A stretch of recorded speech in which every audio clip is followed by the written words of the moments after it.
Tradoon.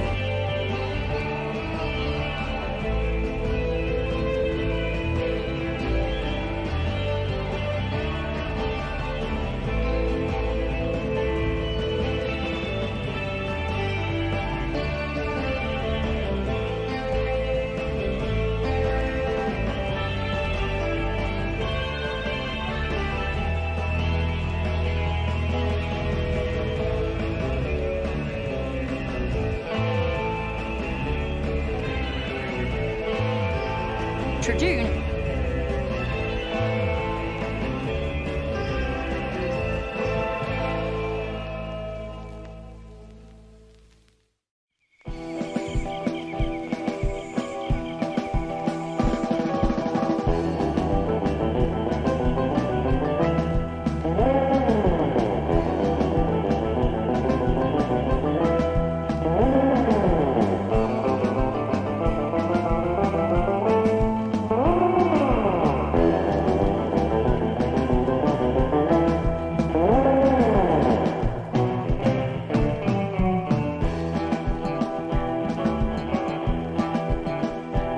Tradoon.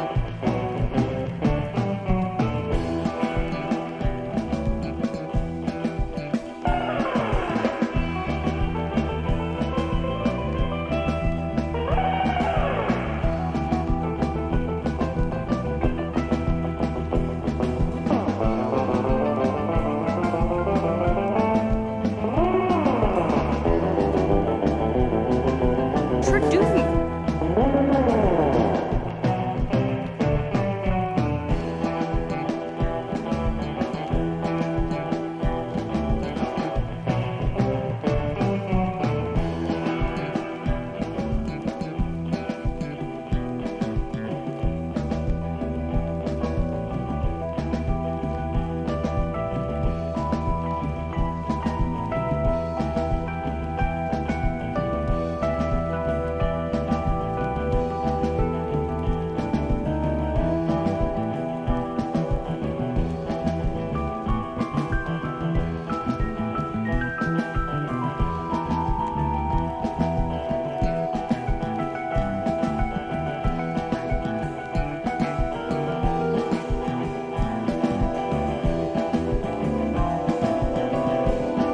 Tradoon.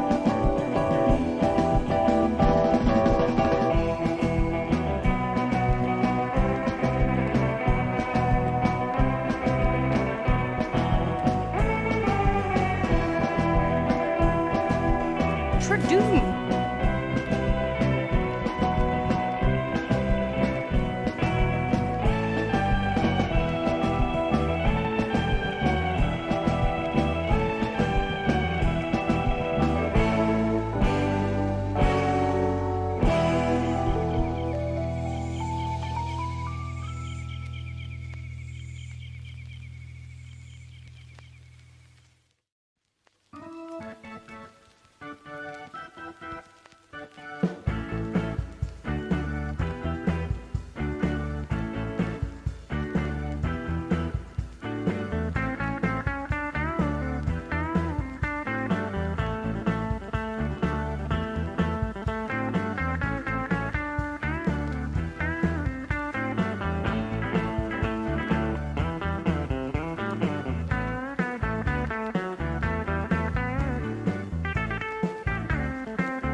Tradoon.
present to you the top 10 weirdest looking dinosaurs. I want to state the obvious and tell you that I'm going to be butchering the names of these dinosaurs. In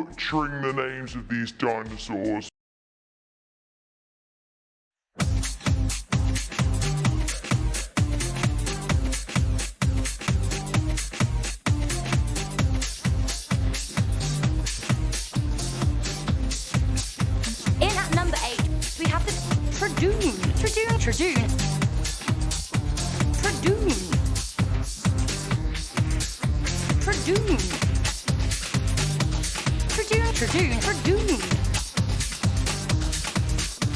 In 1856, the fossilized teeth of a small dinosaur were discovered in Montana.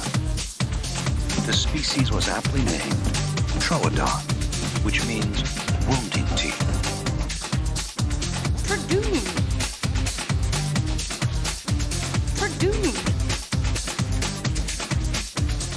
When evolution passed out the stealth gene, Troodons lucked out. Tradoon.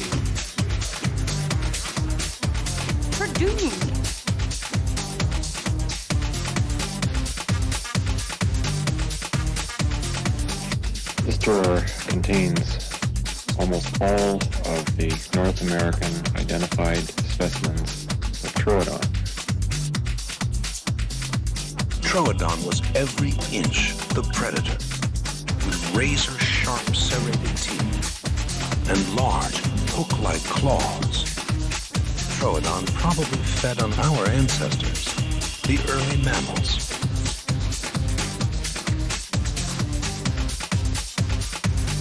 Troodon may have posed a greater threat to mammals than any other predator on Earth. The Troodon was suddenly cut down in its prime.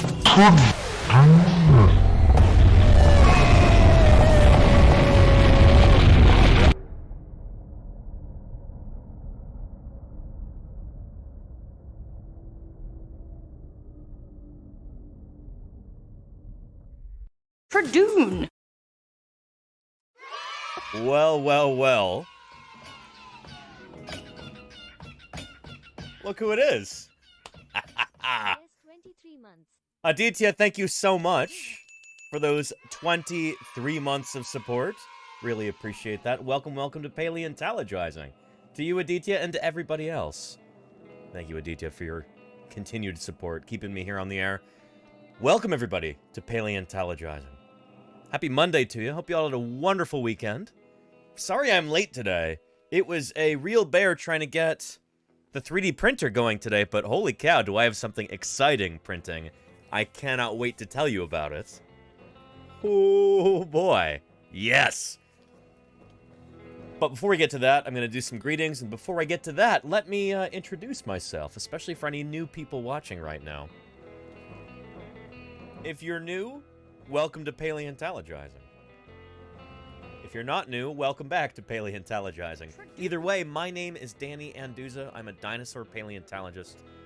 I dig up dinosaurs across the American West with various museums. I study dinosaur fossils. I publish on dinosaurs in the scientific literature. And nowadays, it is my full-time job to do science outreach here on Twitch. 5 days a week.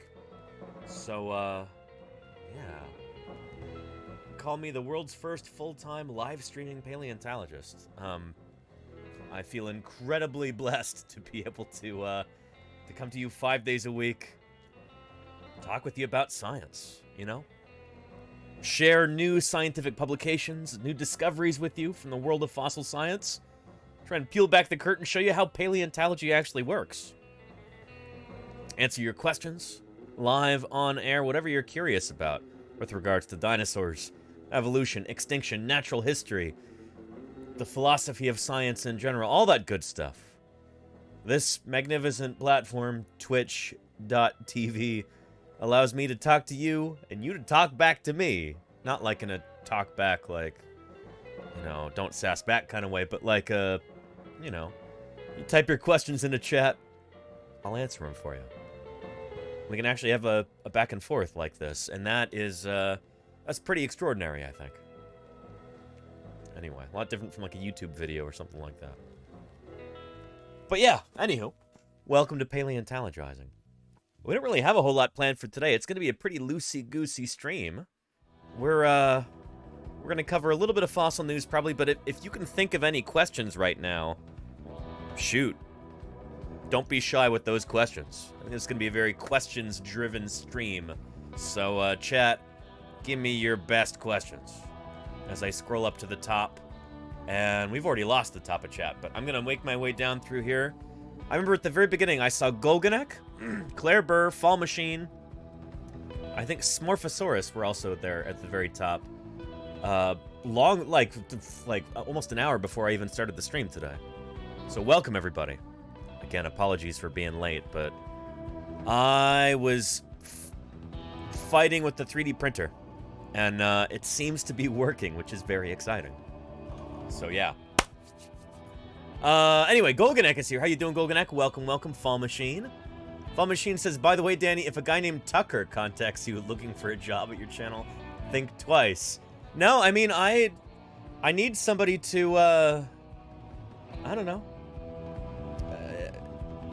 Maybe clean the bathroom, scrub the toilets. Have him do that. Smorphosaurus, how are you doing? Welcome, welcome. Arle says Tradoon, and Tradoon to you too, Arle. Hope you're having a great Monday so far. It's good to see you. Welcome back, Arle. Brow is here too. Brow, how do you not have a gift sub at this point? Holy cow, we ought to get that for you. Well, welcome back, Brow. It's good to see you.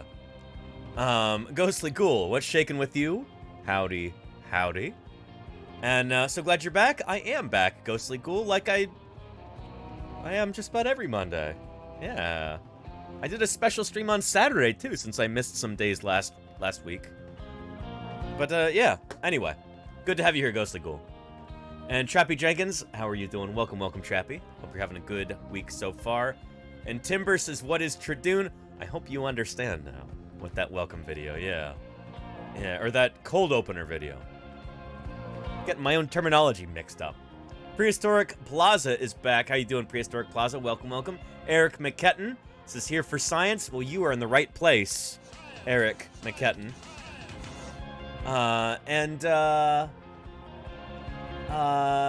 Kawa is back, too. How are you doing, Kawa? Welcome back to Paleontologizing. I'm so glad you've joined us again. Great to have you here. Yeah. Papa Meow Meow, what's shaking with you? Great to see ya. And the Lenina, how are things with you, Lenina? Hope you had a wonderful weekend. I heard you're on vacation and you're getting a tattoo? That's pretty exciting, Lenina. What kind of, if you don't mind sharing, what kind of tattoo is it? I'd love to hear about it. Lenina does have one of the world's coolest dinosaur tattoos. Already.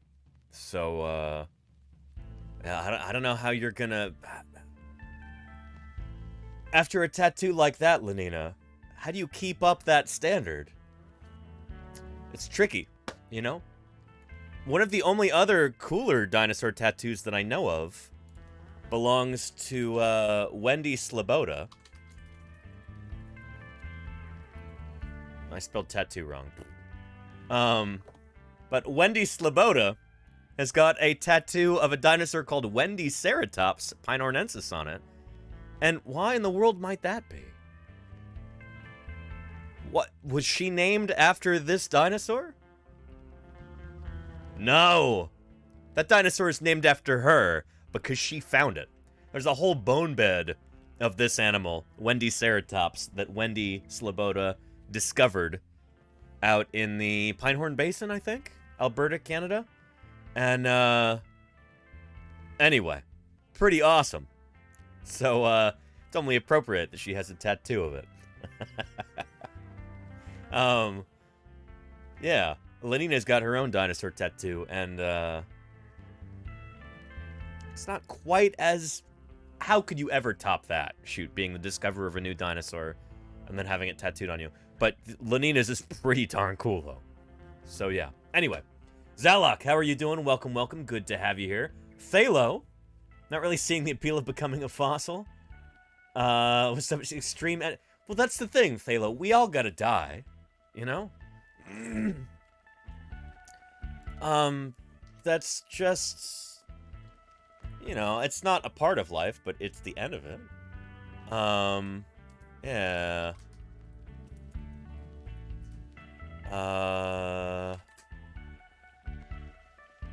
Let's see here.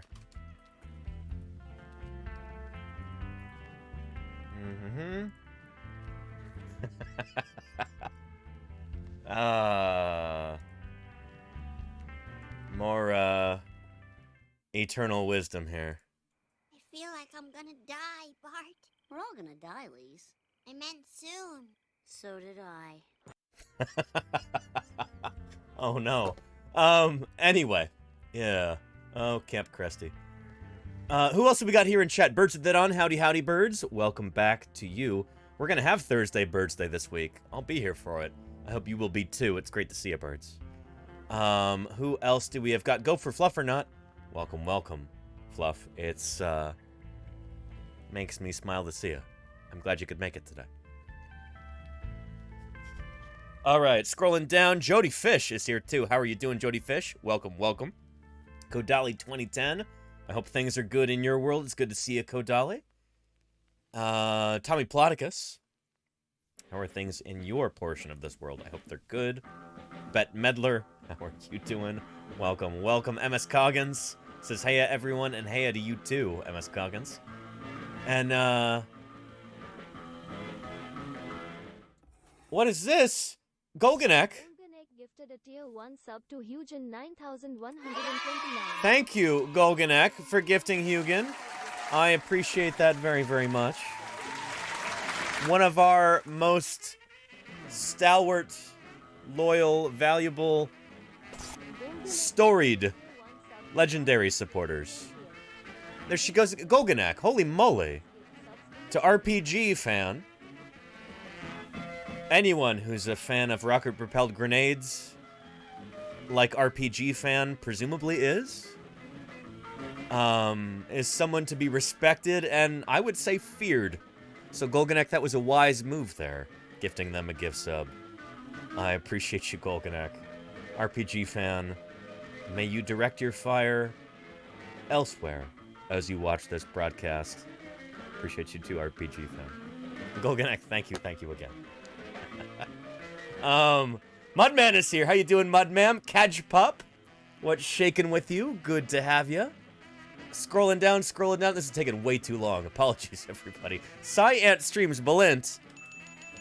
I hope all is well with you and Lita and the baby and the cats and the ants. All how many ants? I ask like you have a current counter on the number of ants. Anyway, Science streams, I appreciate you. Thank you for being here, and thank you for your continued support. Hope things are good. Amelia Bedelia has also joined us. Welcome, welcome, Amelia Bedelia. And Actual Deg is back. How are you doing, Actual Deg? I feel like it's been a while. How's life treating you? It's good to have you here. I'm glad you could join us. One more time, yeah. Programo Borg, how are you doing? Welcome, welcome, Programo Borg. And the History Buff. What's shaking with you? Welcome, the History Buff. I'm glad you could be present today. It's good to see you. Glad you're here. Almost down to the bottom of chat. RPG fan says thanks so much. Thank you, RPG fan. Yeah. Ants and cats and ants and cats and ants and cats and ants and cats. There you go, Claire Purr. Yes. Claire, I hope you had a wonderful weekend. It's good to see you. I may have actually driven by your town sometime recently. I was doing some traveling last week. And, yeah. I think I was, for a brief moment, in your part of the world, Claire Burr. Yeah, up in, more northernly California. More northernly than where I live. Of course, in the beautiful, sunny, gorgeous San Francisco Bay Area. It really has been like this for the past few days, like it is most of the year. So anyway, but hang on, we got a new chatter. Texan316 says, hey Danny, how are you doing? I am doing great, Texan. I hope you are too. Welcome to Paleontologizing. Not only am I doing great, I'm doing better now that you're here. Welcome to Paleontologizing. Let me know if you've got any questions about dinosaurs, about fossils in general, about natural history, about science. Don't be shy with those questions, you know? I don't have a great deal planned for this stream, so it's up to you, chat. It's up to you to give me some good questions to talk about. Give me some rabbit holes to descend. Rabbit holes or Eryctodromius burrows, as the case may be. Talked all about Eryctodromius on our special Saturday stream. But, yeah. Down by the bay where the watermelons grow? I think that's actually a different bay, RPG fan. I don't think I've ever seen a single watermelon growing in the San Francisco Bay Area.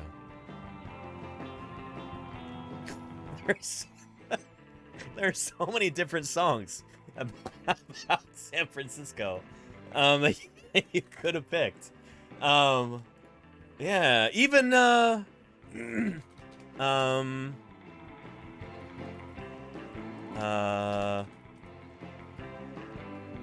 we go. There, let's try. Let's get me DMCA'd? No. There we go. There's so many songs about the San Francisco Bay Area, including this one.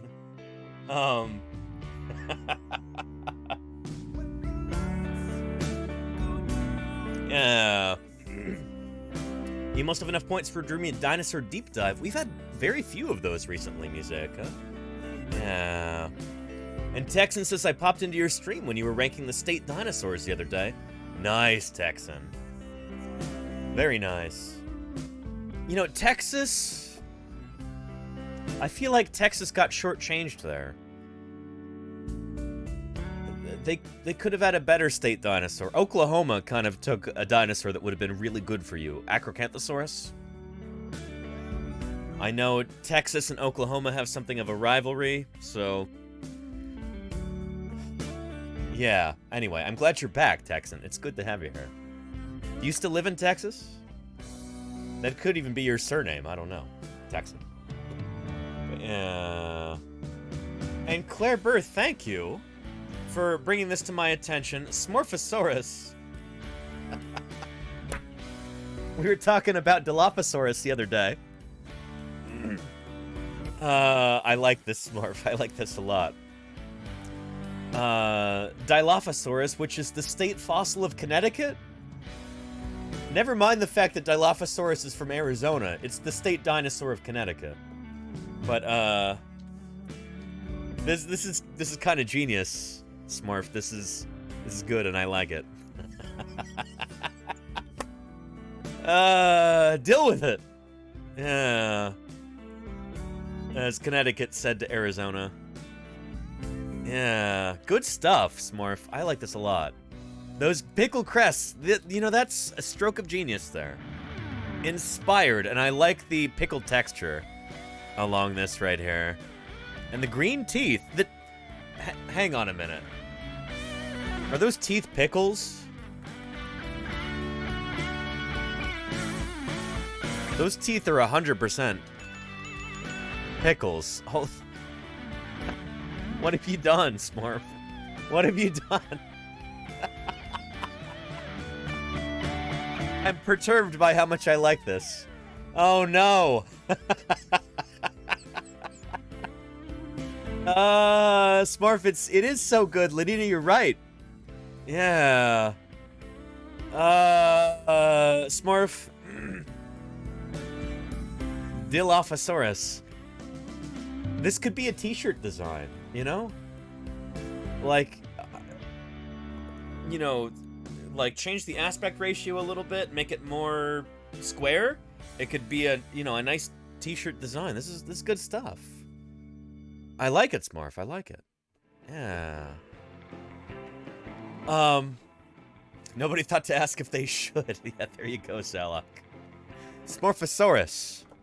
You're so preoccupied with whether or not you could. You didn't stop to think if you should. You know? So yeah. And you do get kind of screwed on your dinosaur. I mean, Texan, that's the thing, is that state dinosaurs can change. You know, we ostensibly live in a democracy. Sometimes. A small minority of the times. Let's be honest. But yeah, I don't know. Hopefully someday California will get a better state dinosaur than the one that we have. And, yeah, we can make that happen. Anyway. Pickle craving setting in. We'll get ready for a banana craving there, Fall Machine.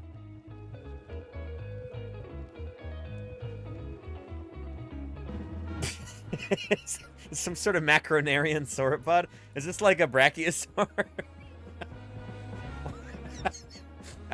Is this... I don't think there's a pun here. Is there, Smurf? It's just... Brachiosaurs. Okay, so no pun. It's just, not really. Okay, yeah. You know, just...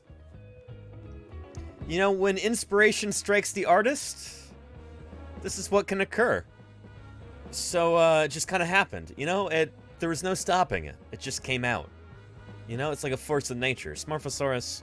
Can we get a shout out for Smurfosaurus real quick? If you would like to see artwork like this produced, or if you would like to get emotes by this very same artist, you can go subscribe to Smurfosaurus right there at twitch.tv/Smurfosaurus. It's like Smurf, but with an O, so it's better. You hate how much you like these, Texan? You're in the right place, Texan. Welcome to Paleontologizing. Yeah, and go check out Smurfosaurus. Go follow them real quick. Yeah. But yeah, good stuff. Good stuff. And they're on mugs right now. Give us a link, Smurf. Please. Give us a link. Yeah. I want to check these out. Then we'll get into what I'm printing on the old 3D printer right here. And it is working! It's working! Ah, I'm so pleased. I spent a solid 4.5 hours at least wrestling with the 3D printer earlier. From like 9 a.m. until I started streaming. That's even longer than 4 hours. Anyway. And Smurfosaurus. We've got a corncob Carnotaurus there. He has the juice. Has the juice. Carnotaurus. No, sorry. Excuse me. Cornotaurus. Cornotaurus. So this is like... Smurf, you've managed to find a niche here, which has gone unexploited for over 66 million years. Dinosaur food combinations. And there is a Dilophosaurus mug.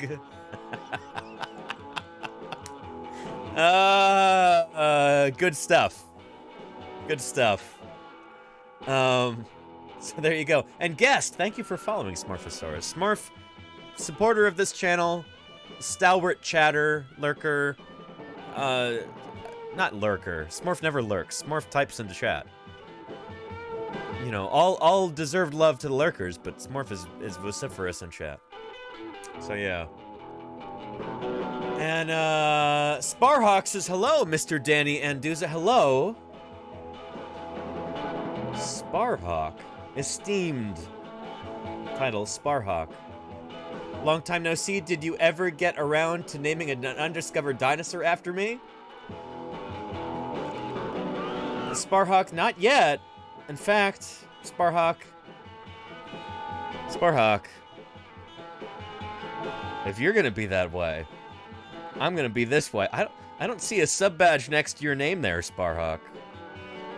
There will be no dinosaur named after you until that very small threshold is met or surpassed. Anyway, Sparhawk, I appreciate you being here. It's good to see you. Welcome back.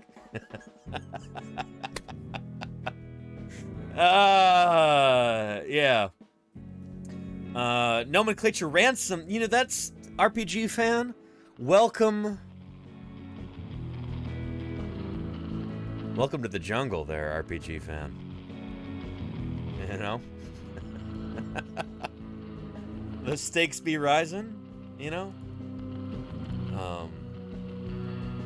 Well, you know, if you want to have a dinosaur named after you, you know, gonna have to kick in a little bit, you know? Gonna have to be a good earner. You want a dinosaur named after you, you know? I'm totally kidding. And having to go back to real life, missed your stream. Oh, I appreciate you, Sparhawk. I really do. I'm messing with you like you're messing with me. You know, I appreciate you, Sparhawk. And it's good to see you here. I hope life's been good to you recently. I hope all is well. Yeah. Yeah. It's a dinosaur eat dinosaur world out there. It truly is, Ghostly Ghoul. In fact, I have recently witnessed some dinosaurs eating other dinosaurs.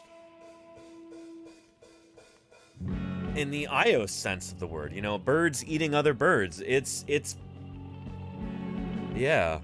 I've seen some birds of prey eating some other birds recently, and that's been it's been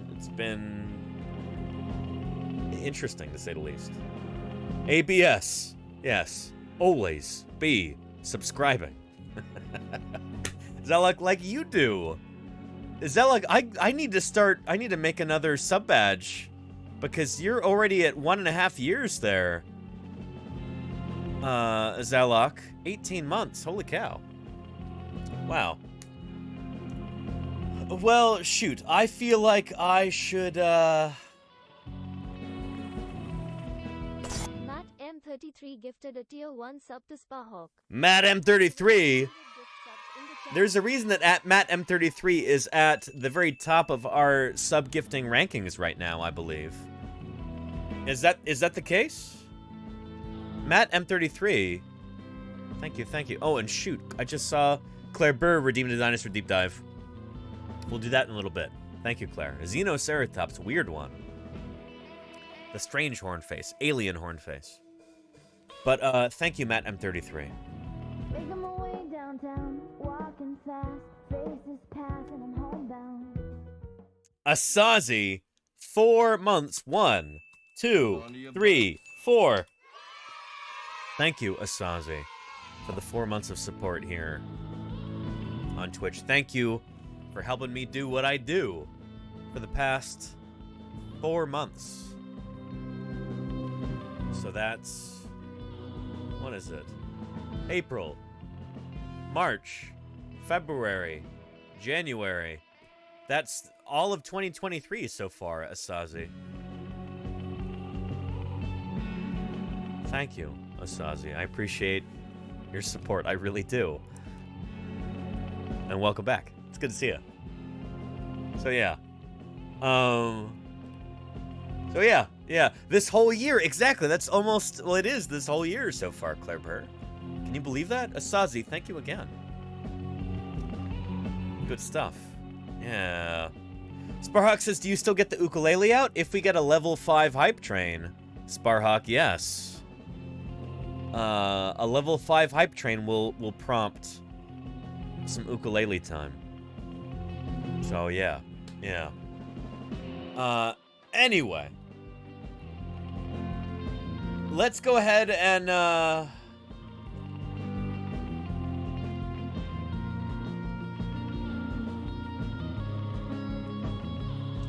does anybody have a guess as to what is currently printing on the old 3D printer?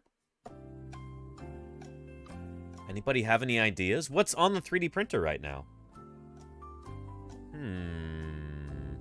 Something special. It's not more of our Allosaurus.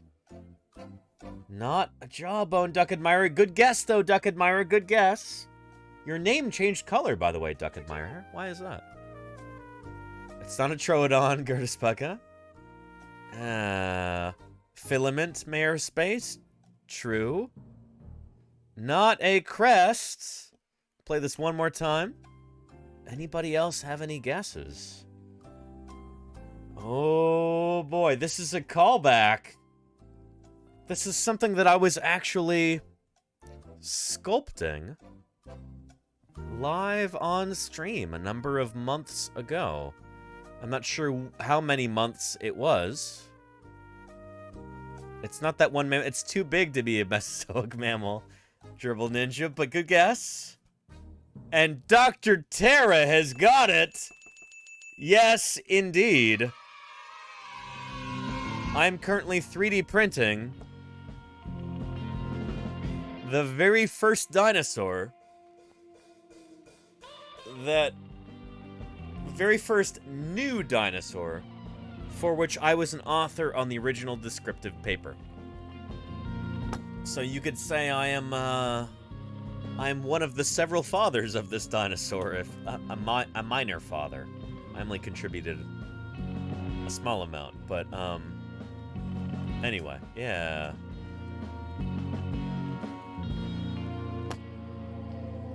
This dinosaur right here, Triararchuncus.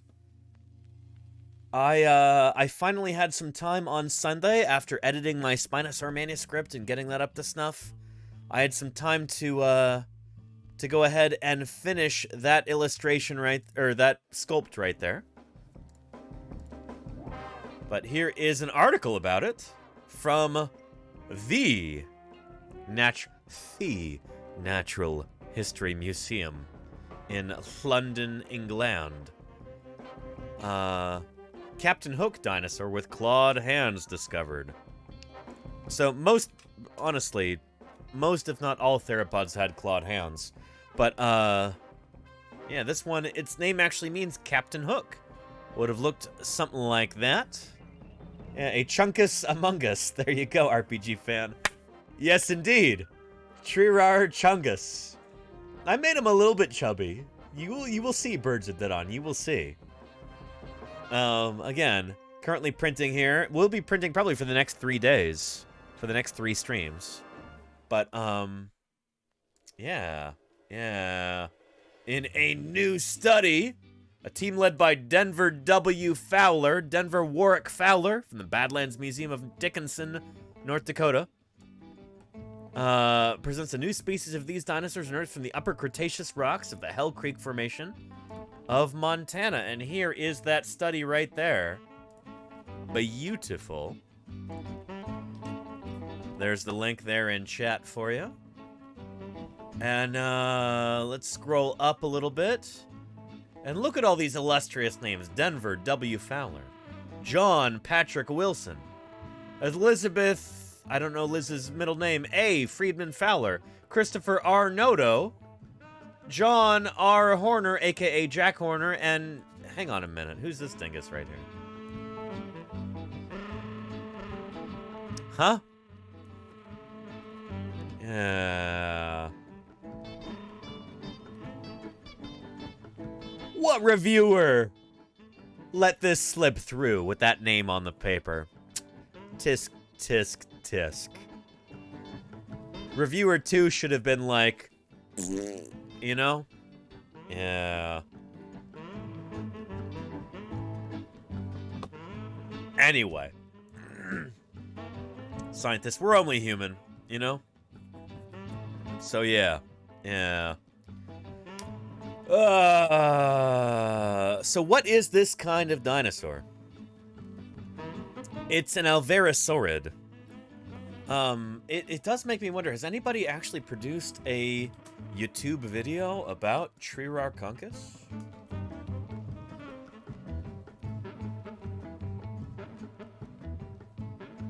Some dingus has. And it's this one right here. Paleontologizing. What kind of a channel name is that? I'll let you draw your own conclusions. There's a link right there in the chat for you. But, yeah. Wait, what? Wait, hang on. Sorry, what? The I Know Dino podcast reported upon this? Let's take a look at that. What is this all about?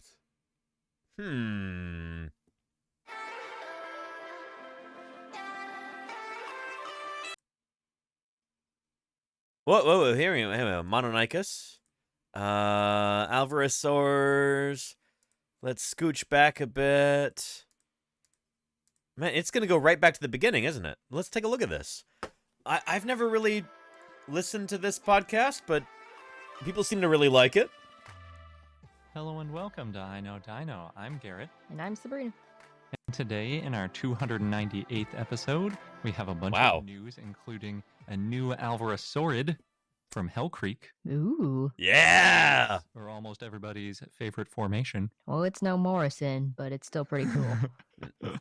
Everyone that isn't a huge sauropod fan, like all the T-Rex and...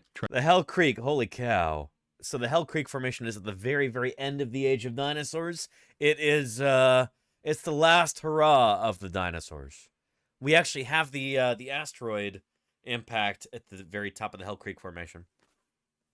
Somebody type in !necklace right here, because I have several personal connections to this. But yeah, Ceratops lovers like the Hell Creek the best.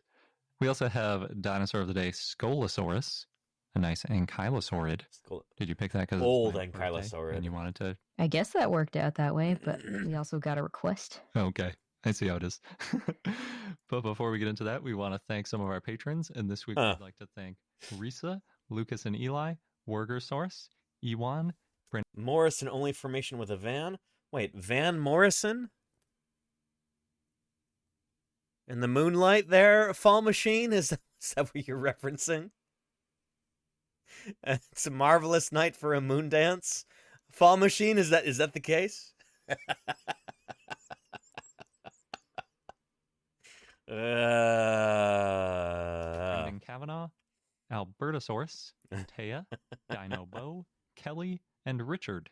Thanks so much. And he can join. We're going to kick it off lines as the Captain Hook dinosaur. Here we go. Triarchunkus. There were some funny comments on our Discord server where people are like, well, you can't say that it's like a T-Rex even though it's in the Hell Creek Formation, so how else can you associate it with pop culture? Captain Hook. That's the obvious way. But actually, it might have been named after Captain Hook.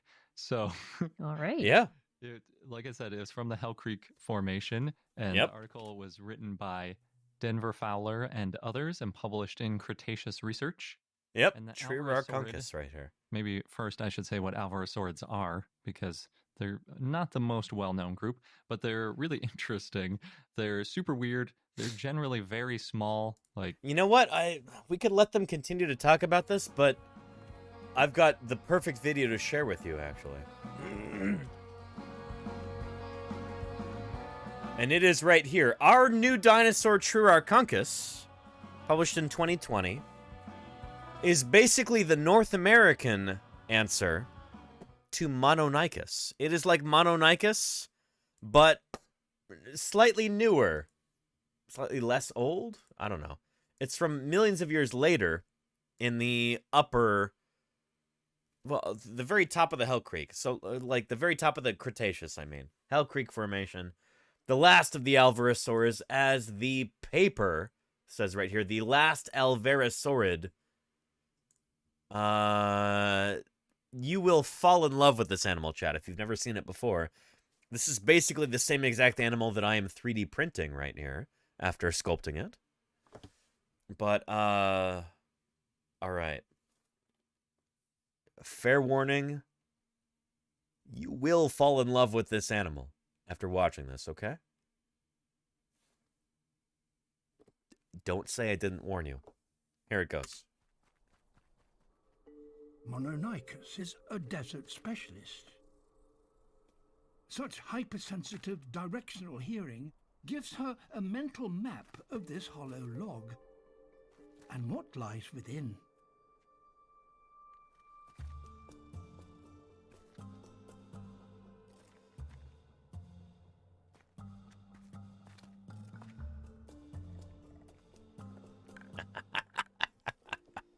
This is the weapon that gives this hunter its name. Yes. Shing. Mononychus. single giant claw. Yeah. Just what she needs to open a termite's nest.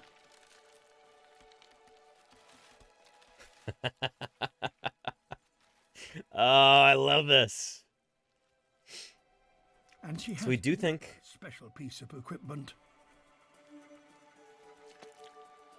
A flexible tongue twice the length of her head. Yeah. The wear on the claws, birds are... Yeah, it's so good, isn't it? That attention to detail is incredible. Protein-packed meal. If only termites weren't quite so irritating. Yeah. Good stuff. So this is, of course, from Prehistoric Planet.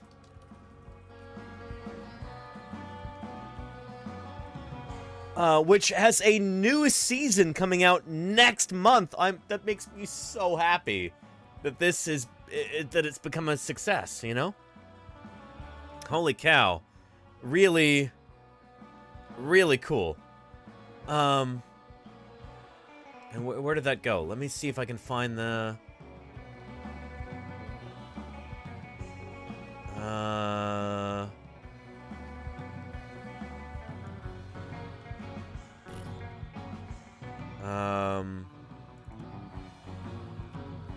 Making of... There we go. So, Prehistoric Planet, this also includes... So, this is so good. Holy cow. From the channel New Scientist, which is like a news media organization. They report on science, good stuff. Take a look.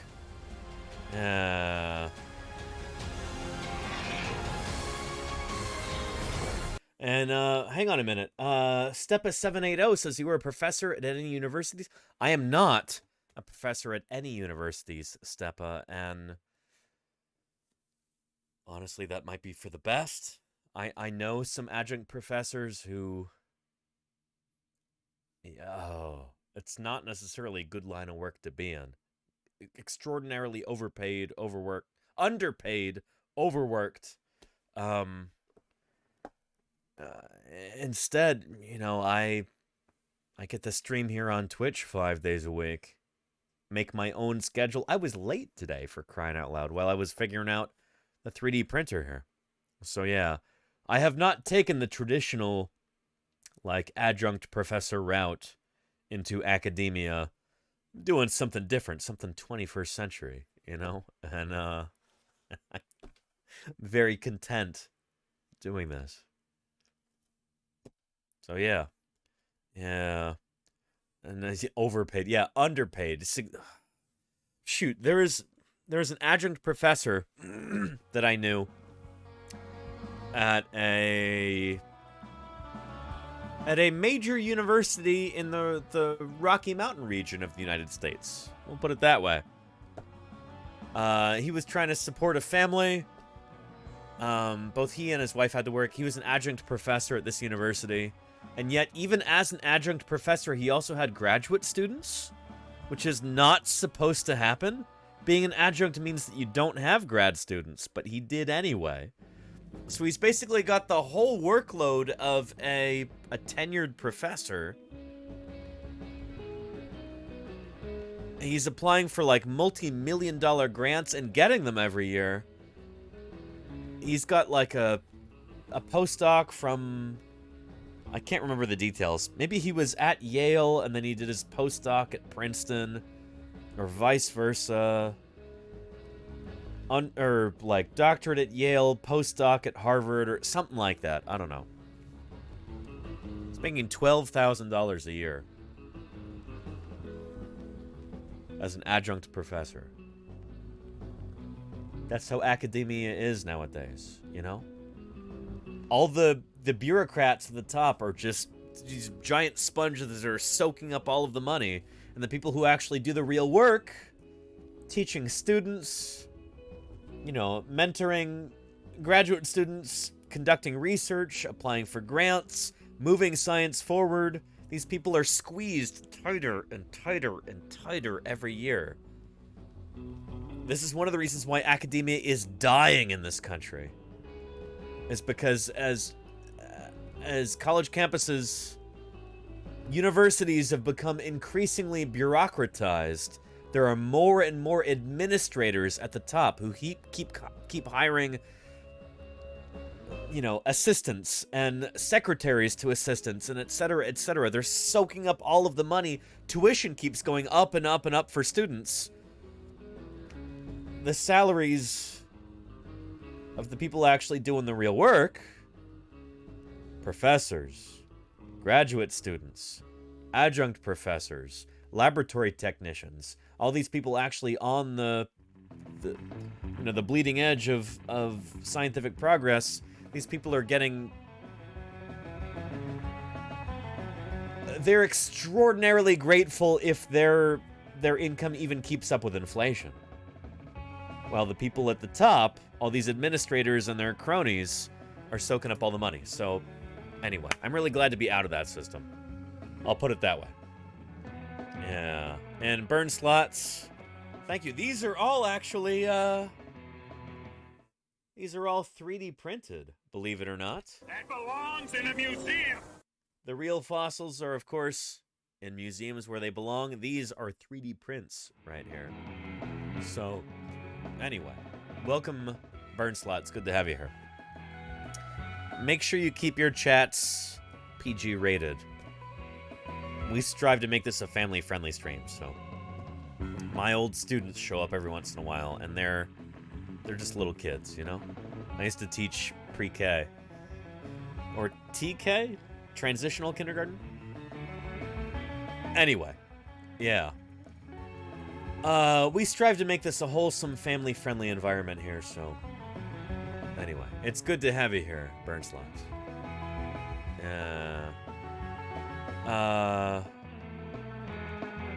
Yeah, have I ever live streamed from Museum of the Rockies? I have, Aditya, yeah.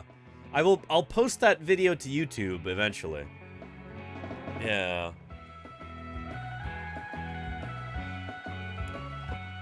Anyway. And then gotta pay the football coach. Yeah, that's the thing, Fall Machine. That's nuts. Yeah.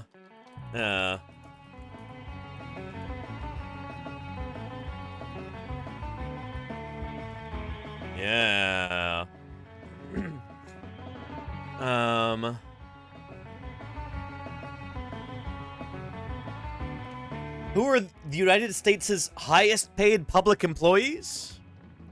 Nick Saban, again, tops the list. That's like a football coach.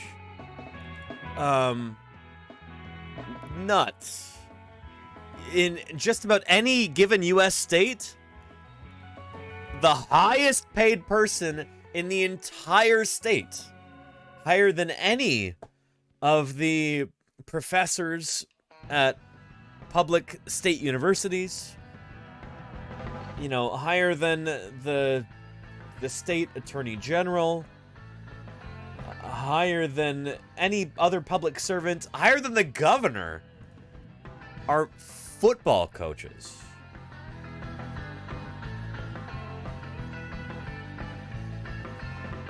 Yeah, it's pretty wild. Where did my book go about that? I ordered a book about this, right? Did it never show up? Hang on a minute. Yeah.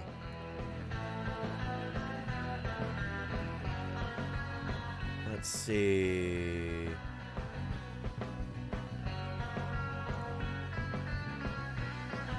Hang on a minute. Orders.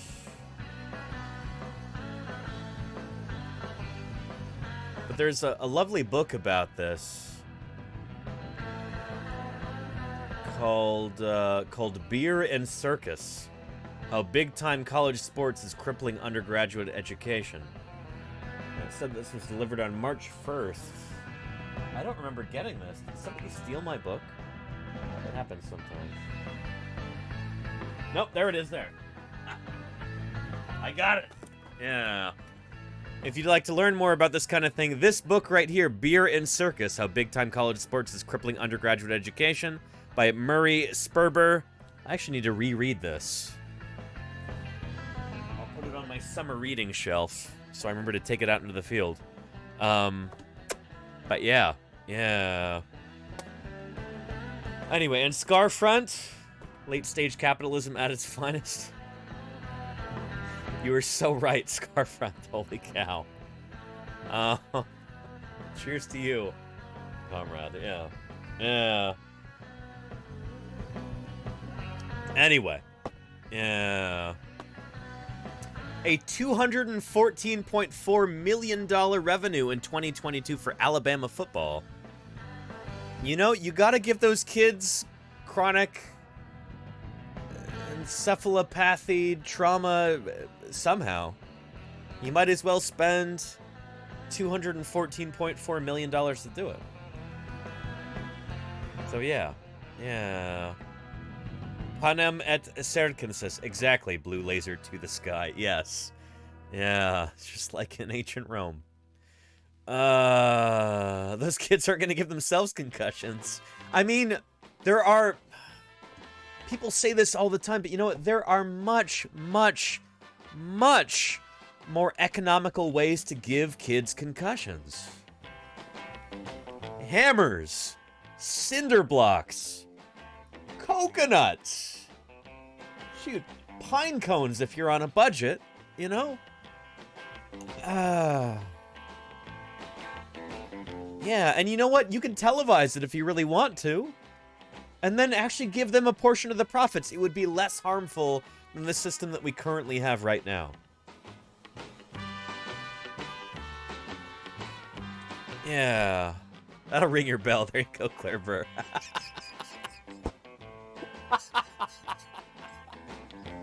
Oh, Claire. Appreciate you, Claire. Yeah. We don't invest in education, then wonder why things are a wreck. Not to get all conspiratorial on you, Caravan, but this is very, very much a system that's not been reformed because it profits the people who are in power. Just put it that way. You know? Yeah. People want compliant, docile workers who will work for minimum wage. So let's you know, education. Why would you fund that kind of thing? What are you trying to do here? You actually trying to cultivate a workforce of people who think for themselves? People who demand some kind of fulfillment from their work? People who will question the systems that are in place? No. We don't want that. Let's defund the schools, you know? Let's keep the status quo in place. Anyway, enough of that. It's a Caravan, there you go. I hope it didn't sound like I was talking down to you, Caravan. You probably know much more about this than I do. Holy cow. But yeah. Yeah. Yeah. I mean, yeah. You know, not every conspiracy is made up. Look at Watergate. Look at Iran-Contra, you know? Yeah, Federalists, exactly, Tea Time Cat, exactly. Anyway, shoot. Where were we? We were talking about prehistoric planet, and we were talking about Mononicus, in reference to our Trirarchunkus here, and then later we'll get to Xenoceratops for Claire Burr. Let's, excuse me. Here we go. This is so excellent. Holy cow. Yeah.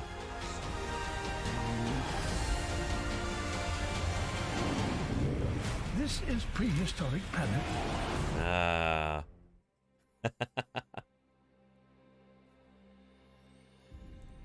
Paleo art and paleontology has always gone hand in hand, and paleo art has inspired, but the science, the hard science, has educated. And I'd like to think that we are doing our part in paleo art. Oh, they totally are. Holy cow, they've done extraordinary work. He says, I like to think we've done our part in paleo art.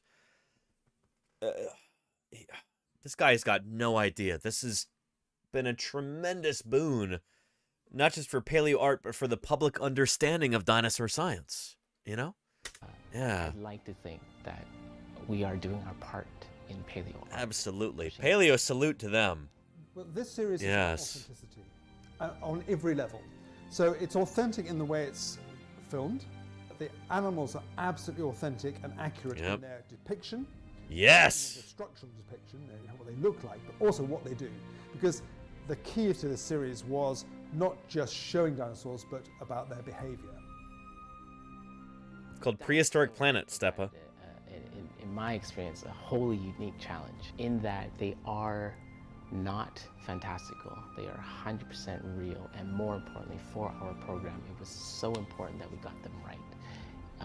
Everything. Look at that Dinochirus. Ah, decision that we did. Be still my art. It's beautiful. Best science. It's so good. Available to us. The map, distribution, size of teeth, and how often they change their teeth and replace their teeth. All that stuff. The scales, the latest ideas of colors. From what I understand, there's chemistry. That's the one thing that I would criticize about this series, is that I feel like a lot of their dinosaurs are kind of too dull colored. But there might be a reason for that. Anyway, yeah. Fossilized feathers that give you hints of what. There you go, burn slots. Yeah, feather hype. Look at their feathered velociraptor here. It's so good. This is the best feathered velociraptor that is. This is the best velociraptor that has ever been committed to film here. Film or MP that's ever been committed to an MP4 file, whatever. Just extraordinary. It's so good. And if we've ever come up with an idea that hasn't really been supported by... So this is Darren Naish, who is a professional vertebrate paleontologist. He runs the Tet Zoo blog, Tetrapod Zoology. He is the lead paleontological consultant on this series, and I've got a tremendous amount of respect for him. He's also published on some Spinosaurs before, and he's actually, I saw on Twitter the other day, shoot, he was talking about,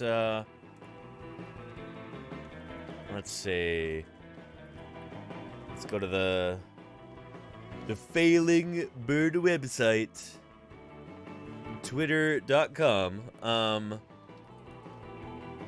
yeah, to Darren Naish here. Just the other day, he was talking about a new Spinosaur paper that he just submitted, and I am genuinely, earnestly hoping that it's not going to scoop any of the ideas for the... Oh, that's lovely. Velociraptor art. For the Spinosaur paper that I'm publishing. Man, he tweets a lot. Holy cow. I don't know if we're going to find it. But he just talked about a new Spinosaur publication that he just submitted for publication here. I don't know if we're going to get to it. Shoot. Yeah. That's okay. Yeah. Darren Naish. Rush yours to print today. I still have to do the illustrations for it, Gimpleg. I'm working on it. I got the text pretty much done this weekend. Very excited about that.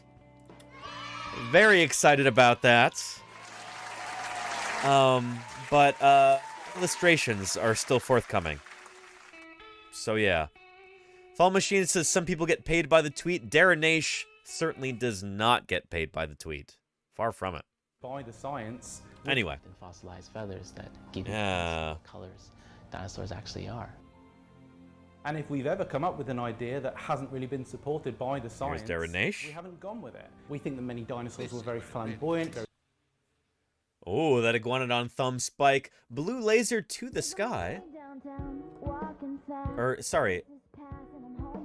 Edan de Morgan. Thank you for the follow, I heard Edan. some of the prehistoric planet dinosaurs were real divas. Wouldn't leave their trailer. Blue laser. Including Carnotaurus right here. Perfect timing there.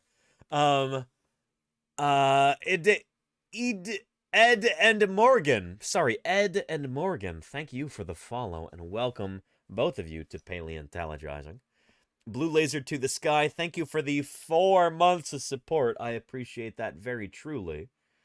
And yeah, Carnotaurus can be a bit of a diva here. Take a look. We show off the animals. We show certain of Yeah. behaving in mating displays. We look at the behavior of the animals that surround our extinct dinosaurs in the family tree, a technique called phylogenetic bracketing. Yep, We're the old able, on the EPB. basis of postures that we see in crocodilians and birds to infer what was present in extinct dinosaurs. Should Tyrannosaurus rex have eyelids? Well, crocodiles and alligators have got eyelids, and living birds have got eyelids, so we can be pretty confident that They had eyelids too. Eyelids too. And Yeah. we use that method across the series in informing. Although that's really interesting, it doesn't always work totally, because when we look at crocodile here, what he's talking about is called the EPB, the extant phylogenetic bracket. Why is that so small? EPB.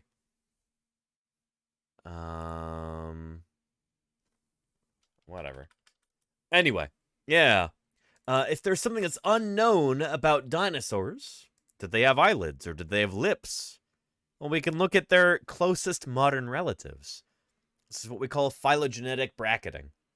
We do this all the time in dinosaur paleontology. It's kind of like a hypothetical framework for when we're trying to like make an educated guess about something about dinosaurs. This is what we do. So, birds. Well, let's look at dinosaurs. Did dinosaurs like Tyrannosaurus have lips? Well, birds... Sorry, scratch that. Start over. Okay. Did dinosaurs have eyelids that could move? You know, snakes don't. Snakes don't have movable eyelids. Did dinosaurs have movable eyelids? Birds do. Birds can blink. We know that for birds. Crocodiles also have movable eyelids. We know that for crocodiles. Yes. So there you go. But it doesn't always work.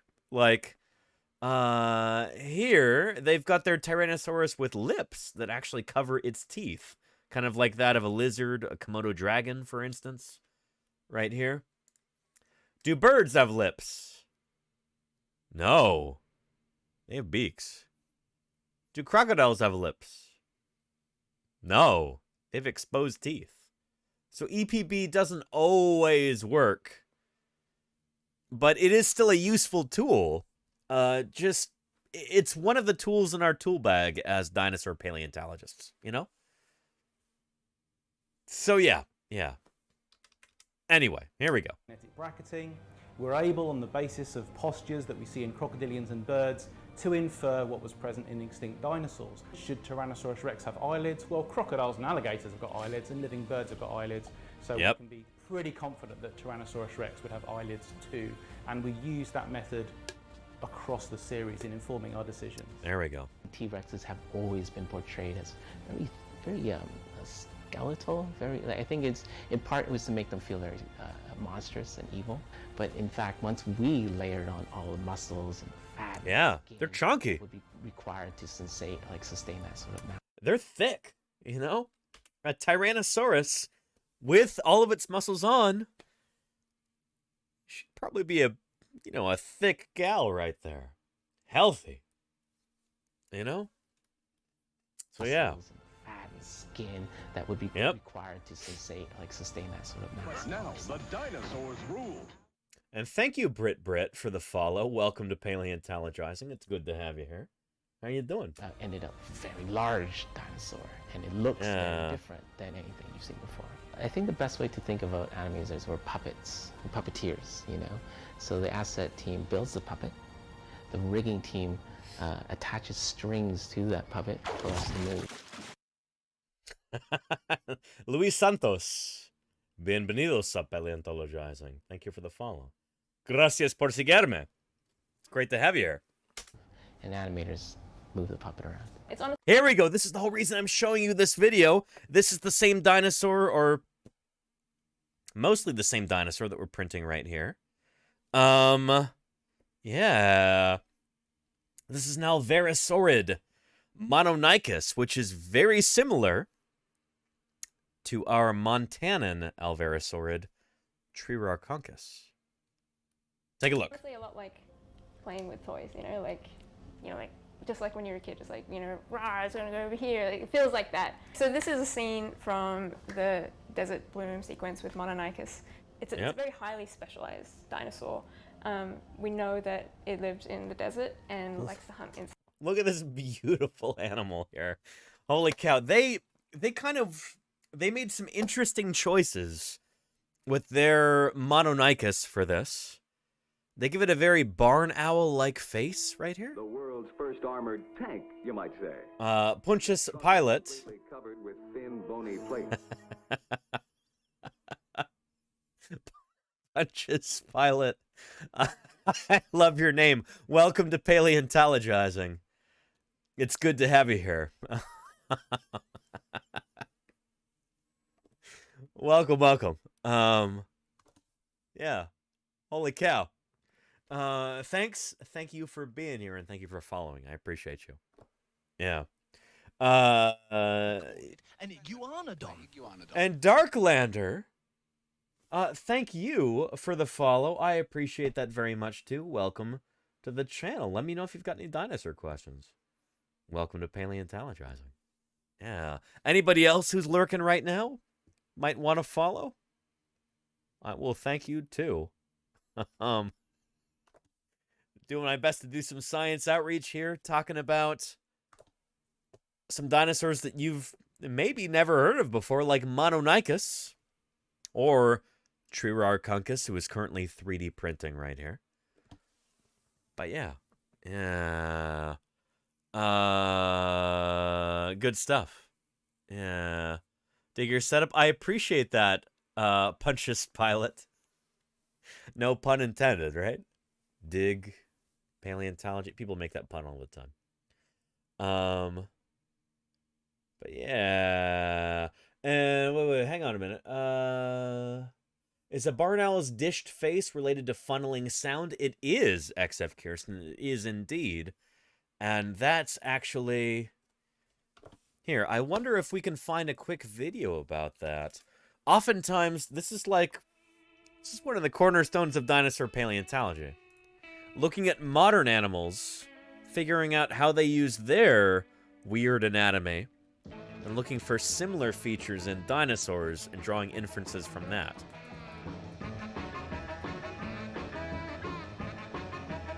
So let's...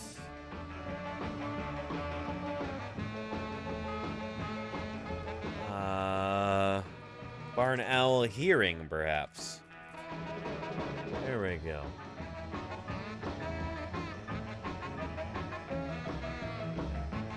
Why don't barn owls lose their hearing?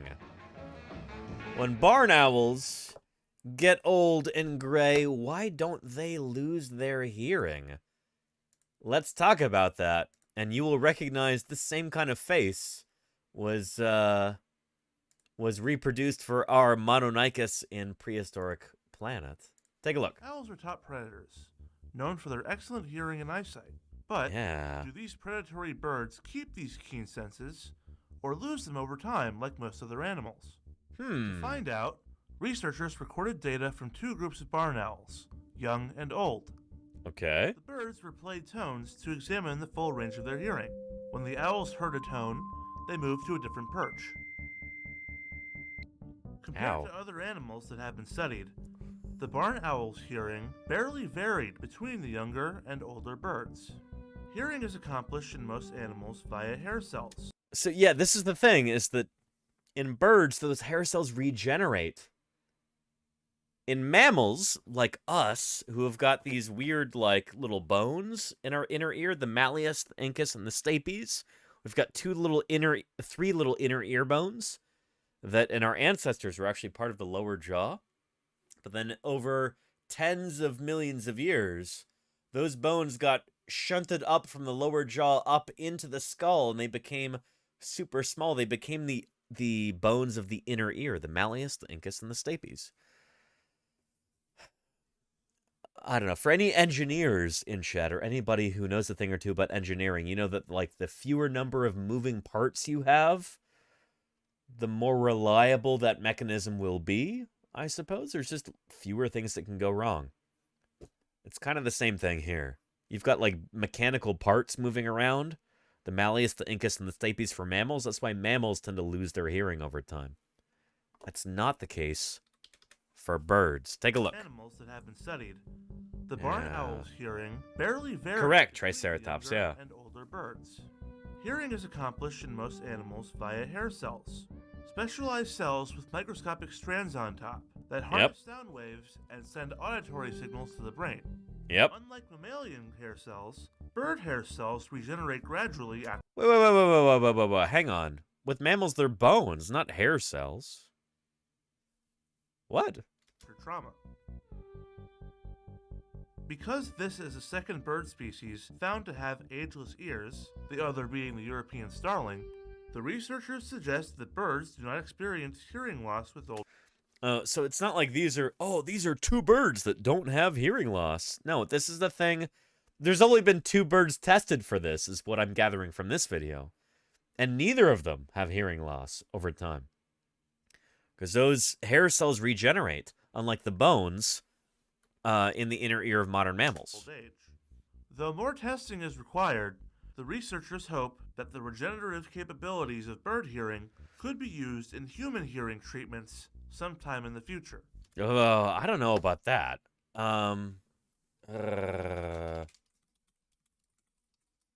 How does mammal hearing work? Yeah, let's see. How mammal jawbones evolved into ears. Let's take a look at this real quick. Shoot. It's gonna be good stuff. The same, this is what I was gonna tell you about. This is what I was already talking about earlier with those jawbones that got shunted up into the ear. Not making this up. This is all about that. Take a look. In the journal Nature, researchers announced that they've found a new fossil that might help us understand one of the most unique features of mammals, our ears. Also, the little guy's like really cute. So there's that. Called Jeholbatar kielani, this animal was found by paleontologists in northeast China. It lived in the Cretaceous. Wait, hang on. How did he pronounce it? Jeholbatar. So Batar means like hero, or like exalted one in Mongolian. And Jehol, that's like a region in China, the Jehol biota, the Yixian Formation. This is like early Cretaceous. Yeah, the Jehol biota also has like Sinosauropteryx, Sinornithosaurus, a lot of the first feathered dinosaurs that were discovered from the Jehol biota. I feel like he pronounced that wrong. But anyway, yeah. Pontius Pilate says, give me bird ears. I wish, right? Yeah, holy cow. This animal was found by paleontologists in northeast China. It lived in the Cretaceous period about 120 million years ago, and it likely ate things like bugs and plants. It was pretty small, not much bigger than a mouse. Though technically it was not a rodent. It's what's known as a multituberculate, a different mammal group that was pretty successful until they died out about 34 million years ago. So that's neat. It's always fun to find a new fossil species, but this fossil was also special because its ear bones had been preserved. Very special. Very cool. Producing milk or having fur, mammals, including humans, are also known for having unique, complex middle ear bones. Yeah. Real Men Grow Beard says, I've only ever seen Batar, and then the name of Mongolia's capital, Ulaanbaatar. Yeah, so Ulaanbaatar, I think, means red hero in Mongolian. Batar is like, at least in vertebrate paleontology, it's used a lot for like Mongolian taxa. But Tarbosaurus Batar, let's see.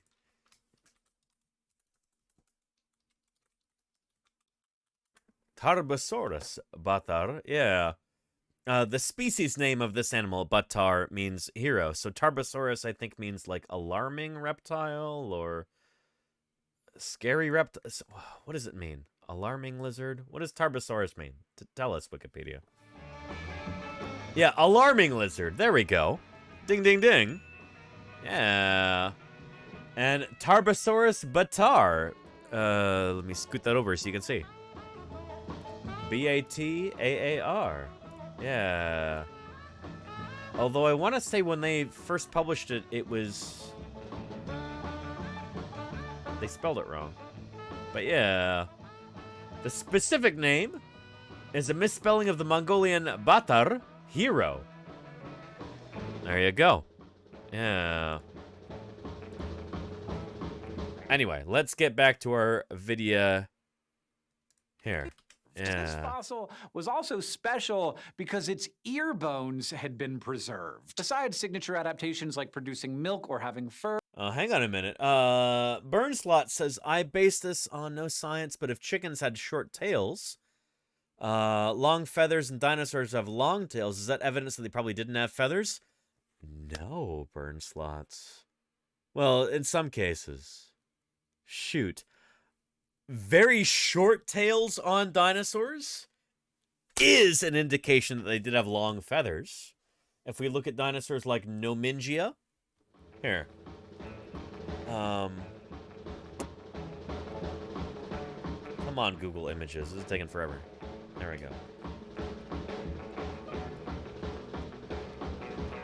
Yeah, Nomingia is an Oviraptorous dinosaur that had a very short tail. And has what we call a pygostyle at the end, which is where the vertebrae shorten. And they form just like a little nubbin. What some people would call a parson's nose. Nomingia is probably the most famous dinosaur to have this. If we go to the Wikipedia article here, Nomingia. Yeah, also from Mongolia, like we were talking about. Where's the pygostyle? Well, here it is in the paper. But did they not talk about it in the article?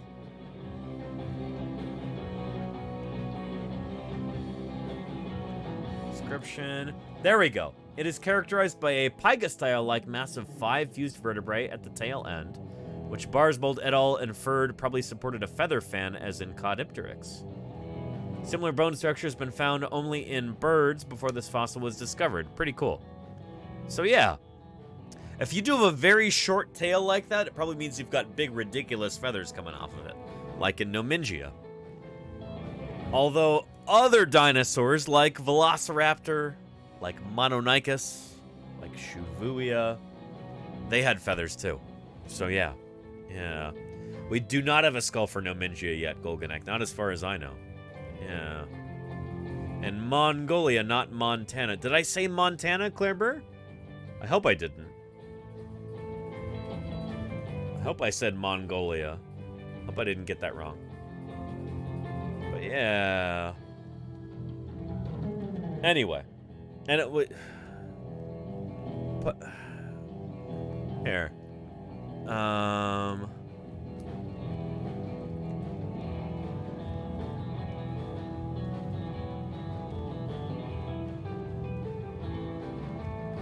There we go. I want to answer Pontius Pilate's question right there. Done. Okay, good. Pontius Pilate wanted to know, I know a lot goes into it, but are the artistic representations of these dinosaurs exaggerations? Like, how do we know? Or can we know that the tail looked like that? In this case, we can. And thank you, Dinosaur Dave. Dinosaur Dave to the rescue there. Thank you, Dinosaur Dave. I appreciate you. Very much, Dinosaur Dave. Thank you, thank you. Yeah. So in the case of this dinosaur right here, you know, we only have,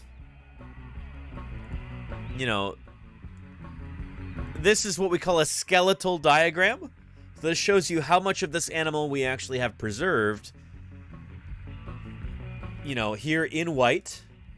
The bones right here preserved, like shown in white, are the ones that we actually have for this animal. So how do we know what its head looked like, or its hands? Well, that's kind of easy. We look at the bones that we do have, And those bones are very, very similar to other animals from the same family, who have a head like this, and hands like this, and feet like this. So dinosaurs, because evolution works, because these animals are evolving from a common ancestor, we can figure out and make predictions about what the rest of the skeleton would look like based on what their close relatives look like, Like, we can classify them based on their vertebrae, based on their hips, based on their hind limbs and their tail. So we know this is an Oviraptorosaur. So we give it an Oviraptorosaur head, Oviraptorosaur hands, Oviraptorosaur feet. And this is something this is super common in dinosaur paleontology. Like, there have been so many cases in the past where we've only had a partial skeleton, and we go, oh, this looks like an Oviraptorosaur, or a Hadrosaur, or a Therizinosaur.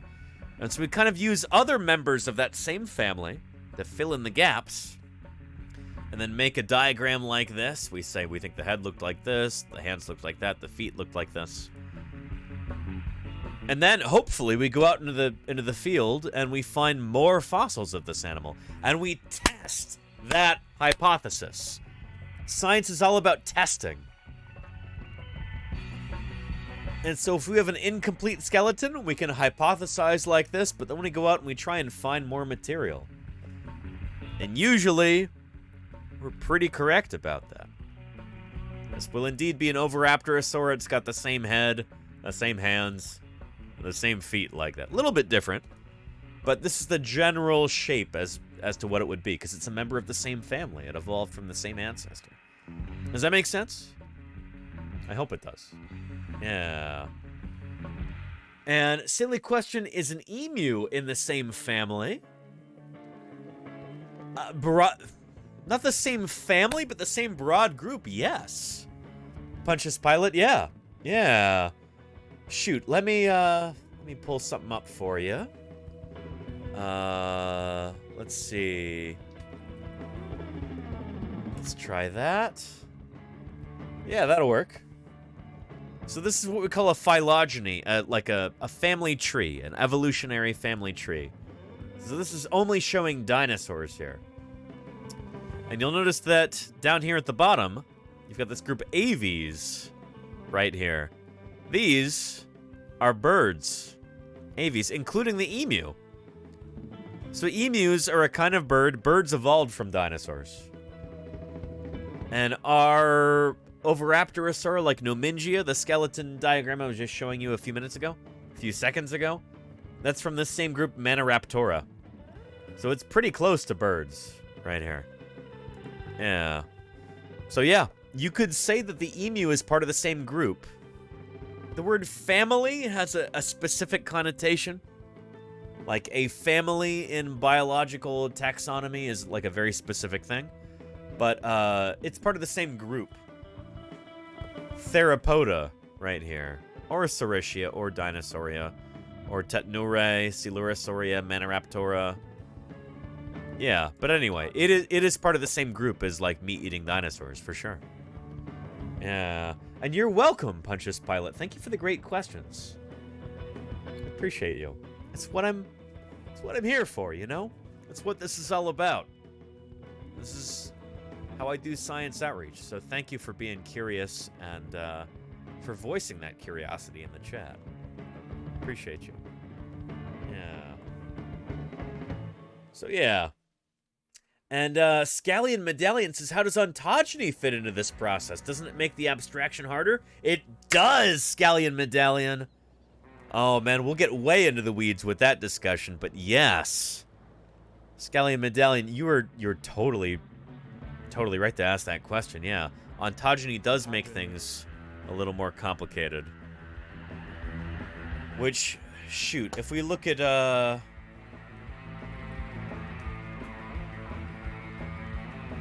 Oviraptorosauridae,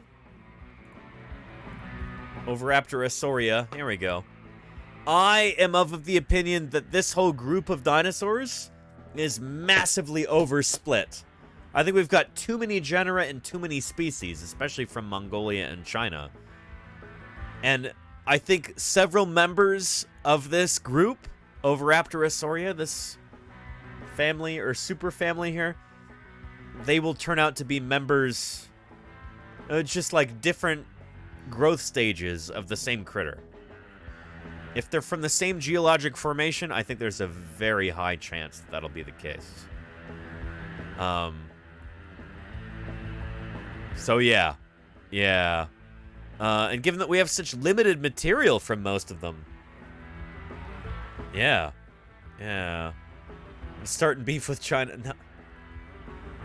Believe me, Burden Slots, I am not one to start beef with China. I'm actually working on a Chinese dinosaur right now. China is going to surpass the United States in terms of dinosaur paleontology within the next couple decades, I think. And changes. There you go, Fall Machine. Yes, indeed. Yeah. In fact,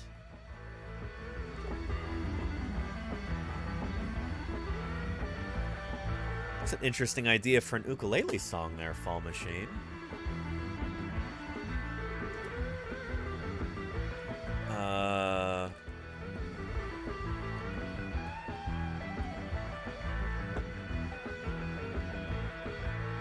Ontogeny. Let's see here.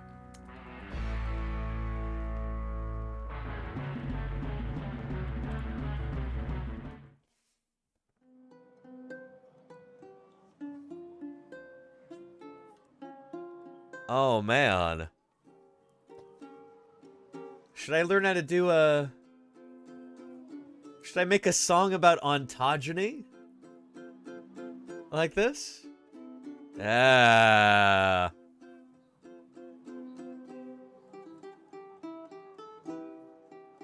I'm not this good. Holy cow. No, give me something. Give me something simple. Also, way too complicated. Finger style. No, I like to strum. I don't. No, not finger style. There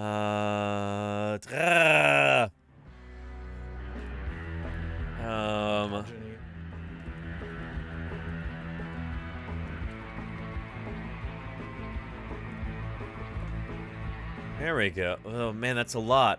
David Bowie, why do you have to be so musically talented? Oh goodness. I don't know if I can learn this.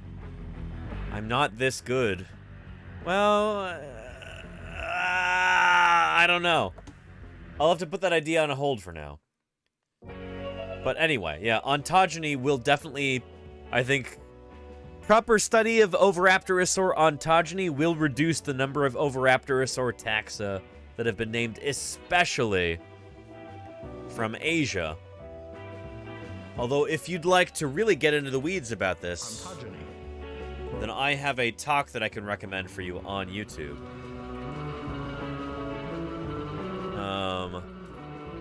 From Jade. From Jade Simon.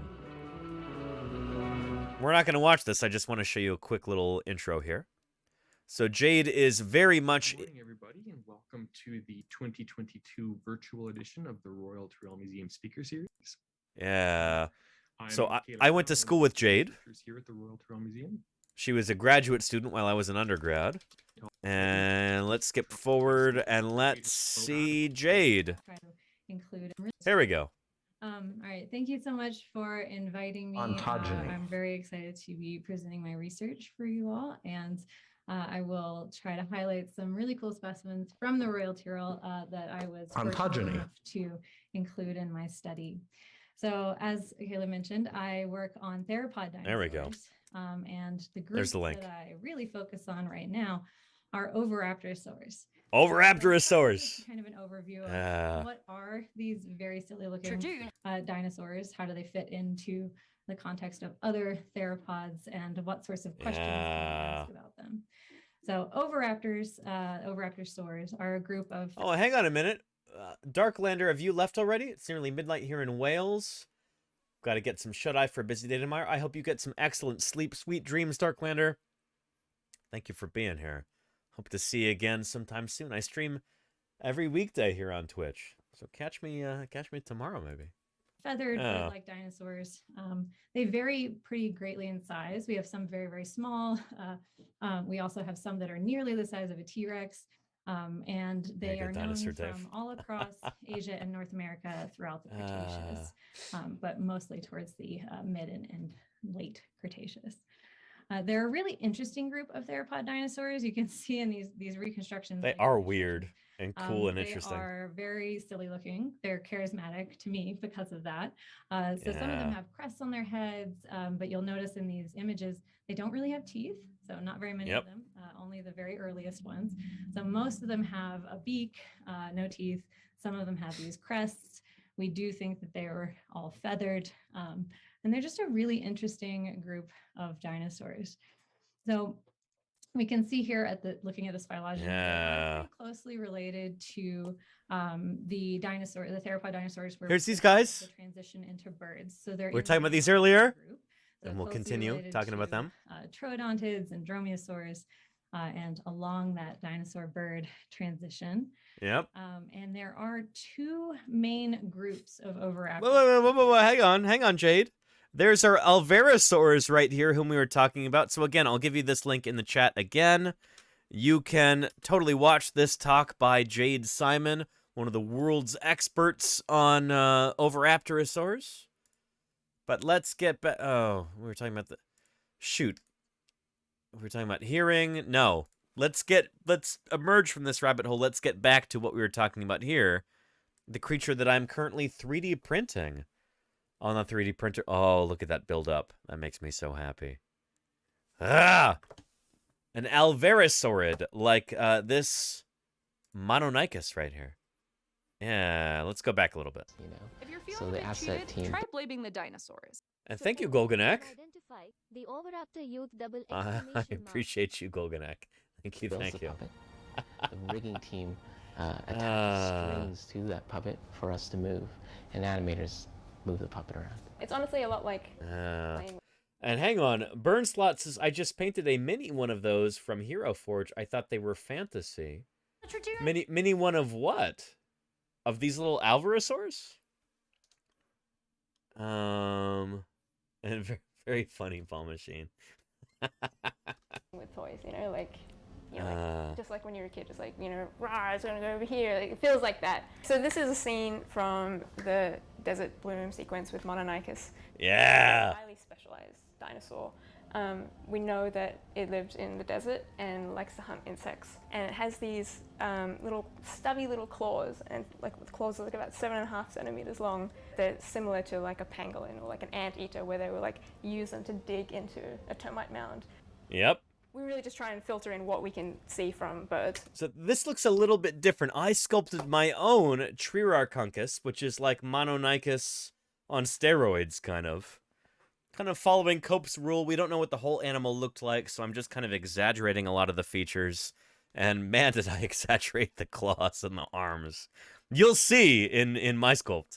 But also it's a bigger animal too. So yeah, you'll see. You'll see. Into this, I came across a golden pheasant, which was very spurty. Like it would run quickly and then stop and then like cock its head and then run again. And so I felt like this kind of felt like this very long-legged dinosaur with these strange head gestures. So I really wanted to push that character for this dinosaur. Yeah.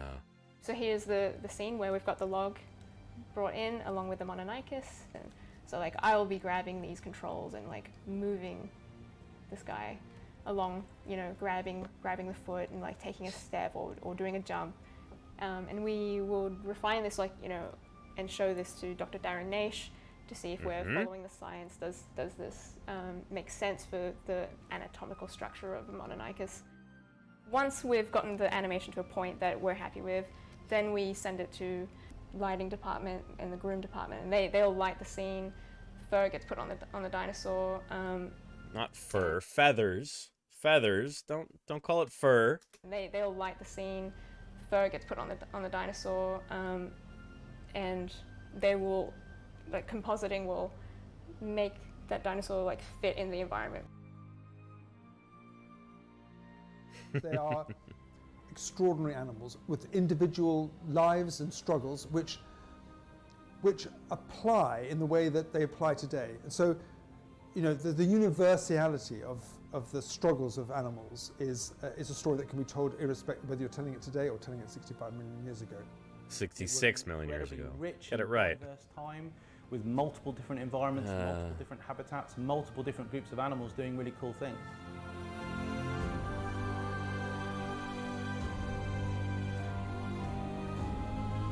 Very cool. And there you go, burn slots. Yeah, not just to the next level, to several levels above that. Which is what I was also trying to do here. With my Triararchuncus sculpt here. And Doc Quinn, thank you for the follow. Welcome to Paleontologizing. How are you doing? Yeah. Here, I think to demonstrate the work that I was doing on these critters,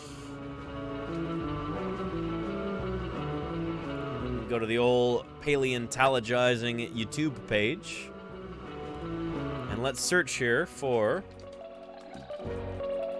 Triararchuncus. It would help if I could spell it right. There we go. Yeah. So, during this stream, which was from February 28th, last day of February, yeah, I started off here in the program Sculptress with a sphere like that. The Jimmy Riggs. Thank you for the raid. Welcome to Paleontologizing. Raiders are about to get flattened by dinosaur content. Phenomenal. Jimmy Riggs. Thank you for the raid. How are you doing? Mr. Lurkers, K-Stella, Jimmy Riggs, Carpomania, Booty Raider, and Comfortably Dumb. How are you doing? Welcome, everybody. It's great to have you here. Jimmy Riggs, first of all, how did your stream go? I hope it was phenomenal. Welcome to Paleontologizing. And allow me to introduce myself for any new people. My name is Danny Anduza. I'm a dinosaur paleontologist. I'm here on Twitch trying to do some good old-fashioned science outreach, you know? Talking to people about my science, fossil science, paleontology. Trying to give you an inside peek into how that works. Today we're 3D printing a dinosaur that I helped work on. This is a new genus and species of dinosaur, and I'm excited to share it with you. We're actually in the process of doing that. So you rated in at a lovely time. But yeah. And stream went good. I complained about a dinosaur of a lawnmower. A dinosaur of a lawnmower? What do you mean? I fix small equipment for a living and on stream. Very cool, Jimmy Riggs. Hence rigs, huh? Because you're rigging things so that they'll work properly. I get it. Good stuff. Well, if you'd like to know what I do here on stream, Jimmy Riggs, I've got a quick little welcome video for you that I'd like to share. If anybody types a 1 into chat, that might entice previously recorded Danny to make an appearance. And kind of give you some perspective on what a paleontologist is doing here on Twitch. You know, what this is all about, you know, and there are some ones. And, you know... Hello, I'm Sam Neill from Jurassic Park. That's not him. Let's protect our fossils, because if they're removed, America loses them forever. Thank you for the follow, Jimmy Riggs. I appreciate that. Previously recorded Danny is currently sidling up behind me. He's going to tell you a thing or two about what paleontologizing is all about, what this channel means and how I got here. I don't like talking about myself that much, but he's much better at it, so I'll let him take center stage right now. Previously recorded, Danny. Take it away. Well, thanks, present-day Danny. Well, if you're new here, then welcome to Paleontologizing. You might be wondering to yourself, where's the video games? Well, my name's Danny Anduza, and I'm a paleontologist. I don't really do too much in the way of video games, I guess. I work on dinosaurs.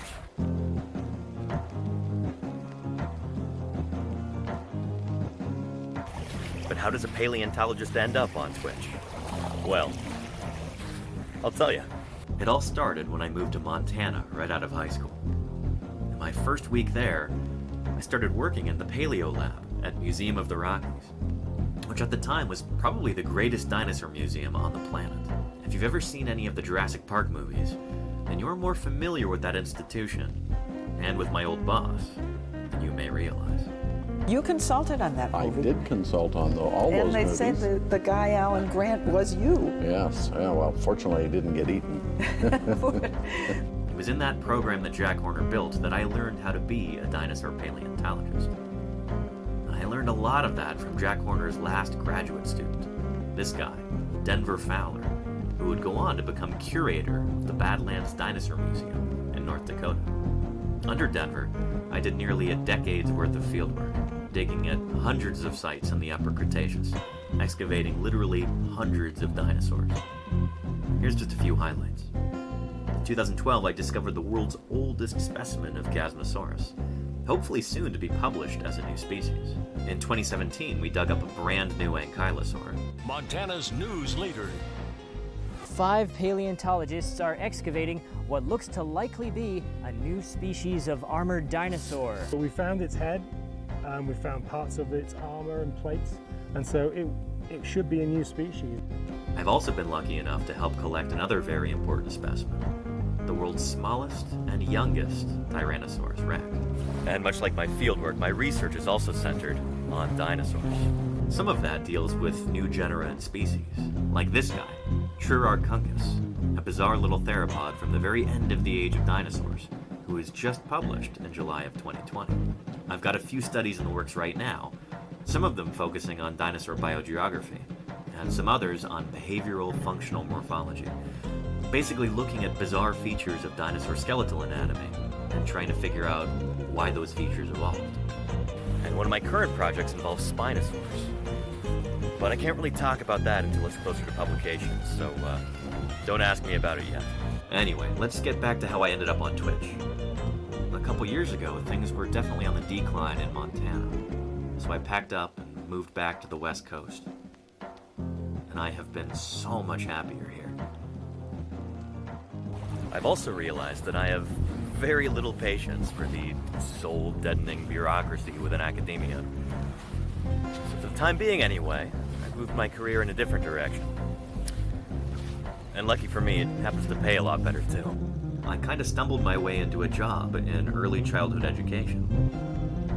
I get to make a real difference in kids' lives and help instill a love of nature and a burning curiosity for the world around them. Then coronavirus descended, and the school shut its doors. But I wasn't about to let a global pandemic stop me and my students. We just moved online. 1, 2, 3. I love digging in the dirt with just a pick and brush. Finding fossils is my aim, and so I'm never in a rush, because the treasures that I see are rare and ancient things, like velociraptors' jumps or Archaeopteryx's wings, and all the kids who wanna see them lining up at our museum. I am a paleontologist. That's who I am, that's who I am, that's who I am. I am a paleontologist. That's who I am, that's who I am, that's who I am. That's who I am, that's who I am, that's who I am. That's who I am, that's who I am, that's who I am.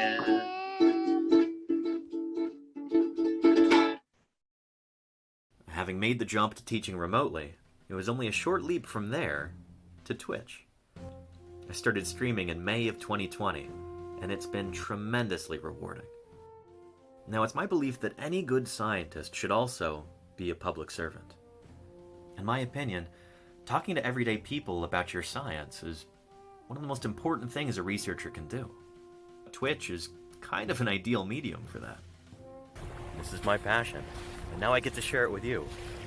And what could be cooler than that? It's my intention to continue this mission of education by answering your questions, providing good science content, and working to grow this channel. And if you could help out by continuing to watch, or if you can afford it by subscribing, I would be deeply grateful. So, for my regular viewers, thank you for sitting through that again. And for everybody who's new, welcome. We've got a fantastic little community going here, and we'd be really happy if you'd join us. Anyway, let's go ahead and wrap this up and get back into it. So, present day Danny, back to you. Well, thank you very much, previously recorded Danny. And of course, thank you even more to the Jimmy Riggs for that remarkable raid. I appreciate that. Welcome to Paleontologizing, Jimmy Riggs. And Raiders. As some of the moderators pointed out, some things have changed since I made that video. I no longer teach at early childhood education like that. This channel has grown to the point where it just made sense for me to do this full time. So, now you're my students. It's great to have you here. And I've done some fieldwork since then, and will be doing much more fieldwork this next summer. And if things go according to plan, I will actually be live streaming fieldwork this summer. You'll get to join me for some dinosaur digs this summer, in June, July, and August. Digging up dinosaurs live on stream right here on Twitch. I finally heard back from Starlink today after 2 weeks of no communication. And they said they're going to send me my satellite dish that I had for the past 2 years, which has never worked. They finally decided to send me a new one. Hopefully they send it soon, or else I will be SOL again. Because I'm leaving at the beginning of June for fieldwork in Wyoming and Utah. So yeah, fingers crossed indeed, Lenina. Yeah. Let's, yeah, we'll see. We'll see. Hopefully they can send it soon. They're going to send me a refurbished one. Not a brand new one, but a refurbished one. And hopefully that's very, very soon, because if it's not here in the next month, then, we'll have to figure something else out. But yeah. Rila Rolo says, I have so many little dinosaurs in my garden. Every time I see one, I think of you. Do you mean birds, Rila Rolo? Oh, I think of dinosaurs every time I see birds, too. But I'm flattered, Rila Rolo. Thank you. Yeah. Satellite dish, out of luck. There you go, Mayor Space. Or, excuse me, Fall Machine, yeah. Yeah. I hear satellite, and I immediately think Mayor of Space, who has jurisdiction over these things, don't you, Mayor Space? And all the burbs arrived this last week. They probably know what's up, Gojira. Yeah.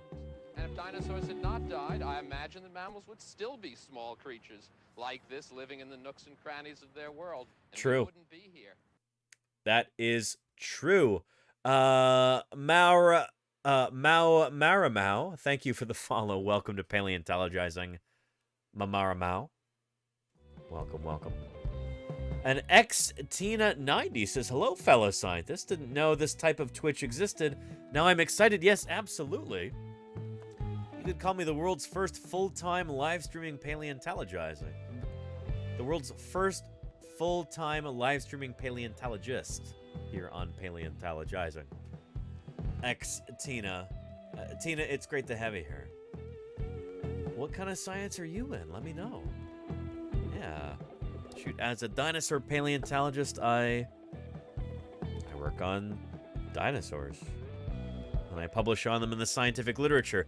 Today, we're actually 3D printing a new kind of dinosaur for whom I am an author on the original descriptive paper.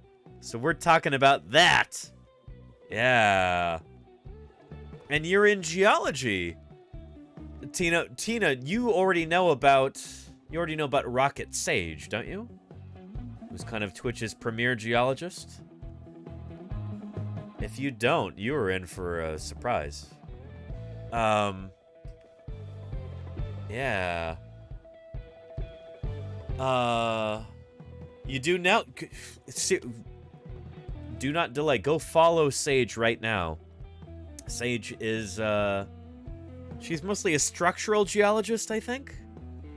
But yeah. She also recently went through a bad breakup, which is really lousy. But she's been streaming more often, and she will be delighted to hear from another geologist in chat, Tina. So go follow her ASAP. Yeah, Sage is wonderful. We just rated her on Saturday, I think. Yeah. And Pontius Pilot says, I just noticed the old school dinosaur model you have behind you. People were silly back then. That's the same one I'm trying to replace by printing this brand new dinosaur right here. Yeah. This is Benjamin Waterhouse Hawkins' model of Iguanodon. This is from back in the 1840s and early 1850s. This animal, we now know it looked nothing like this. They only had a handful of bones to go on. Nobody had any idea what a dinosaur looked like back then. So this is my 3D print model of a Victorian Iguanodon.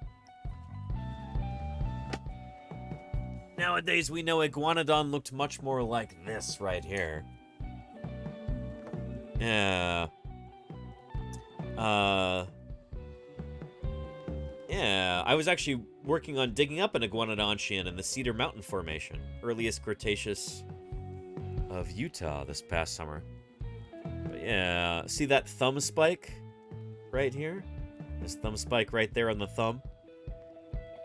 Back in the day, that was thought to be on the end of the creature's snout right there, like a little horn.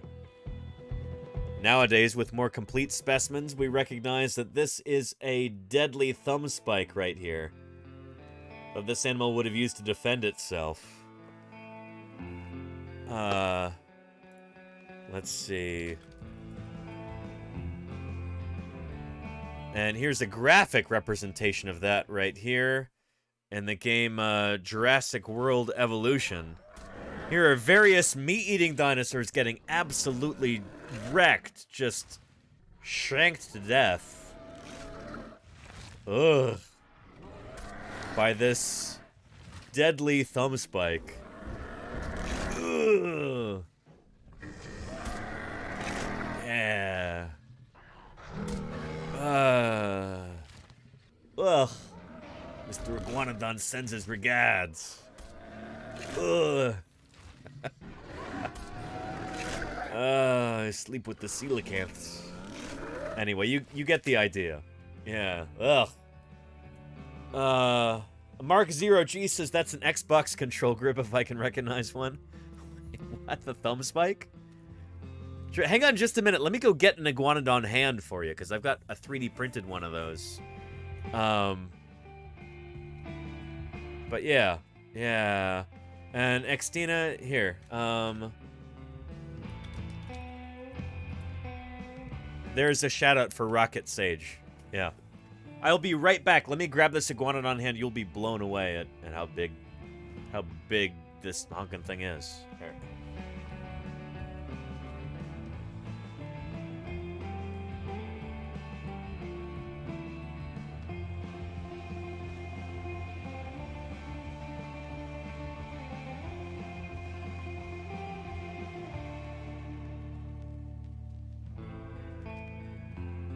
Okay. Here is my life-size 3D print of an Iguanodon hand right here.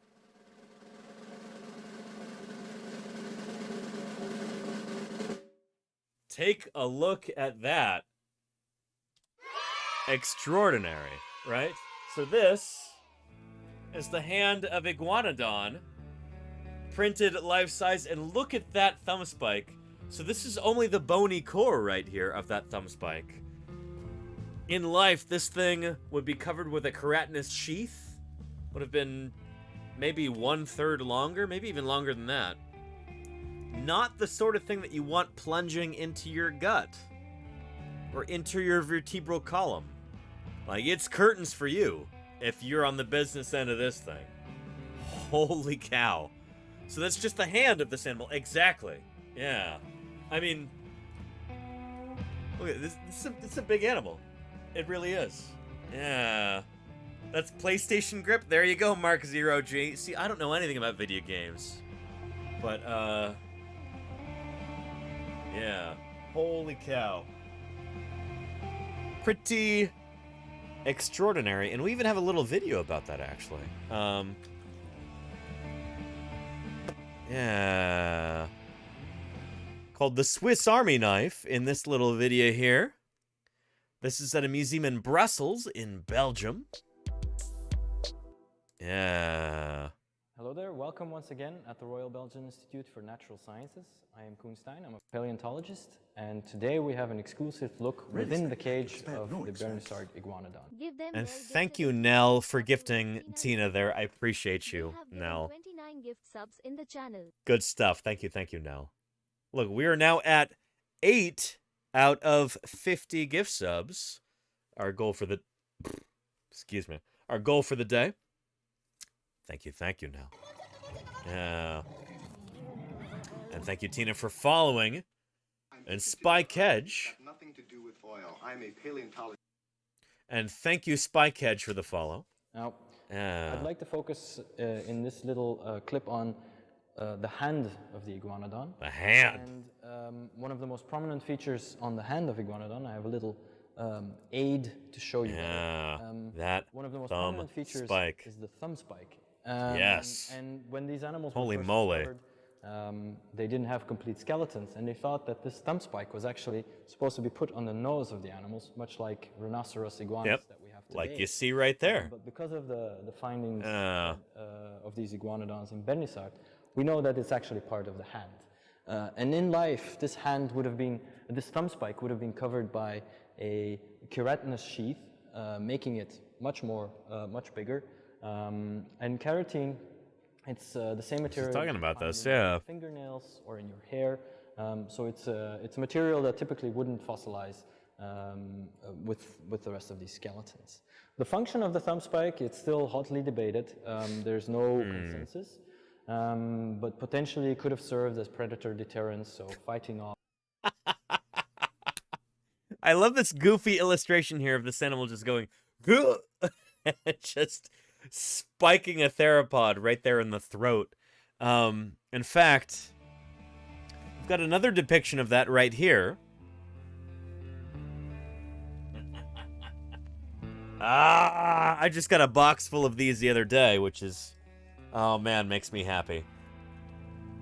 Here we go. But here is an Iguanodon just wrecking one of my study animals, Baryonyx, right here. Yeah. Really goofy looking Baryonyx and really goofy looking Iguanodon too.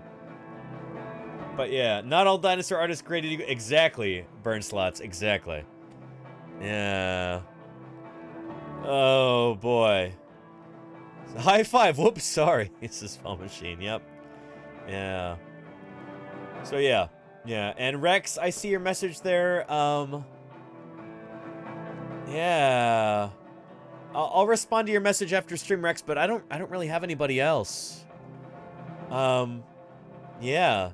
Try and get into the museum there in Lehigh there, Rex. And that's really the best advice I can give you. But yeah. Does that even count as Baryonyx? It really doesn't. There's some phenomenally bad Baryonyx reconstructions. Yeah. It looks like a fish right there, but it's not exactly, Murph. Oh, holy cow. Yeah, and burn slots. I've never been digging in Canada. Very close to Canada. Just a few miles south of the border in Montana. Near the town of Rudyard, Montana. About 2 miles south of the Canadian border. But never in Canada itself, no. Yeah. And 6-foot turkey. Yes, indeed. Yeah.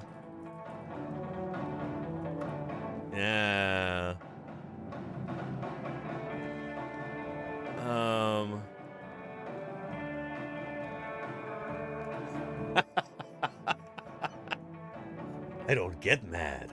I get stabby. Yeah.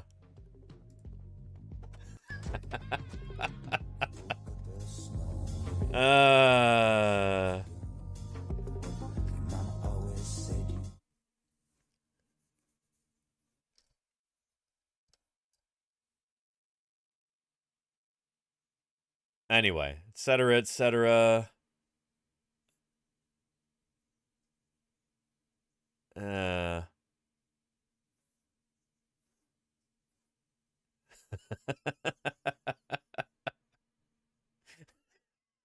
Anyway, wait, where was it? Here it is here.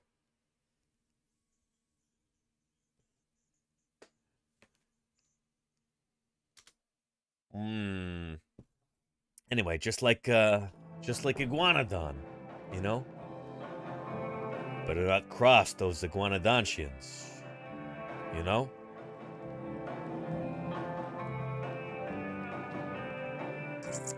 It's not a good place to be for one of those thumb spikes, you know? So yeah, Iguanodon's motto, get stabby. You know, where did you ever get that idea?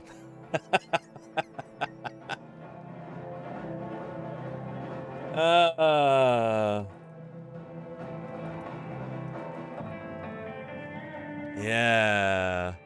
Where would you ever get such an idea? You know?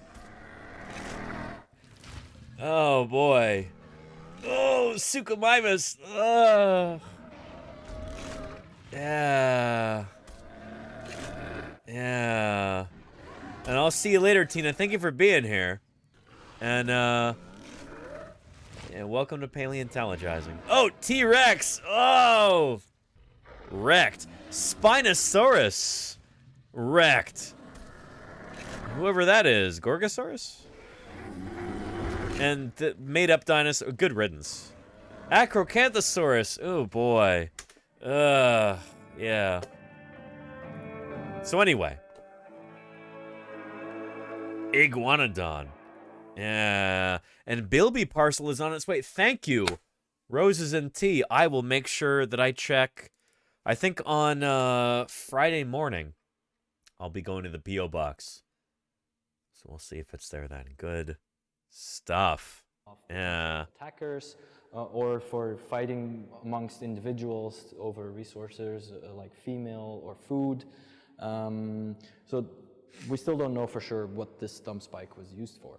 Now, on the other side of the hand, down here, we have the pinky finger. Machine, yeah. And the pinky finger, it's much more flexible. It has many more joints, and it was probably prehensile. So the I do not buy this. The fourth finger on any animal like this is going to have more joints just because it's the fourth finger. You've got basically like 2 joints on the first finger. You've got 3 on the third finger, 4 on the fourth finger, and then 5 on the fifth, or however it goes. Anyway, for dinosaurs, the further you go up in digit count, the more joints you have. I don't necessarily buy this hypothesis. Onto things and manipulate foodstuffs. I wonder about that. And whatnot. So we have 2. It's almost like a Swiss pocket knife, having these. And there you go, Tommy Plodicus. Yeah. Digits. And in the center of the hand, just Iguanodontians rolling into town. Served while they were walking. Just thumb spiking everything. Video clip, we explain why these animals were probably not in this biped position as they are now, but rather walking on 4 legs. And this is one of the features how we know why these digits are typically adaptations for walking and not. Yep, so right there we've got those... So these 3 digits right here, digit 2, 3, and 4, these have all got hooves on them right here. So, like, these seem to be evolved for contacting the ground. They're big hoof-like digits, but have been covered with keratin. So these ones would have been contacting the ground. This one here, not so much. You've just got the tiniest little ungule right there. Not really built for contacting the ground. Nor was this. This was held upright. Would have been basically like a shiv that this animal had on its thumb. Ugh! Getcha. Yeah. So anyway. Yeah.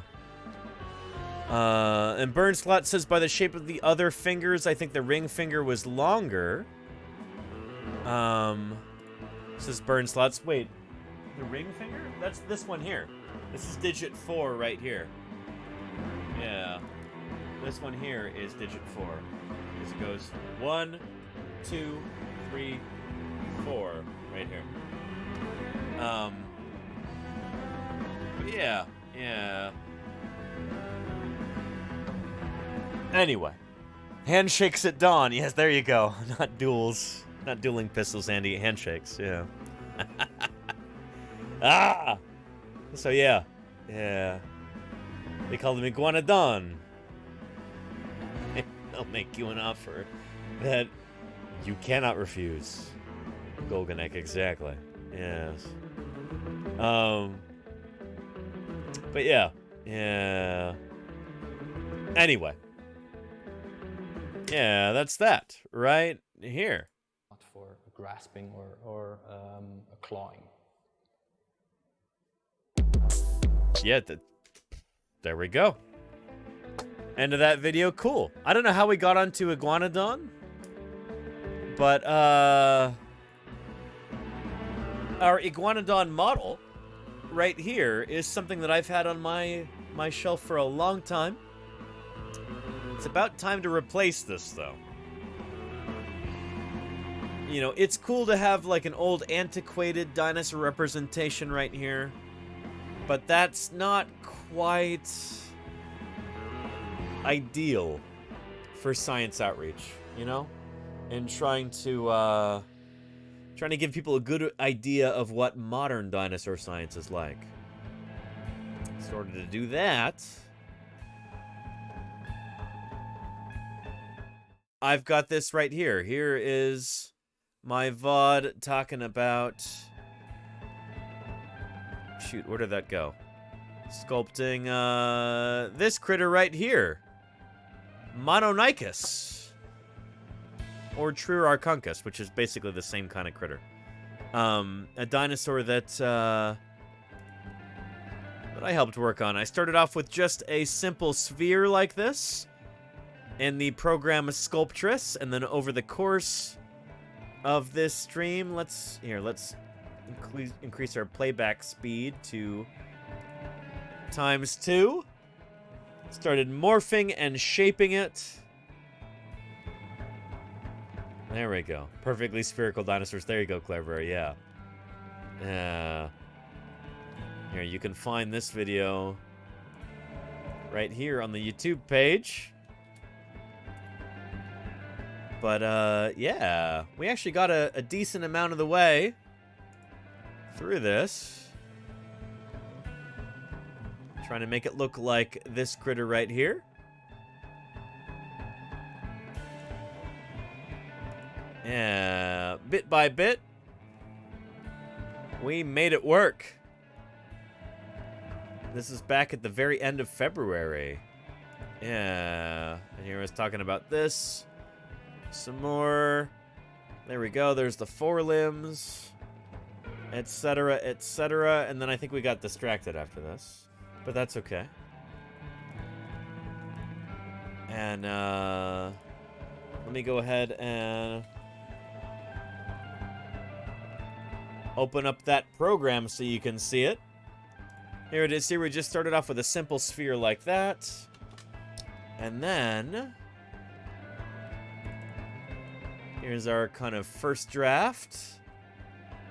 Ended up with this right here for our Triararchuncus. It's already starting to come together. And then this right here with feathers on it. Man, that doesn't look too different, actually. Feathers 2. Right here, starting to really come together. Right about there. Yeah! And then I was able to actually pose this critter. And this is more or less our final product right here. Triararchuncus. This beautiful insect-eating dinosaur from the latest Cretaceous of North America. Take a look at those hand claws. It doesn't look too dissimilar from this cassowary, I suppose. Digital Liminal, thank you for the follow. Welcome to Paleontologizing. Good to have you here. Yeah. So yeah. Yeah. And then I had to make this ready for 3D printing. So I had to create a base for it. And then here that is. Right here. Yeah, so this is currently the file that we are printing. I had to divide this up into 3 different parts because it's too big for the print bed, obviously. But, yeah. This is what we are printing right now. Triararchuncus. Very excited. This, I think, will only be the second 3D Triararchuncus sculpt in the entire world. One of them you can see at, well, the first one you can see at the Badlands Dinosaur Museum in Dickinson, North Dakota. But, yeah. Punches Pilot says you should get this one painted. It would look awesome. I'll paint it a little bit, but I'm just going to paint it to look like a bronze bust or a bronze statue. Because it's going to go right here where our Victorian Iguanodon is right now. So yeah, it's going to be really nice. And I'll be able to, when new people come in, they'll go, what kind of dinosaur is that? And I'll be able to tell them all about Triararchuncus.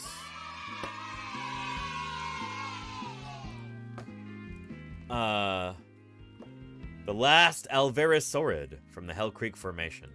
Uppermost Maastrichtian of Montana. And who's that dingus right there? Yep. San Francisco, California. I've never actually lived in San Francisco, but Denver put that anyway. But, yeah. And Daniel. Ooh, Daniel. Danny. Everybody calls me Danny. Nobody calls me Daniel, except for maybe my grandmother or my aunt. So yeah.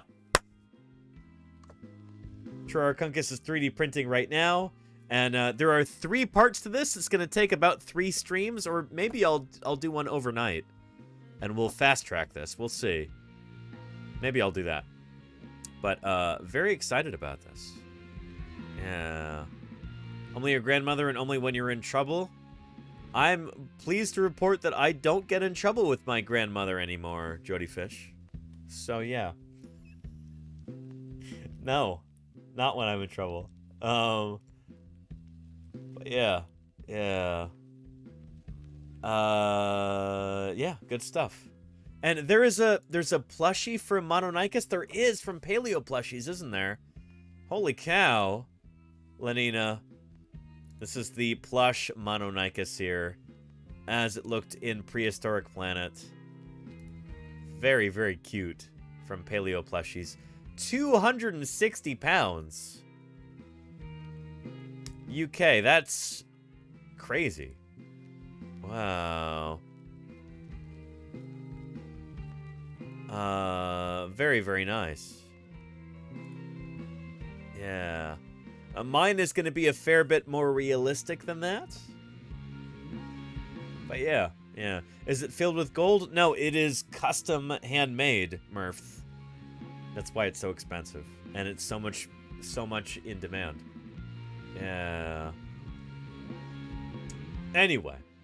Yeah. So yeah. This is going to be the only Triarchunkus model here in the state of California. It'll be one of only 2 in the entire world, so that's going to be pretty cool. Here, let's search again on YouTube and see if we have any more videos of this critter. Triarchunkus. There we go. I like how my video is the first hit. But Alvarezsaurs, the forgotten dinosaurs, why are they forgotten? Dare I click this? Let's see what this video is all about. Here, from the Budget Museum. Never heard of this channel before, but let's shoot. Let's check it out. Okay, so dinosaurs are usually seen as the ultimate animals, either because they of their huge size, claws and jaws, or a rogues gallery of spikes and horns. But of course, they're not all like this, and we'll actually focus on one of these lesser-known types of dinosaurs, the Alvarezsauroids. And although they might not... What's up with the newspaper, like, stroke around the... I don't get it. But these guys have got crazy, ridiculous claws. That's still pretty neat. ...be the most intimidating creatures. They are still very weird and fascinating in their own way. Oh yeah, they are. Let's give a quick icebreaker for Alvarezsauroids. They were rather small for dinosaurs, with most species like Mononychus or Alvarezsaurs being about 1 meter in length, with some of the larger ones like Haplochirus only getting twice as large at 2 meters. And we're still not entirely sure, we're not 100,000% sure that Haplochirus actually is an Alvarezsaurid. But yeah. Almost all have been found on the continents of Asia and South America. However, a new species known as Triarchunkus. Yeah! Look at that chicken.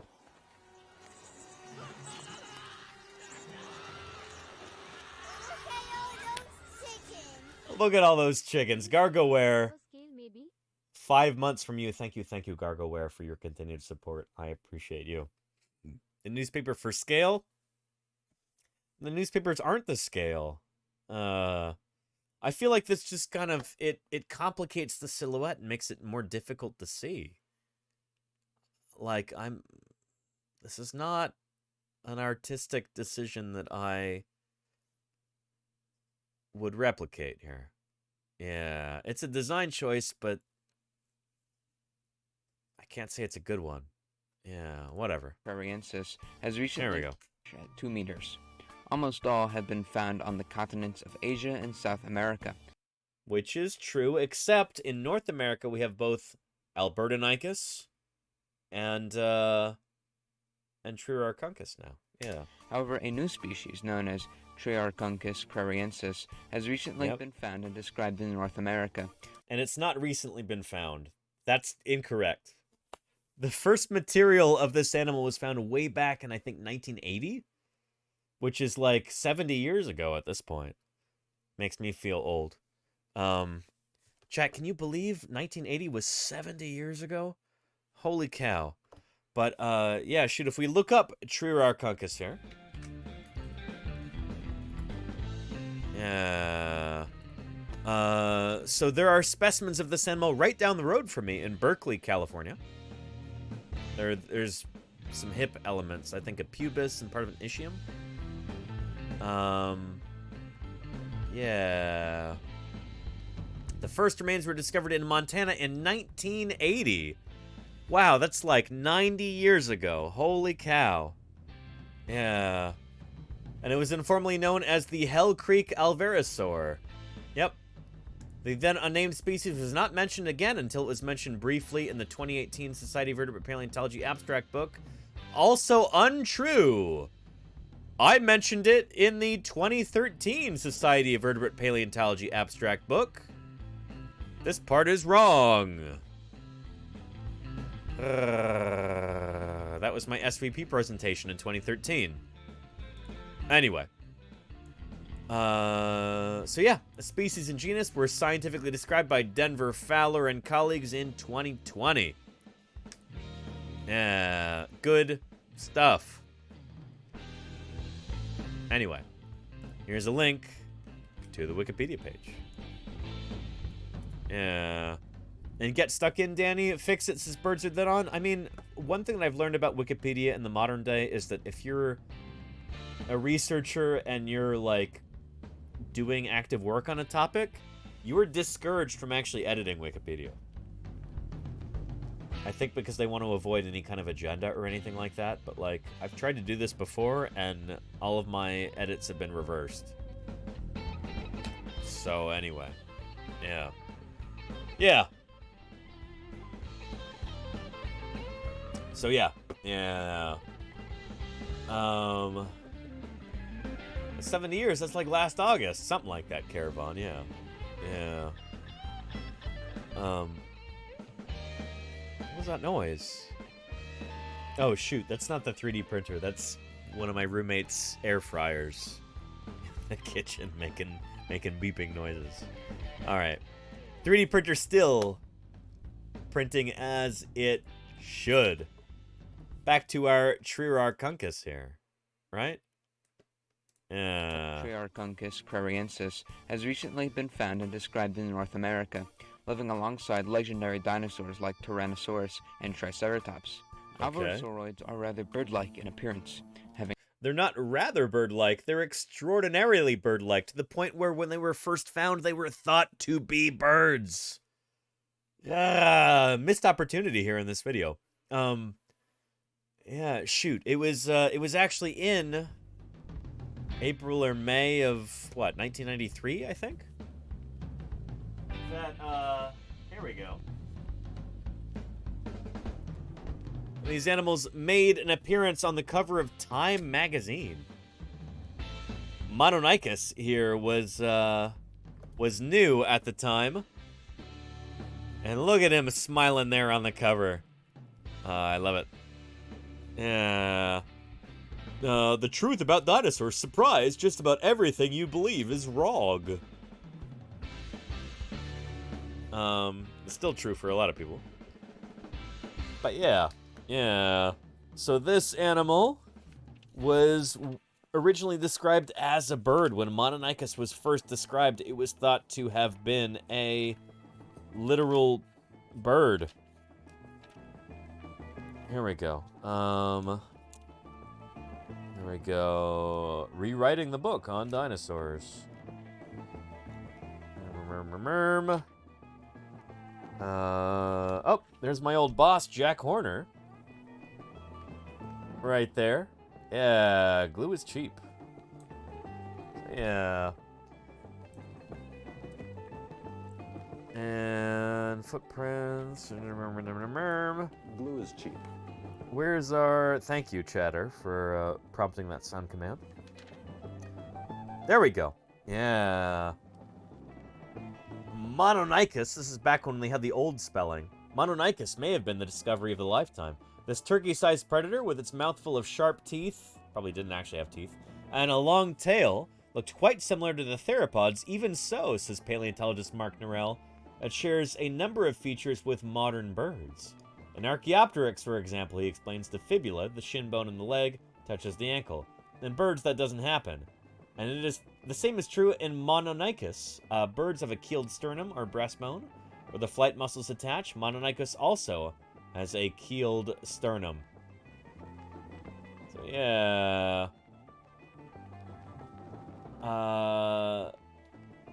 It was probably covered in feathers. We now know that is the truth. That is absolutely true. Yeah.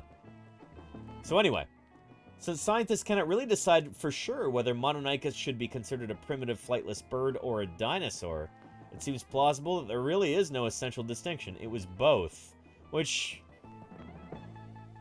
There is an essential distinction, but it's fuzzier than you'd imagine. Like, it's not arbitrary, but... birds are creatures that are part of the bird lineage. Mononychus is not part of that lineage. It's just outside of that lineage, as far as we can tell. For now. Future fossil discoveries could shake up the dinosaur family tree and actually put the origin of birds lower if it turns out that Maniraptorans are actually secondarily flightless birds. That would mean that Mononychus is actually a bird. So yeah. Yeah. Anyway, let's continue. Having slender bodies. However, a new species known as Triarchunchus prairiensis has been found and described in North America, living alongside legendary dinosaurs like Tyrannosaurus and Triceratops. Alvarezsauroids are rather bird-like in appearance, having very bird-like in appearance. Long legs. They're basically like weird-looking proto-birds. They're not rather bird-like in appearance, like they're basically weird birds. Their snouts were elongated and tube-shaped, with many small teeth. And due to a fossil of the Alvarezsauroid Shibuya having feathers, we know that presumably all of these animals were covered in at minimum light plumage, which may seem weird. However, the more we learn about dinosaurs, the less this seems to be an uncommon feature. There you go. The first oddity of this family is where they actually fit into the dinosaur taxonomic tree. Of course, we've always known they're theropods, the bipedal, usually carnivorous dinosaurs, where birds are also technically grouped. In fact, Alvarezsaurs... Not technically? What do you mean? Birds aren't technically theropods, in the same way that Spinosaurus is not technically a theropod. Limiosaurus is not technically a theropod. They're all theropods. Were originally believed to be early flightless birds, due to a few traits they shared with birds that we'll get into later. However, this was later thrown away in favor of the idea they were close kin to ornithomimosaurs, another set of nimble bird-like dinosaurs. However, this idea was also put aside when it was discovered many of the Alvarezsauroids' bird-like traits are not due to their evolution from ornithomimosaurs, but instead they evolved independently later down the line. They're Maniraptorans, aren't they? This has made classifying Alvarezsaurs very difficult, and are now classified as being a basal member of the Maniraptoran dinosaurs. There you go. Of other bird-like theropods, such He's as got that right. Raptoridae and Dromaeosaurs. So yep, there's our Oviraptorosaurs, like we were talking about earlier with Jade. And then there's our Dromaeosaurs, like Deinonychus right here. This is the Velociraptor from Jurassic Park. That animal actually looked like this. Now, let's look at the real weird stuff. By far the most visible of their odd traits is the fingers, or really lack of fingers. On already stubby-looking arms, Alvarezsauroids have 3 claws. I'm sorry, the whole newspaper print thing is really distracting to me. I can't see past that. It's really distracting. However, 2 of these fingers are incredibly reduced to the point they are vestigial. One claw, however, has grown to the point where it encompasses the entire hand. So the arms just look like one big finger instead of, an arm. For earlier... So, I mean, this is true of, all derived Alvarezsaurids, as far as I understand. But yeah. And it's birds or dinosaurs, not birds are technically dinosaurs. There you go, Tommy Platycus, yeah. Whole new meaning of flipping the bird. There you go. Pontius Pilate, yeah. And Sophia Barola says, hello, Paleontologizing. I have a question. Can you recommend me a paper or book that explains about the neotemia in evolution of birds? I don't know what you mean, Sophia. I don't understand. Could you rephrase a little bit? Neotemia. I don't know what you mean by that. What is neotemia?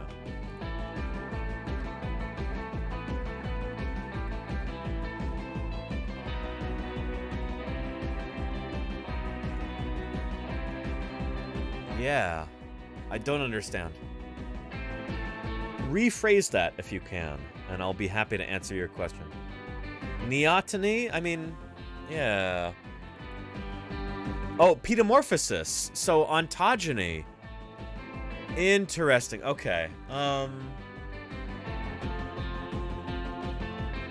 I can recommend a video to you. Yeah.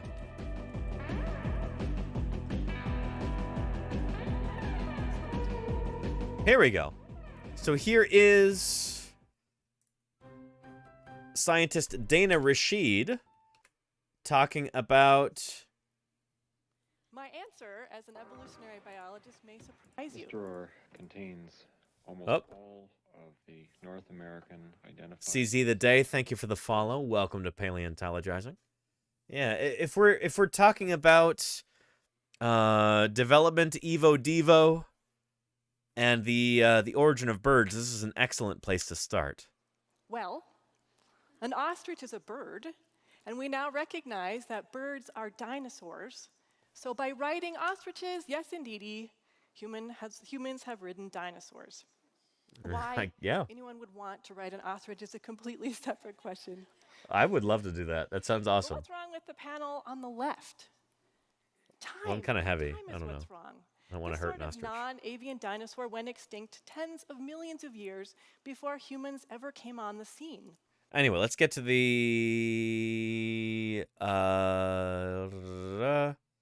bird tail evolution. But there's a lot to study here because we're looking at about 150 million years of evolutionary change between what is generally regarded as the first bird, Archaeopteryx, my favorite dinosaur, and say a modern chicken. Because there's a lot to study, we had to narrow it down. Yep. We decided to start with bird tail evolution. So let's go down to the Evo Devo. So how do we study bird tail evolution, or really any event that occurred millions of years ago? Yeah. We use a strategy called Evo Devo. Evolutionary development. Developmental biology. Yeah. We are currently at an incredible crossroads in science, where multiple fields are converging together to give us unprecedented understanding of biology. Yep. Paleontology is no exception. Cool. We can now combine paleontology and developmental biology to understand not just what happened and when, but now we can understand how something happened. Very cool. Using Evo Devo, where do we start? Well, we start with the fossil record. The fossil record shows us that about 130 million years ago, there was an abrupt transition of long to short tails, and despite lots and lots of searching, no one has ever found a Cretaceous intermediate form, like a bird with a short tail without a pygostyle, without that fusion of vertebrae at the end. So now that we know the what, tail shortening and tail fusion, and the when, 130 million years ago, what steps do we take to get to the how? Well, you can watch the rest of this right there in the chat. So I actually went up on a road trip with Dana Rashid and Kevin Soria, I think. We went up to an emu farm in Kalispell, Montana, to collect some emu eggs for Dana to experiment on, and that was a ton of fun. But this is perfect. Yeah, and Sophia, I have another recommendation for you. There's an excellent book by my old boss, Jack Horner, called How to Build a Dinosaur.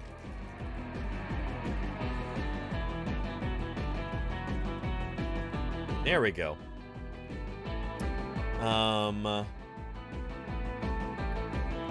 Yeah, and you can get this for real cheap.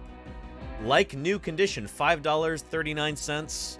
There's also an audiobook, which I would recommend too. If you like listening to audiobooks, Audible has got a version of this. It's good. It's good. Well read. So there you go, Sophia. Thank you for the excellent question. Yeah. And Punch's Pilot says, I'm a little late here. It is 100% confirmed then that birds are dinosaurs? I knew that was a theory, but I missed the memo? Well, Punch's Pilot, let me find you a little clip right here.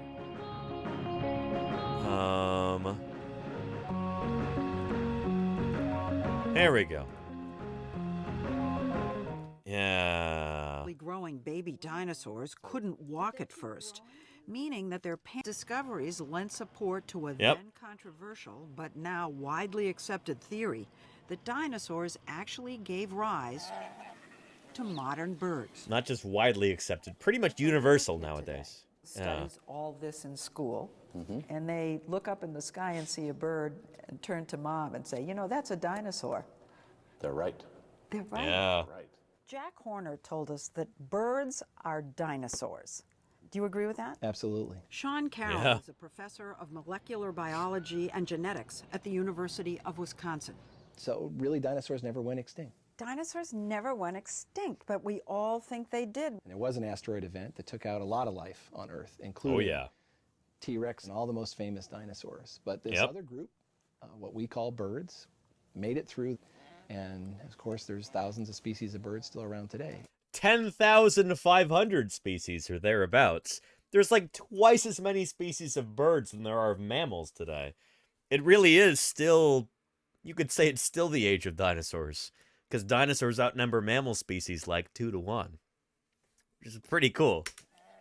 The dinosaur-bird connection is largely settled now. Largely settled. This was 10 years ago, or let's see, 12 years ago, excuse me. 12 years ago, 2010. I'll give you a link to this. But, yeah, we've got... don't just take it from me. Take it from any other paleontologist, any other evolutionary biologist, any other ornithologist, bird scientist. And they will tell you, Pontius Pilate, birds are living dinosaurs. They're the only group of dinosaurs that survived the asteroid impact and subsequent ecological devastation at the end of the Cretaceous period. Yeah.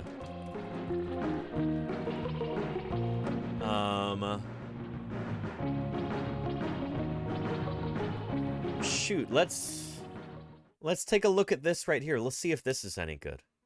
Birds are sometimes spoken of as if they are a distinct type of animal that evolved from dinosaurs. However, the fossil record makes it clear that they were just one particular lineage of dinosaurs that coexisted with their now extinct relatives.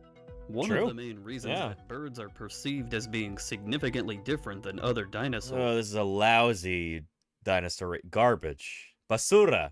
Dog water. Agua de perro. Is that outdated portrayals of their relatives remain prominent. Yeah, In reality, these are outdated. Good. Even though birds good on have you. some unique features, many of the traits that we associate with them actually originated in some common ancestor that they share with other dinosaurs. Yep, and this is very true. Lenina, thank you for pulling up this link right here. So this is an infographic that I made a couple of Thanksgivings ago for National Dinosaur Dissection Day here in the US, also known as Thanksgiving Day. Your turkey is a dinosaur. So here's the skeleton of a turkey, Meleagris galopavo, the domestic turkey, and a Velociraptor mongoliensis, the Mongolian velociraptor. Yeah. Just about everything that makes birds different from other modern animals today, from their S-shaped neck, to their hollow bones, their unique ankle joint, their wishbone, even their feathers. Those might be unique things today among animals, but they didn't used to be unique.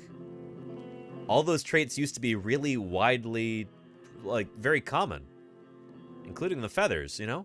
Dinosaurs invented each of those traits, and birds just inherited them. Those are dinosaur hand-me-downs that those birds are showing off today, which is pretty cool to think about, you know? So yeah. Anyway, feel free to download that and print it out or whatever. Yeah, I put a lot of work into that infographic, so spread it far and wide. Yeah. Echoes of a past long gone. Well, it's a past that lives on today in birds, 6-foot turkey. Absolutely. Like, this is not an extinct past. This is a past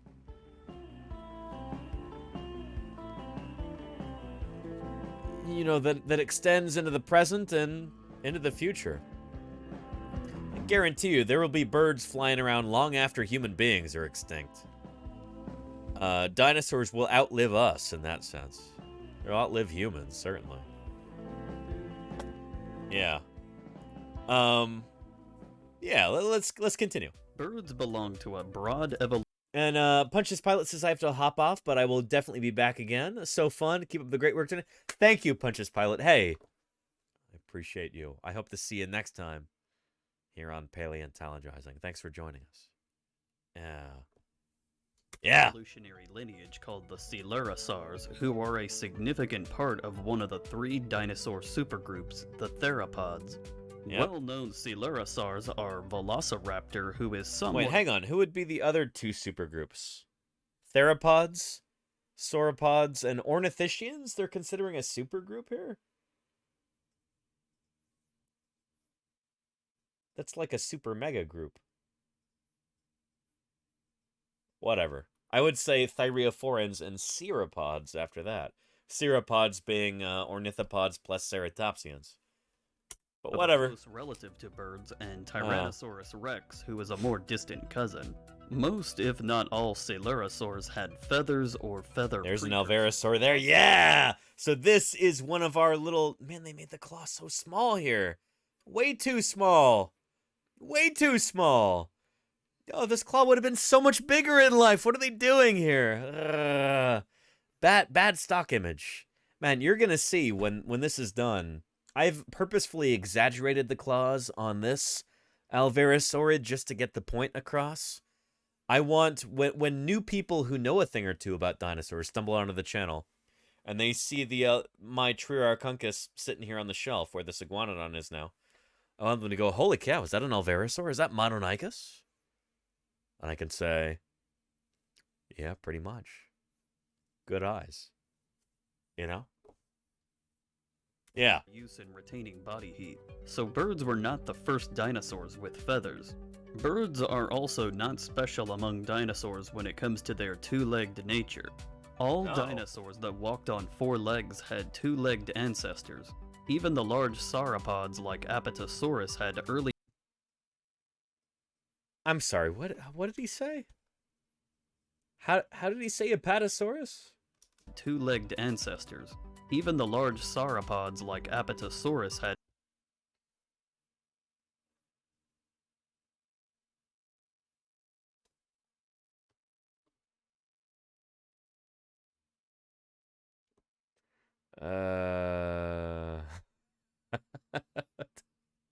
Okay, well, whatever. Tomato, potato. Apatosaurus, Apatosaurus. Epitasaurus. Tradoon, exactly, Kachura. You know, tomato, potato, whatever. A potatosaurus. There you go, Charlie's Dragon.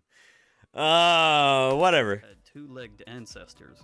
Even the large sauropods like Apatosaurus had... Can we get some Apatosaurs going in the chat here? You know, like these guys? We happen to have some Apatosaur emotes. Good stuff. Keep it up, and I'm going back to Brontosaurus. There you go, Jody Fish. Yeah.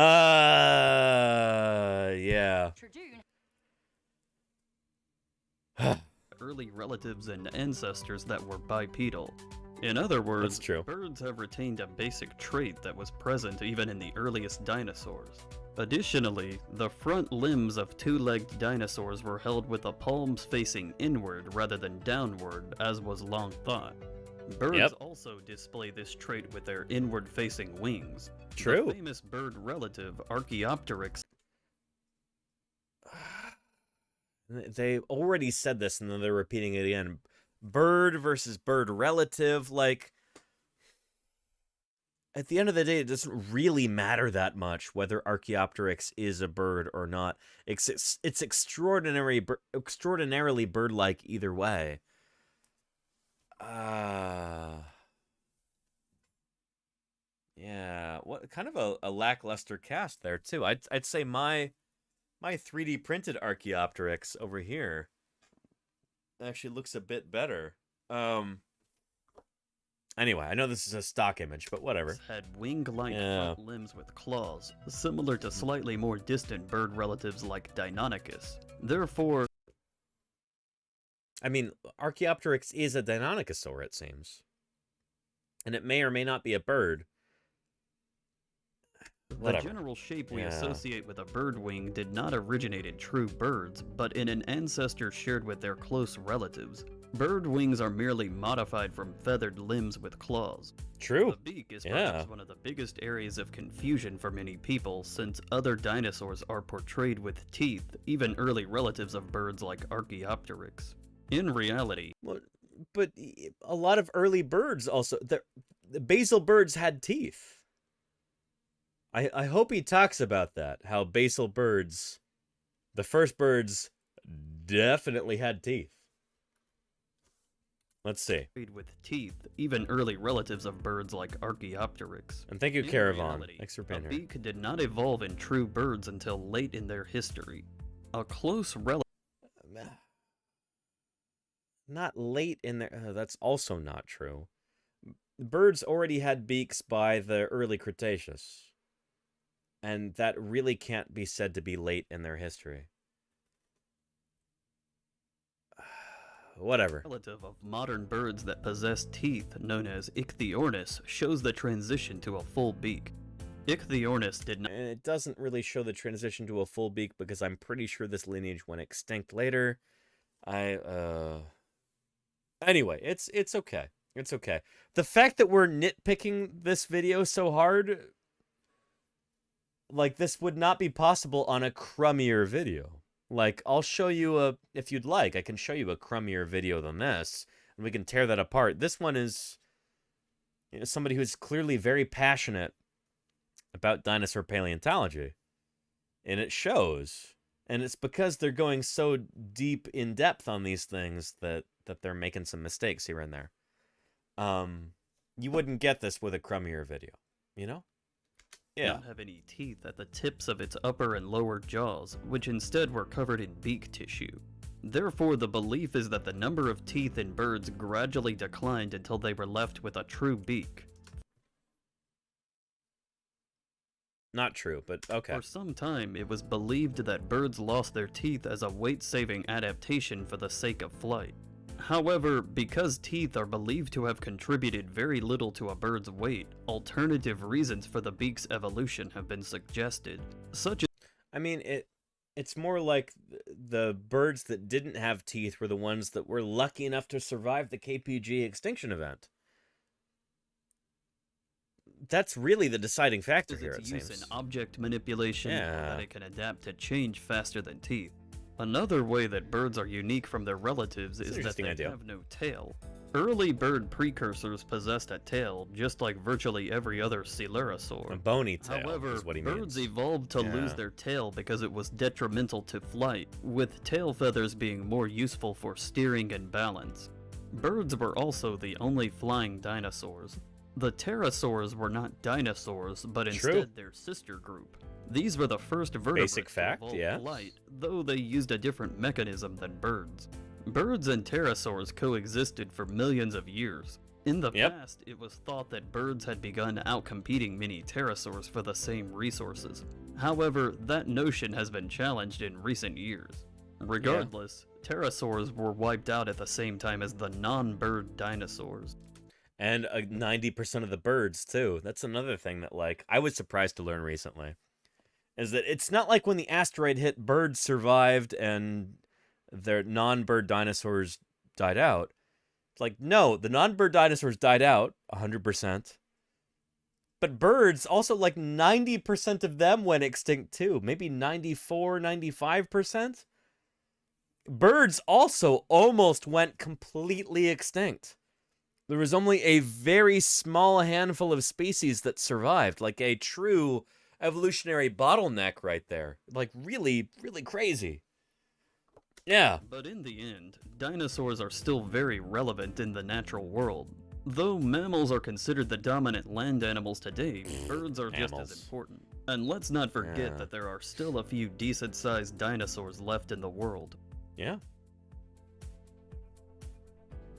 That's true. Flying dinosaurs are certainly larger than any flying mammals today. Discounting airplanes, obviously, and helicopters. And rockets and hang gliders, everything else, yeah. But, I am a mammal, Rat Acid. And of course, as a mammal, I recognize how very paltry, insignificant I am. You know?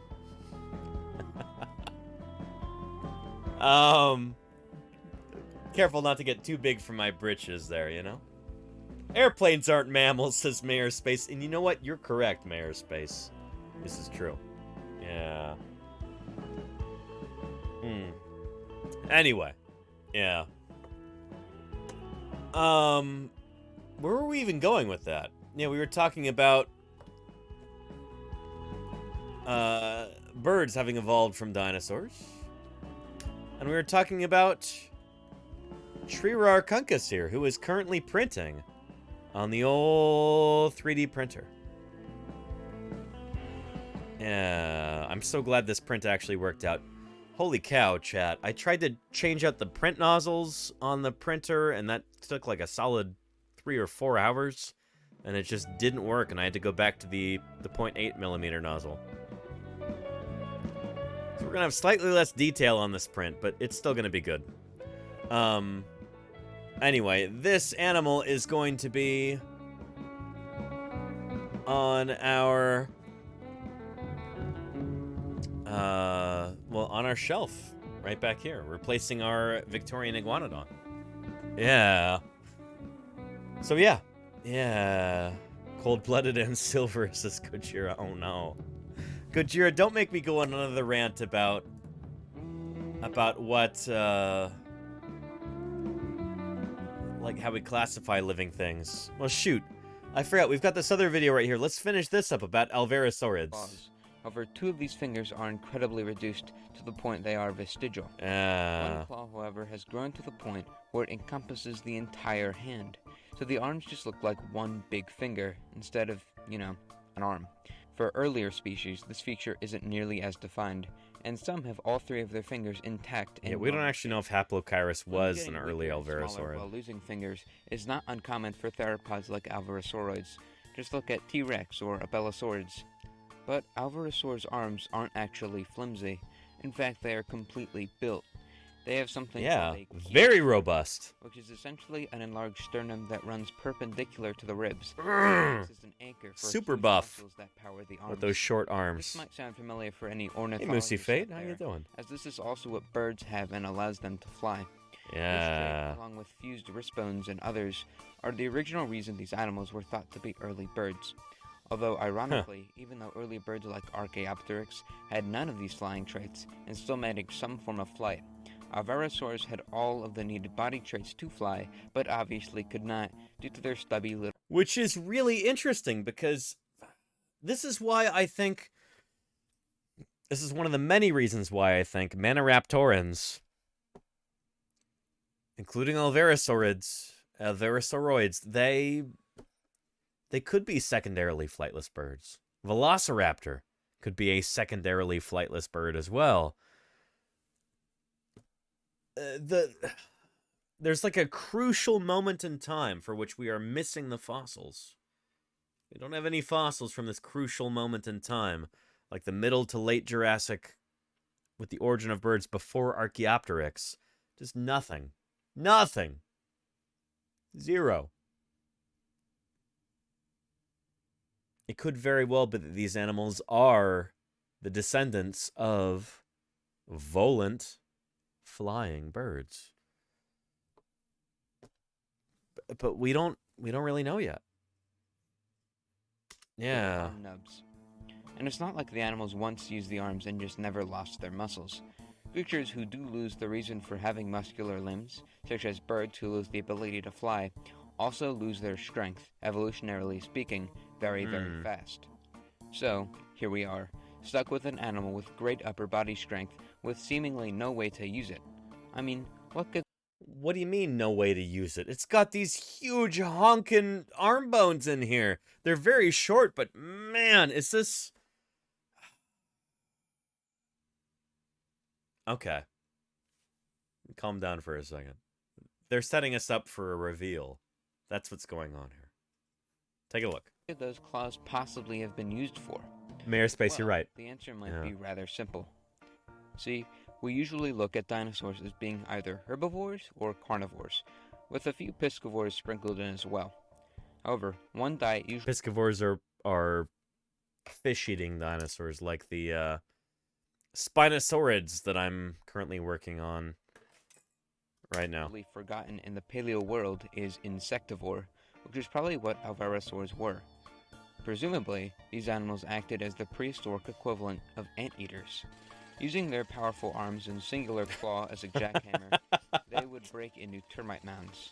I like that. They would then use their narrow beak and many small teeth to catch dozens of small insects for nourishment. There you go, Murph. Spinosaurid, Maybe they even had a long tongue. However, this of course does not show up in the fossil record. One Alvarezsauroid, Bonicus, even has a finger with quite a lot... Wait, hang on. What did he say? One Alvarezsauroid, Bonicus...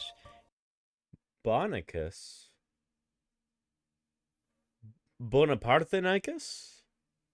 Named after Jose Bonaparte?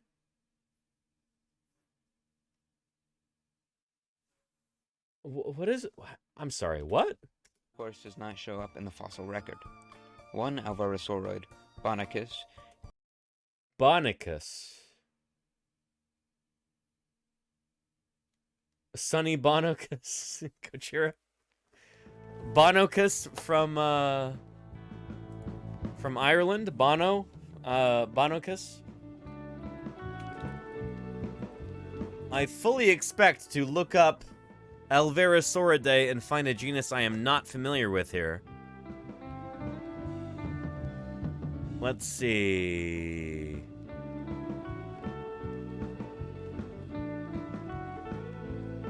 Bonapartenicus, that's what I was talking about earlier. Ceratonicus, Shishionicus, Albinicus, Parvicursor, Albertonicus, Mononicus, Linhonicus, Shuvuia. Where's our Trirarchuncus? That should be sister taxon to Mononicus there. Oh, this is from 2012. Never mind.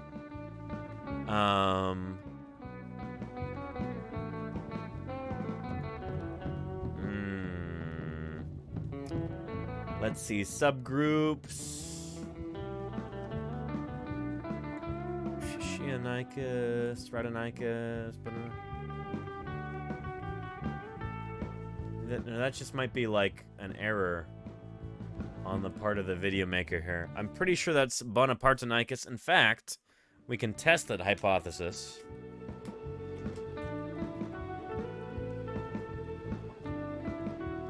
Bonapartenicus. And if that image shows up here, the one from here, then we can say that probably was an error, but I'm not seeing it yet. Yeah, interesting.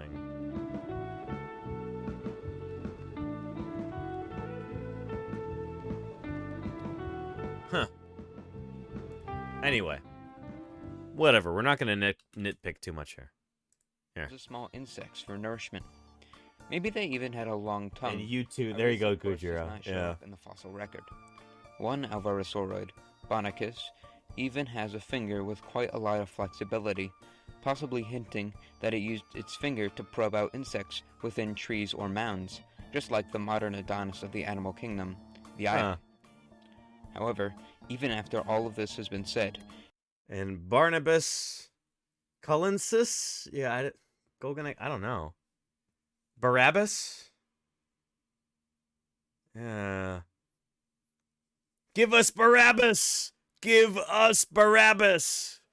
Give us Barabbas! Maybe it was that. I don't know. There's a few things holding Alvarezsaurs from using their arms as proposed. Most namely, their arms are so short they would have to be right next to a mound in order to hit it. So maybe Alvarezsaurs filled some niche we don't even know about. With that all being said, although Alvarezsaurids are certainly one of the most forgotten of the dinosaurs, they are definitely not uninteresting. And hopefully, we learn more about these odd little creatures later down the line. Sure. I don't know how forgotten they are, but... thanks for the wonderful pictures I used in this video. I'm glad I was able to shine some light on Alvarezsaurs, and they proved to be very interesting in their own right.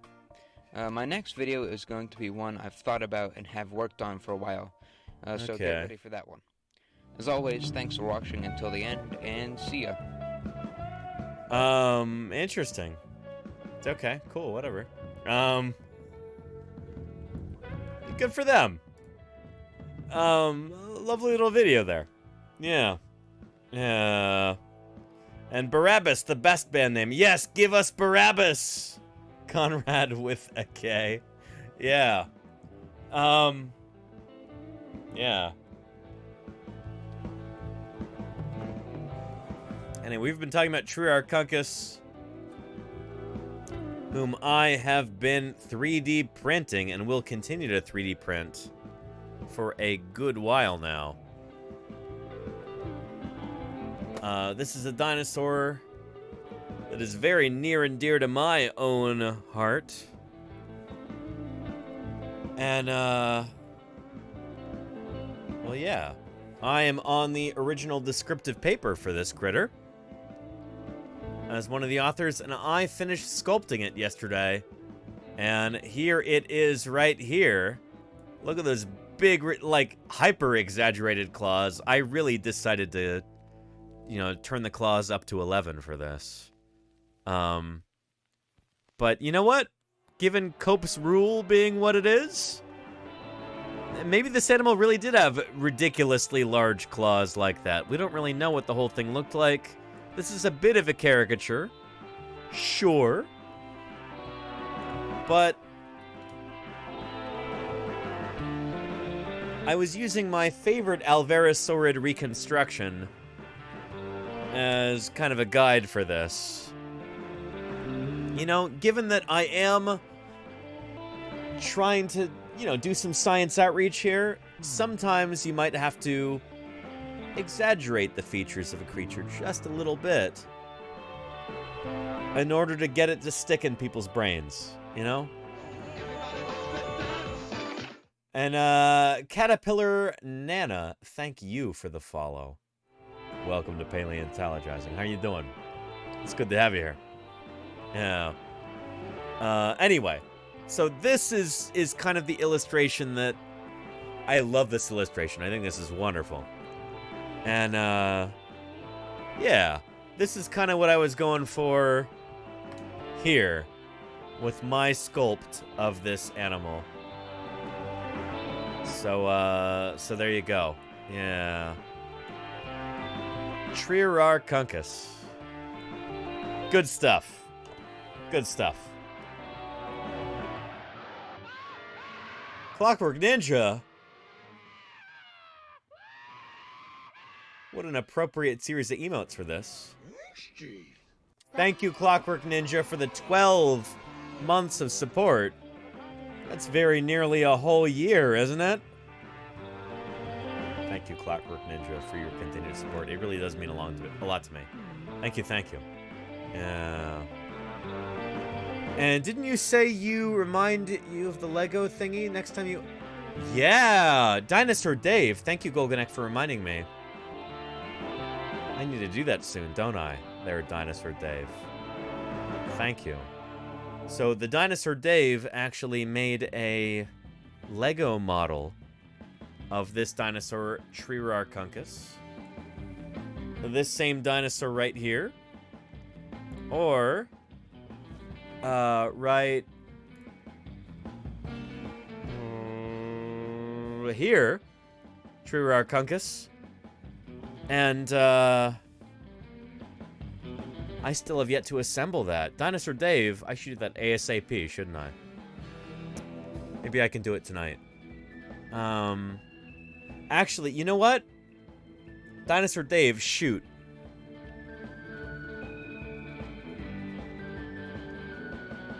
How did you send me the directions for that? It's been so long. I've been neglectful about this. If you send them to me via email, I can find them, but if they're in the Discord, the instructions for assembling it, that will be difficult to find. Via Discord Okay, I can find it then. Thank you, Dinosaur Dave. If it's via an individual message, I can find that. Yeah. But yeah. Maybe I can do that very soon. We'll see.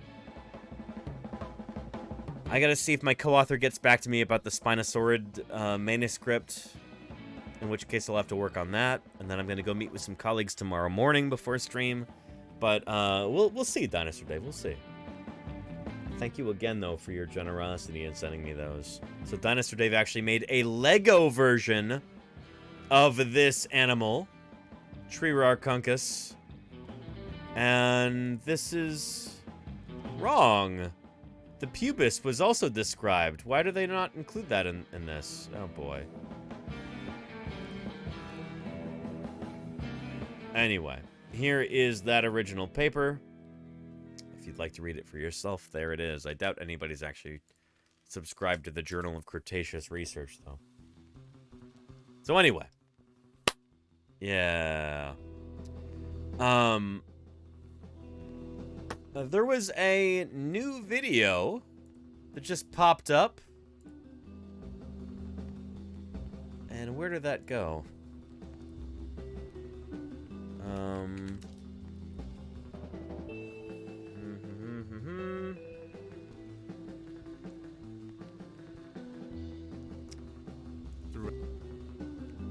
As we often do, especially earlier in the week,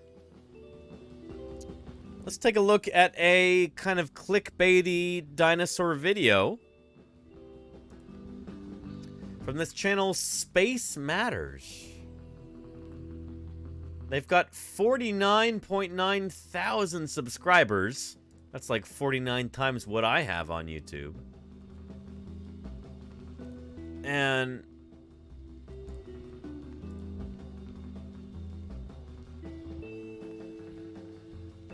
yeah, terrible thumbnail here. This is clearly like AI generated.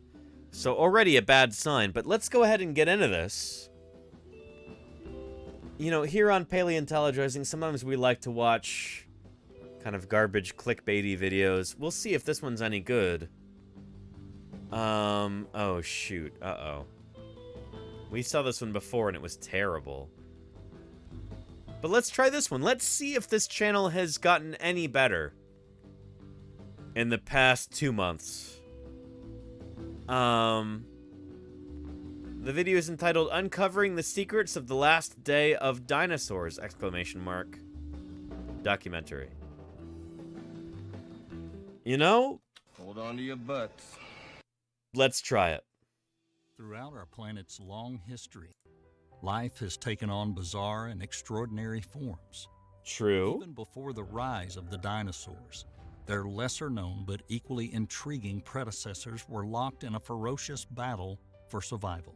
Okay. In the Paleozoic era, strange creatures emerged. There's a Dunkleosteid fish right there, one of these big placoderm fishes. With unique body shapes that seemed almost impossible to imagine. That's Diplocaulus right there. Came to an abrupt Lystrosaurus. End with the most catastrophic extinction event in Earth's history. That's the Permian extinction, right? They better not get this mixed up with the KPG extinction.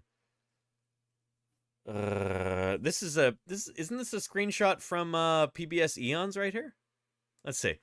Wiping out a vast majority of marine and terrestrial species. Yeah. Despite this mass extinction, a small... Oh boy, and these this is...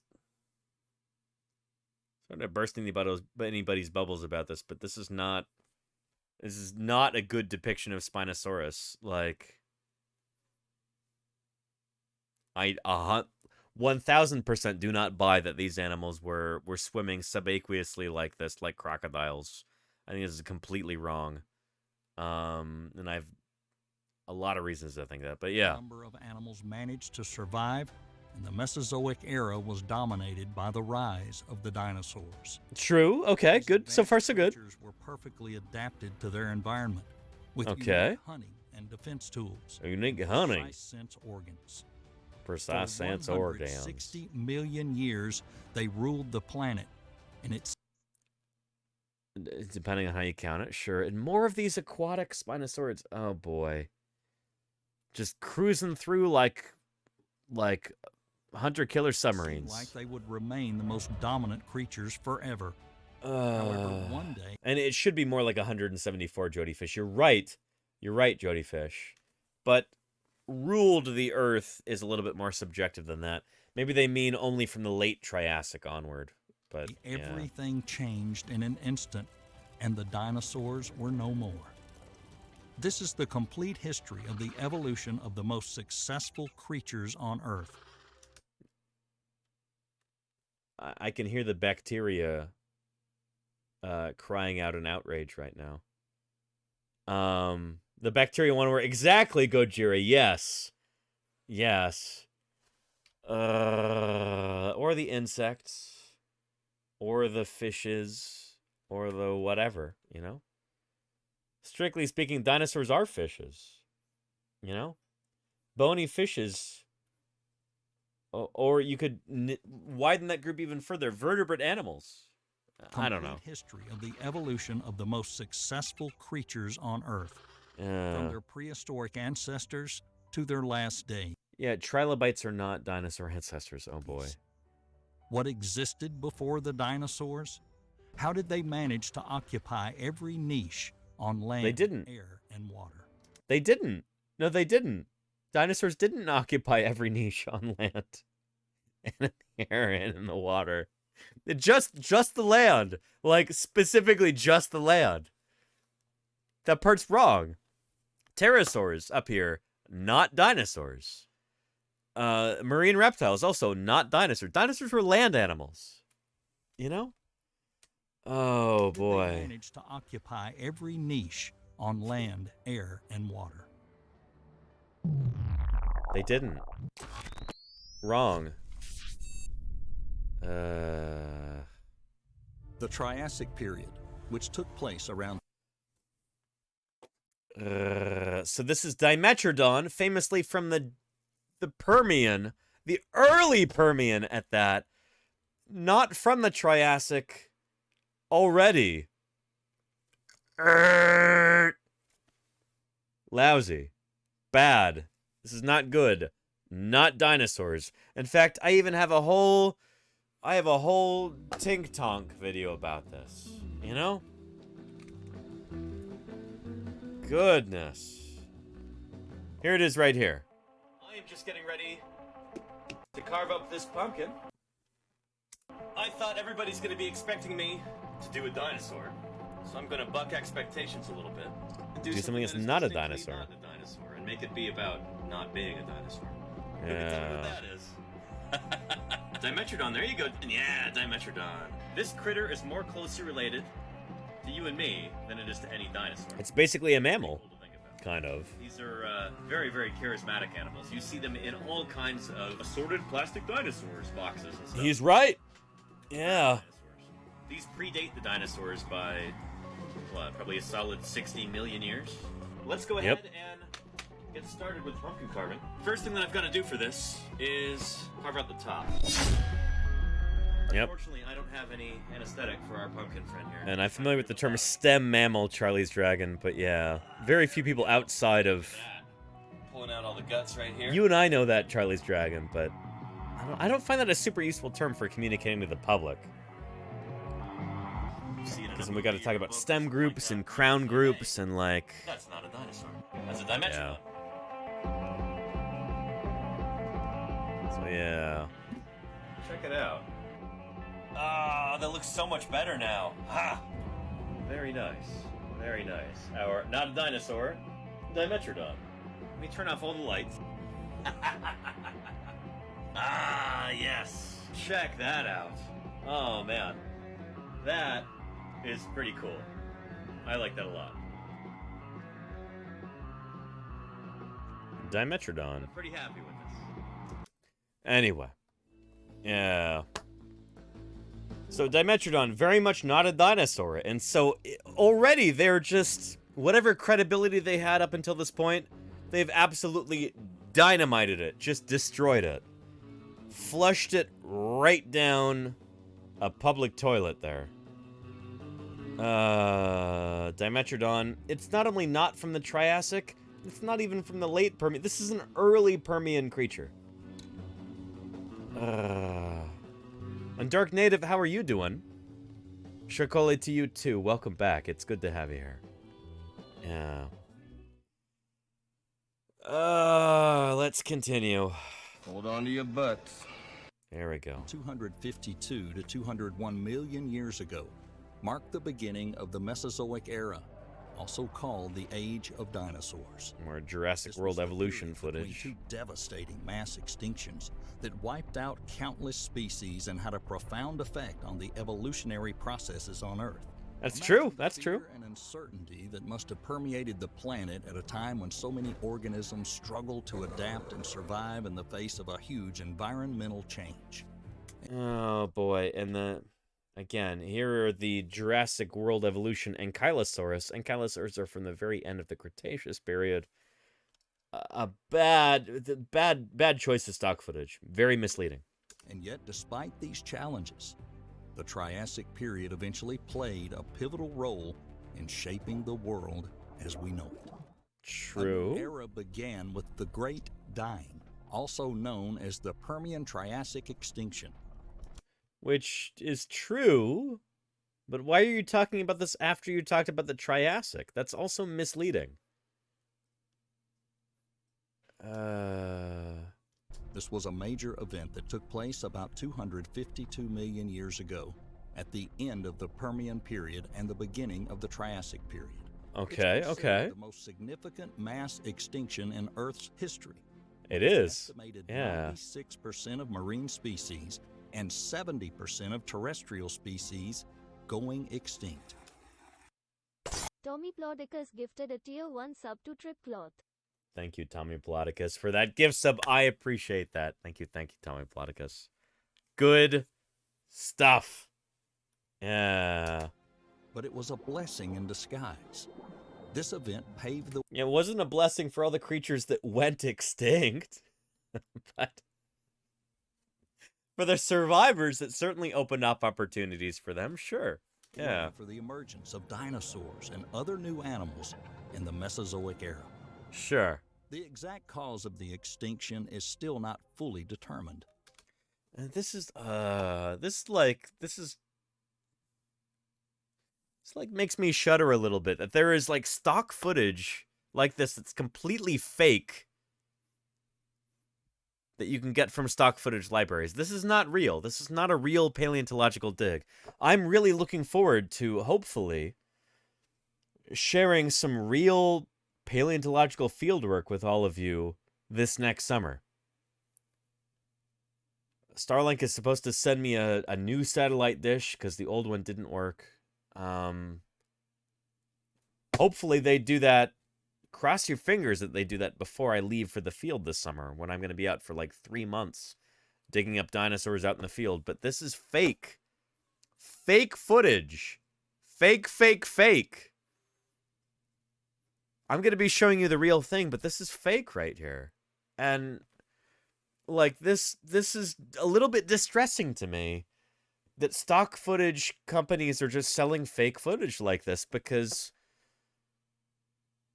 you just know that there are people out there in the world, especially on the internet, who go, oh, the world is actually flat and dinosaurs aren't real and all of the footage of them is faked and all of the bones are faked and everything else. And this sort of thing just kind of gives them more ammunition. They're going to say whatever they're going to say regardless, but like, don't make their lives easier by doing this.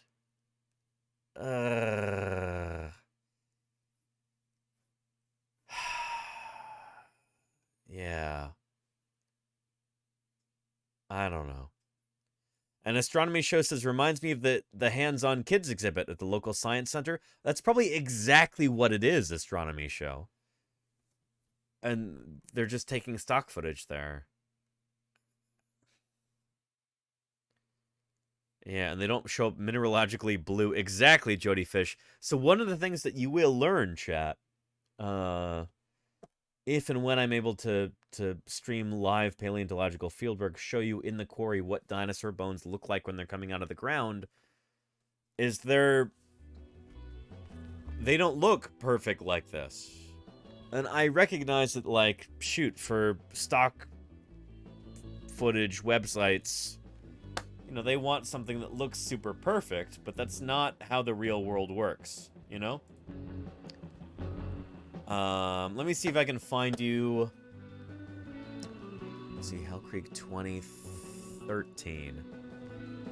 When we were digging up a Triceratops in the Hell Creek, we had some beautiful photos of its horns. Here we go. Well, shoot. Here is me sitting on top of a jacket, working to undermine it, working to help pedestal this thing. There we go. This is back in 2013. We've got, you know, Triceratops horns underneath this. But let me see if I can find you a photo of the horns actually in the ground. And those should be right here. Here we go. This is actually pretty darn distinctive. You can see the tips of the horns right here. There's one tip, and there's another tip. This is of a Triceratops, so, you know, a dinosaur a lot like this. Actually, is probably the same species as Yoshi's trike. This dinosaur here. So what you're basically seeing are the tips of these horns, although this is a much smaller individual. This would be a juvenile or a subadult. Specimen's called Cliffhanger trike. And, yeah. Anyway, this is actually, like... I wish we had a film crew on site right here, because, like, the bones are pretty distinctive. There's a horn. There's a horn. You're looking at it upside down, so, like... You're looking at it as if the Triceratops were like this. They were upside down, and those nose horns up there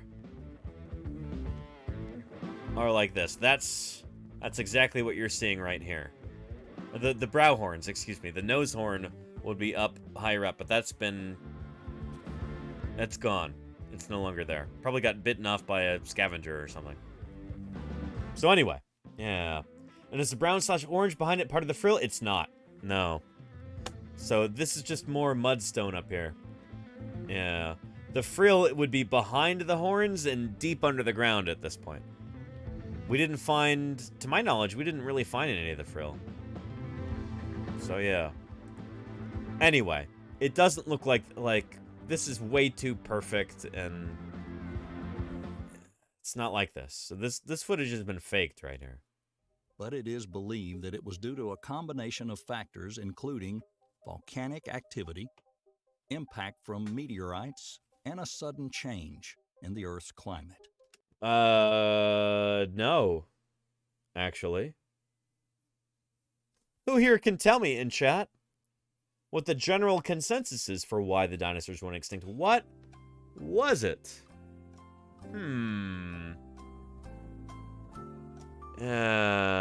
Anybody think they know? For the KPG extinction, end of the Cretaceous, Kennedy. Yeah, not aliens, August Johnson. Delta Rain? Holy cow, Delta. Thank you, thank you. For the 21 months of support. What do you mean too much? Oh, for extinction? Not quite, Delta Rain. But I'm not gonna patronize you and say good guess, because I know you're kidding. But yeah, the bubblegum didn't run out, Majat. Nope. Somebody type in / extinction, because I have a command about this. Anyway, I'm setting myself up to be clowned on here. And Gary Larson. Yeah, there you go, Kennedy. Yeah. For those of you who haven't seen this before.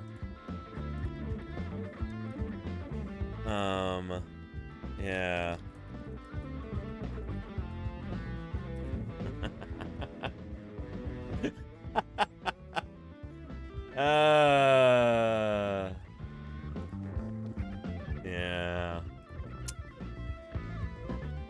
Tisk. Don't smoke, kids. Just say no to nicotine.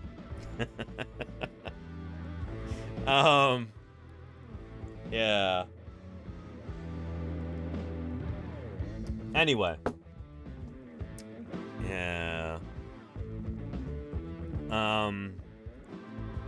It wasn't this. It was an asteroid impact. That's the general consensus nowadays. There's still a few people who hold on to the volcanism hypothesis, but with more research, with more scrutiny, with more papers published, this hypothesis is fading further and further into the background. This one right here, it almost seems like they just kind of included for the sake of making the extinction more mysterious for this video, but climate change, there was some very brief, very rapid climate change that happened when an asteroid slammed into the Earth and blocked out all the sun. Creatures you might think of as inhabiting another planet. Looky Lucille. The kind you dream of in a bad nightmare. 32 months, Looky Lucille. Thank you for that. I appreciate you. Thanks for keeping me here online for the past 32 months. That's almost a whole year, isn't it? Holy cow. Appreciate you, Looky Lou. And, asteroid impact incoming. Everyone take cover. Oh, never mind. Matt M33. Matt Thank you M33 just for those changed things 5 gift subs.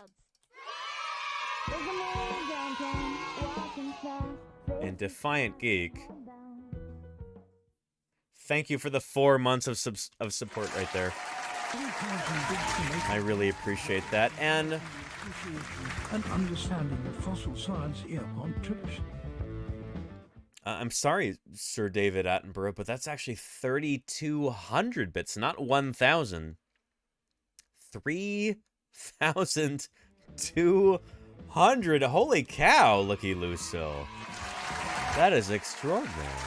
Thank you very, very much. Holy moly. That is beautiful, Looky Lucille.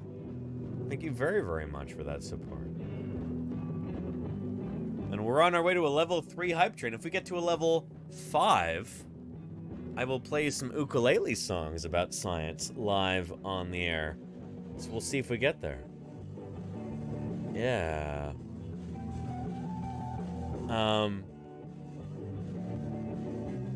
Really spectacular, spared no expense. Thank you, Smorphosaurus. Thank you for your help there. Appreciate that. Good stuff, Smorph. Thank you, thank you. You got us to a level 3. And Murph. There's a dinosaur there playing the uke.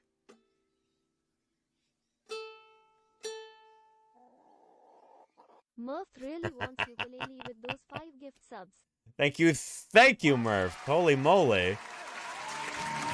Good stuff. Really appreciate that. We're now 2/3 of the way to a level 4. We might make it. And Stink is making sure we get there. Thank you, Stink. Another ukulele playing theropod here. Good stuff. Think of my Rhea really wants ukulele with those 5 gift subs. Thank you. Excellent stuff.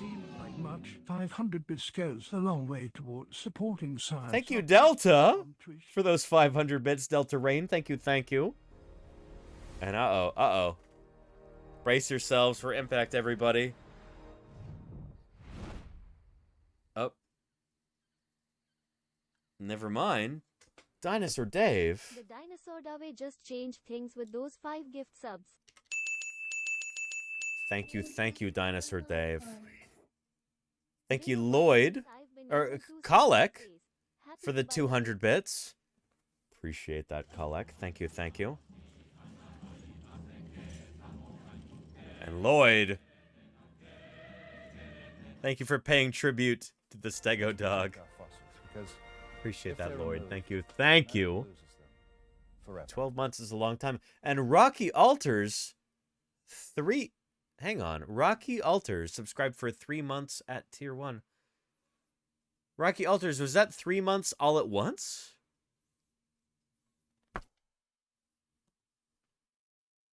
Doth my eyes deceive me? Rocky Alters. Holy moly. Thank you very much. I appreciate that tremendously. Holy cow. Good stuff. We are just 2% away from a level 5 hype train. You know what, chat, I don't know if we're going to make it. We've only got 3¼ minutes left to get to a level 5. I don't know, chat. I'm not sure we're going to have that, you know?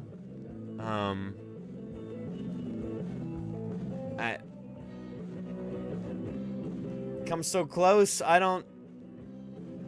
On formal occasions, he's called Brontosaurus. Sebayuko.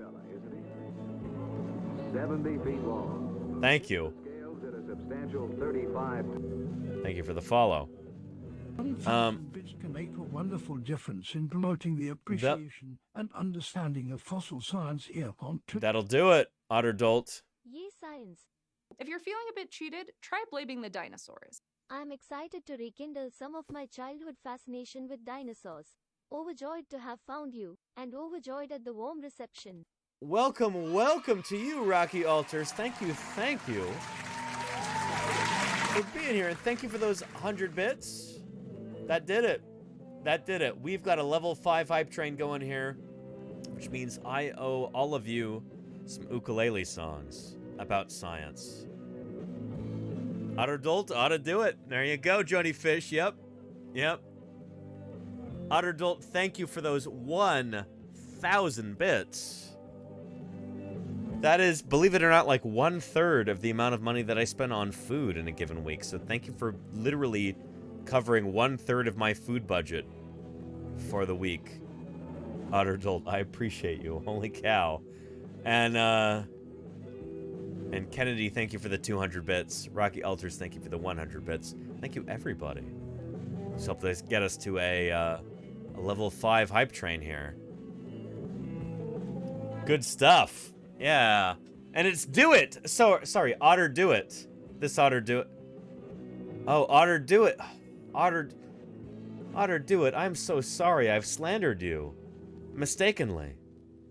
Unintentionally. Otter Do It. It is a capital I, Jody Fish. Thank you. Otter Do It. Thank you. Thank you for your support. Curse this font where I can't see the difference. Otter Do It. Good stuff. Top scientists love Top Ramen. There you go, Gojira. Hey, if Top Ramen wants to sponsor the stream, make a wonderful difference in promoting the appreciation and understanding of fossil science here on Twitch.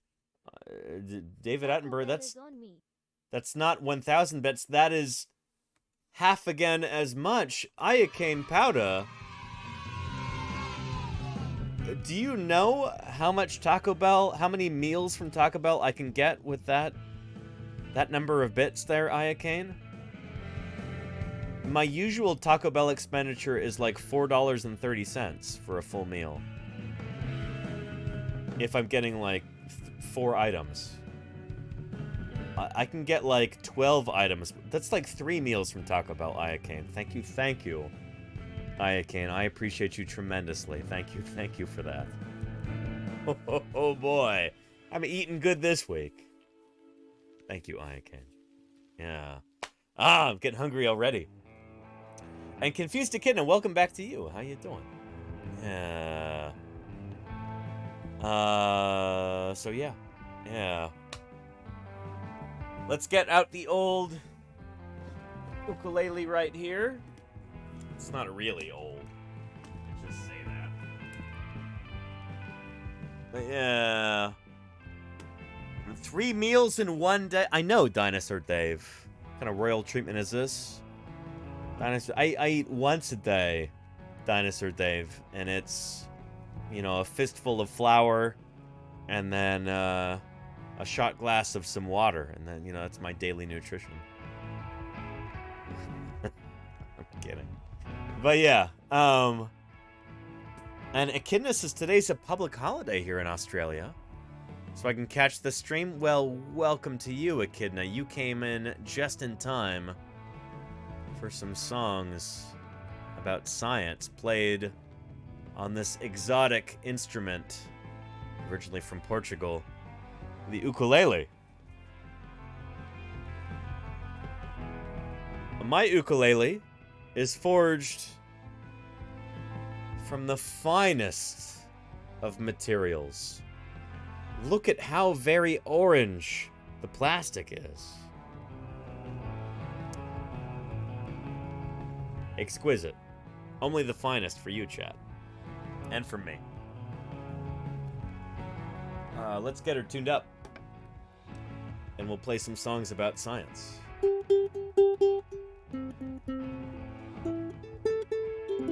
Good enough. Yeah. And, it's the best dinosaur for our buck to support the stream using Patreon. There is a higher percentage of money that I actually get from Patreon, Kennedy. So yeah. Yeah, good question there, Kennedy. Although I am very bad at providing any kind of reward for Patreon viewers, so it would be very charitable on your part. You would be getting nothing in return except the knowledge that you are directly supporting me in my endeavors in science outreach and education. So yeah. Are you gonna play the end credits for Portal? No sé qué es Portal, el Hobo. ¿De dónde es Portal? No sé. But yeah. Thank you, Amelia Bedelia. And thank you, Dinosaur Dave. I appreciate you tremendously. Seriously, Dinosaur Dave. It means so much to me. Thank you, thank you. And bits are a higher percentage than subs to the streamer, correct? This is true, Golganek. Yes. I think. You know what? Delta Rain and Iocane would know more about this than I would. Or Ios. But I'm pretty sure bits are a higher percentage to the streamer, yeah. Subs are a 50-50 split.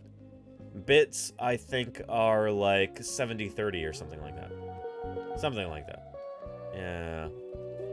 And Sicilians, I can play the Sicilians song today, Lenina. In fact, I was actually thinking I should play the Sicilians song. Not Sicilians like people from Sicily, but Sicilians. That amphibian creature. The Sicilian. Right now, real quick, we are going to change our streaming category to La Musica. Music.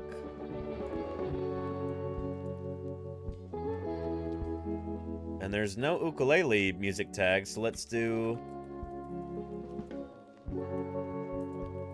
acoustic. There we go. And let's play some songs here real quick about science, shall we? We'll start off with the Dinosaur March. Then I guess we'll do I'm a Paleontologist. Then we'll do the song Sicilians. It's been a long time since I played that song. It might be new to like more than half the people watching here, but I think you will like it. Yeah. And are there any Sicilians from Sicily? I don't know, Confused Echidna. That's a good question. Somebody look that up. Yeah. And are sardines actually from Sardinia? Most of them are probably from the ocean. Lilithobo, that's my guess. Anyway. Our first song for our 3-song set right here, as a big thank you to everybody who contributed to that level 5 hype train. This first song is called The Dinosaur March. This is my student's very favorite song. The last time I was teaching full-time. And I learned this song from the music teacher at the school that I was working at. But I made some modifications to make it a little bit more paleontologically authentic. See if, turn your listening ears on, as I would say to my students back in the day. See if you can pick out those parts that I modified. The song goes like this. The Dinosaur March.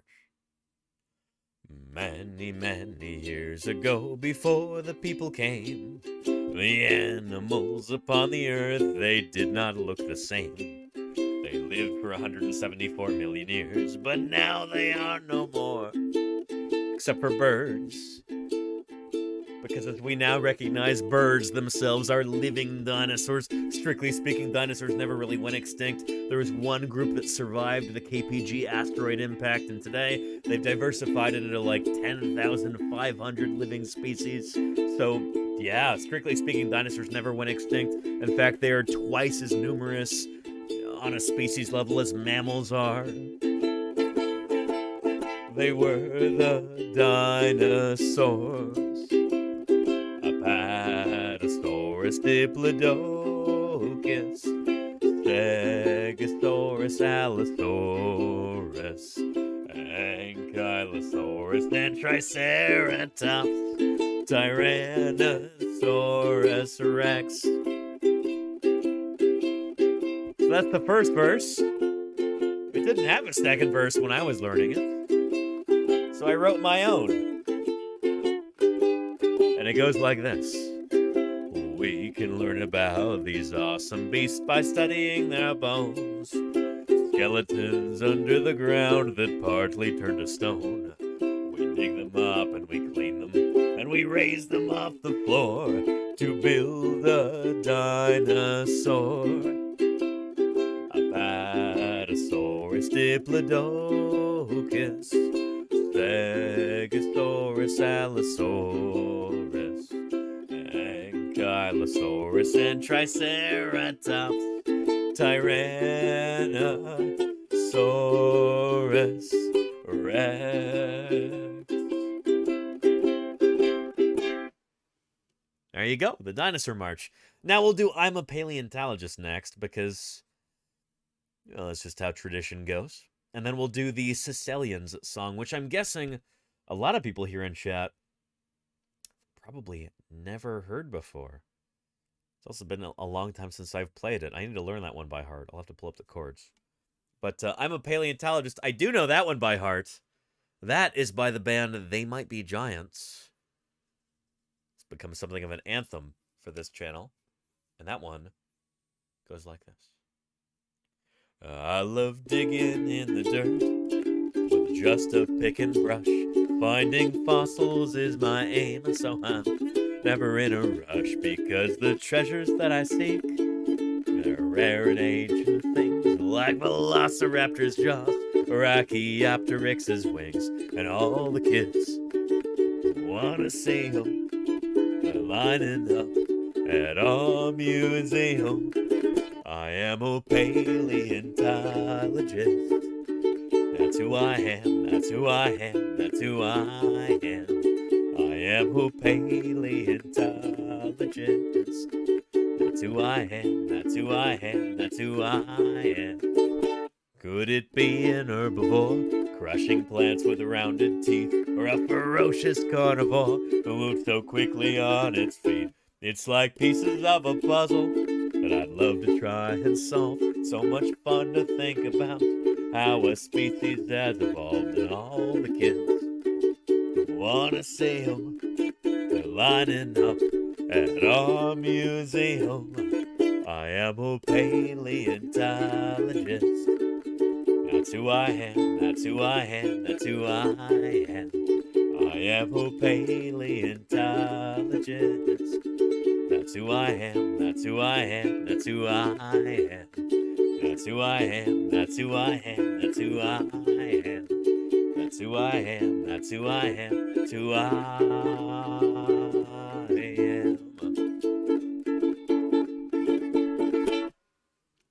There you go. I'm a paleontologist. Now for our final song here. Let me share a little video with you just to kind of introduce you to this bizarre group of animals. Caecilians, which are indeed amphibians. And they... Whoop!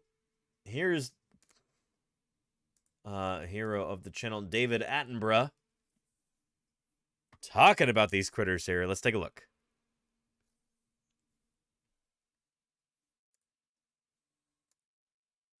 That's what salamanders do.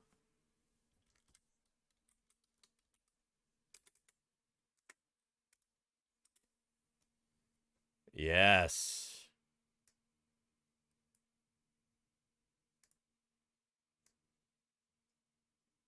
That's what we'll be singing about here. Yeah. Caecilians. Nope.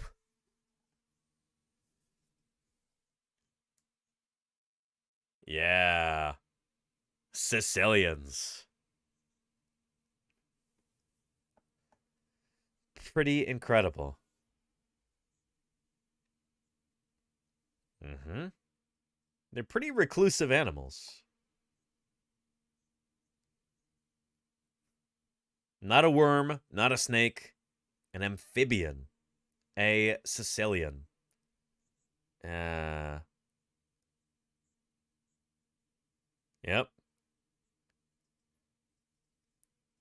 So they are fossorial. They live in the ground.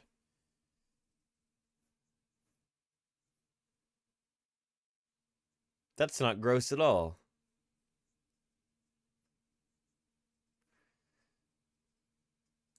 Anyway. Caecilians. Caecilians. This really, really cool group of animals. We've got a song about them. It goes like this. So some of you might recognize the, you might think this is similar to another song that exists in the world, but, you know, perish the thought. That's not true. Entirely original, this song right here. Oh, Caecilians, you're losing your limbs, reducing extremities greatly. Oh, Caecilians, you're losing your knees, evolving debris through the dirt. Oh, Caecilians, you're burrowing far, becoming fossorial mainly. Oh, Caecilians, you've lost all your knees, evolving debris through the earth. Whoa. We're going to talk about some other groups that have also lost their limbs over time. Here we go. Lizards burrow underground like Caecilians burrow round and round. Generations lay their eggs in a few million years. Snakes have lost all their legs. Oh, Caecilians, you're losing your limbs, reducing extremities greatly. Oh, Caecilians, you're losing your knees, evolving debris through the dirt. Whoa, whoa, whoa, whoa, whoa, whoa, whoa, whoa.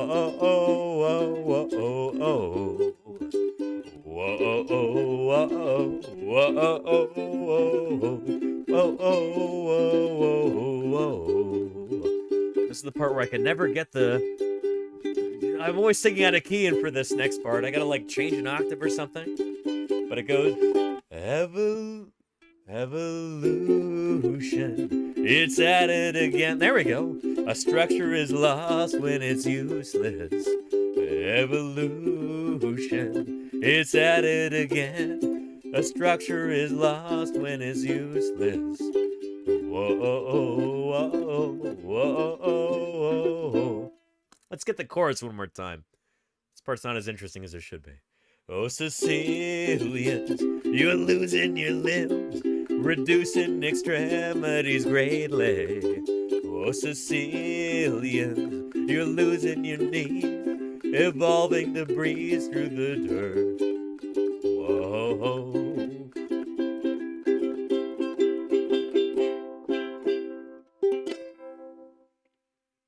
There you go. Thank you, everybody, for that incredible level 5 hype train earlier. And look how close we are to our sub goal, by the way. 33 out of 50. That's pretty excellent. Good stuff. Good stuff. And I like how Golganek and Clairburr and Murph and Raptor are all trying to replicate a Sicilian through the Apatosaur emotes there. You know, you're making do with what you've got, which is exactly what Sicilians did when they became fossorial. Let's continue this here, shall we? They're not the prettiest of animals. I'll give them that, you know? Like, I'll give you that.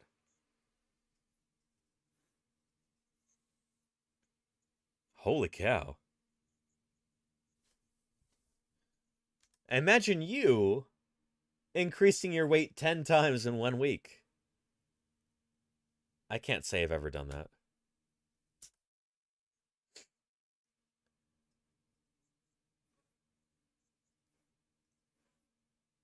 Ah.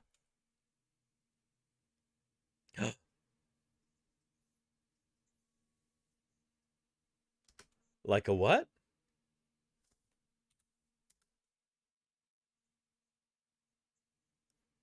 Do.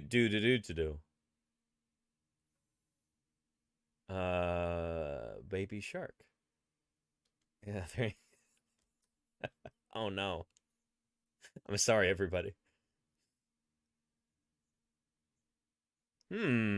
What else are they eating? What else are they eating? Hot dog carts? Airplane parts? Loose goats? What else are they eating here?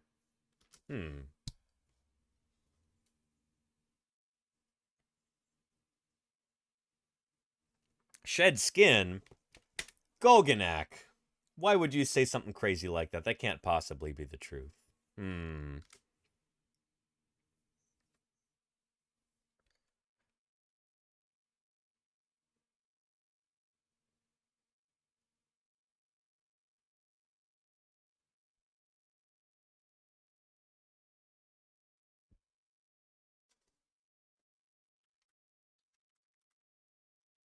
Thank you, Claire.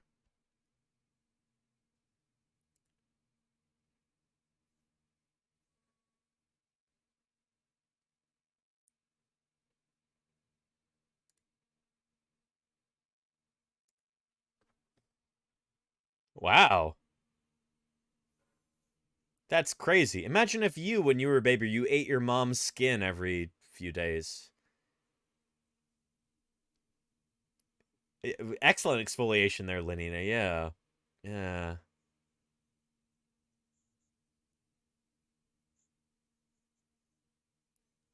No, they're different. And they're pretty cool. Mom chips. There you go, Gojira. Yeah. Really, really weird creatures. Very neat. Yeah. Yeah. Now shoot, from there, and thank you again for that incredible level of support, everybody. Holy moly. Really appreciate that. Mom rinds. Gross, Golganek, but yeah, like pork rinds, but from Mom. And Automatics 1IM. Automatics Lim, thank you for the follow. Welcome to Paleontologizing. It's good to have you here. Let's get back to our video here. And we were only 3 minutes and 17 seconds in. I was pausing a lot for this. Let's continue. Some scientists believe that the extinction event was triggered by a mass release of methane, a greenhouse gas from the ocean floor, which... sorry, who thinks this? In turn prompted a rapid...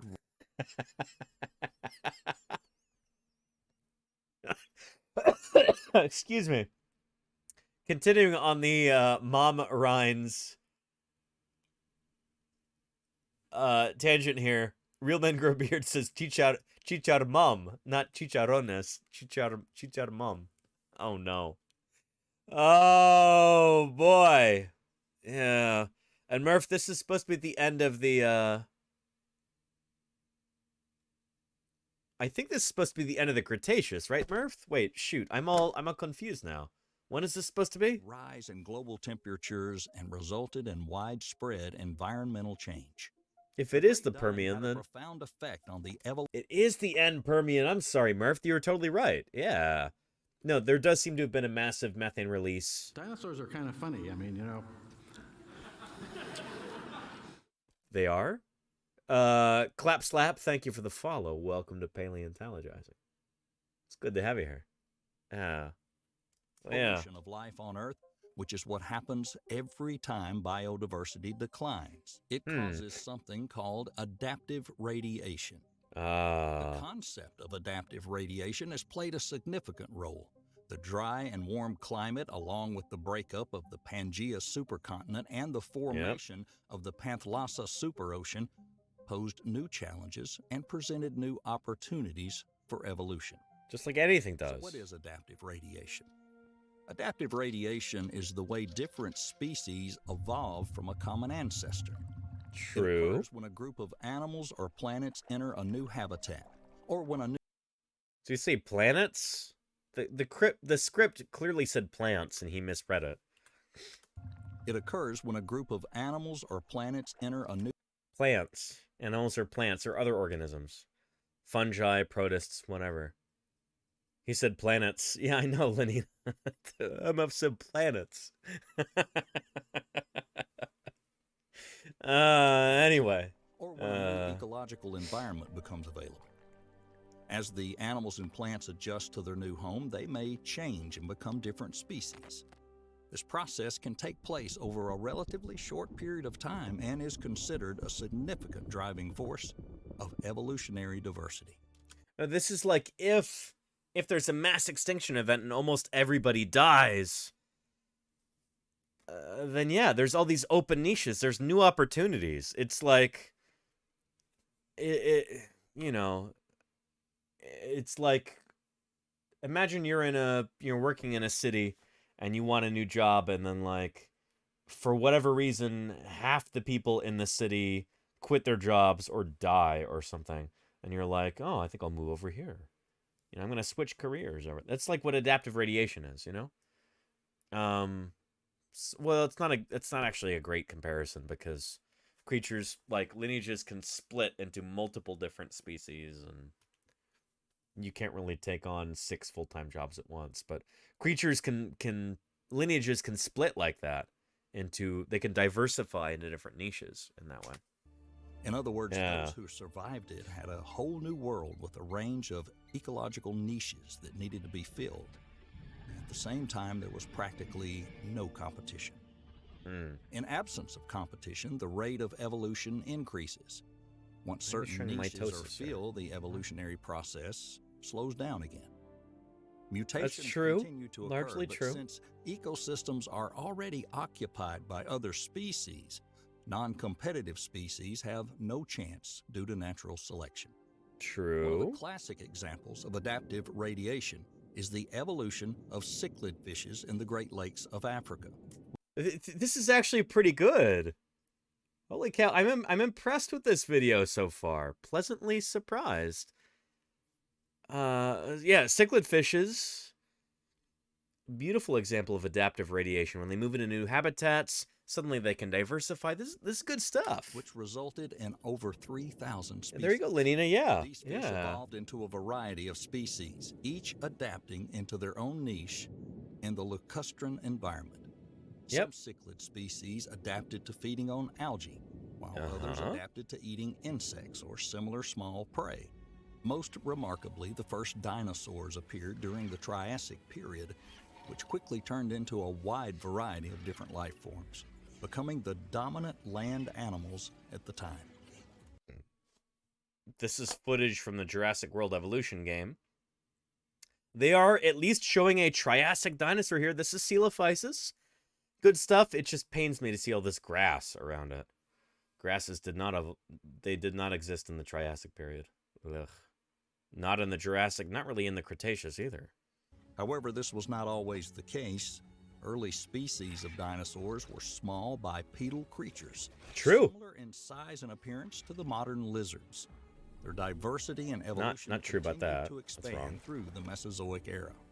There were other groups of animals that were exposed to adaptive radiation. For example, the first real birds, snakes, crocodiles, amphibians, and the first mammals. Early mammals were small and mostly nocturnal, living in the shadow of the dominant dinosaur species. True. This laid a good foundation for the diverse life forms that would flourish in the Mesozoic era.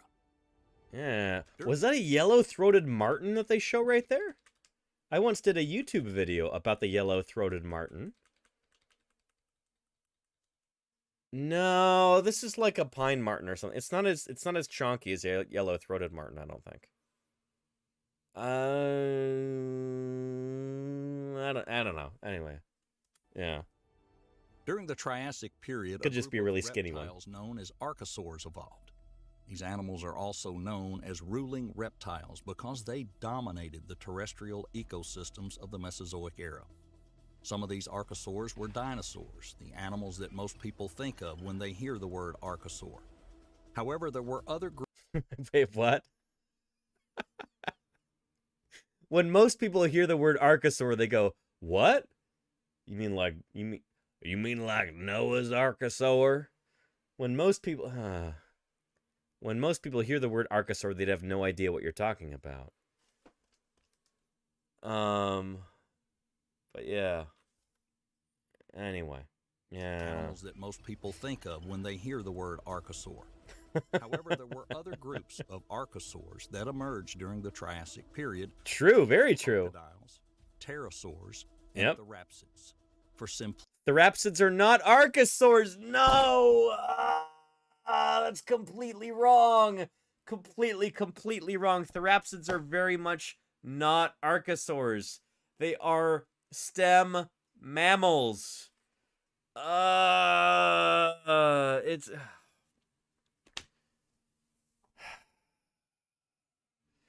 this was really decent for a few minutes, you know? But this is like just active misinformation here. Therapsids, like this, like Gorgonopsian or whatever other kind of therapsid this is not an archosaur.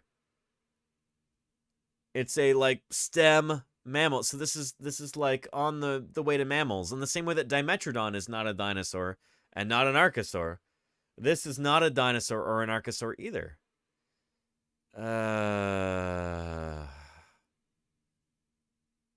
Yeah. It's what most people think when they hear archosaur. There you go. I can't. Oh no. Oh darn right there. Yeah. simplicity, we often refer to all archosaurs as dinosaurs, although that's not entirely accurate. It's not accurate at all. Because the term dinosaur is a well-known term used to describe a group of animals that the general public are familiar with. By using the term dinosaur, we can easily convey to the viewer the general time period and ecological context in which the animals existed. So during the Triassic... Wait, hang on. You're not going to push back on that? So this is the problem with these, like, clickbaity videos like this on YouTube, is that they pay to have them signal boosted, and they pay to have all of these, like, comments and extra views and stuff like that. They're, like, juicing the numbers, and then they actually, like, hired a professional, like, voice actor to actually voice all of this, to read the script. This doesn't seem to be, like, an AI voice here. Doesn't seem to be computer generated. And they're hoping to, like, really make this a big channel and, like, cash in on this. But the information is, like... it's not great, you know? They could have...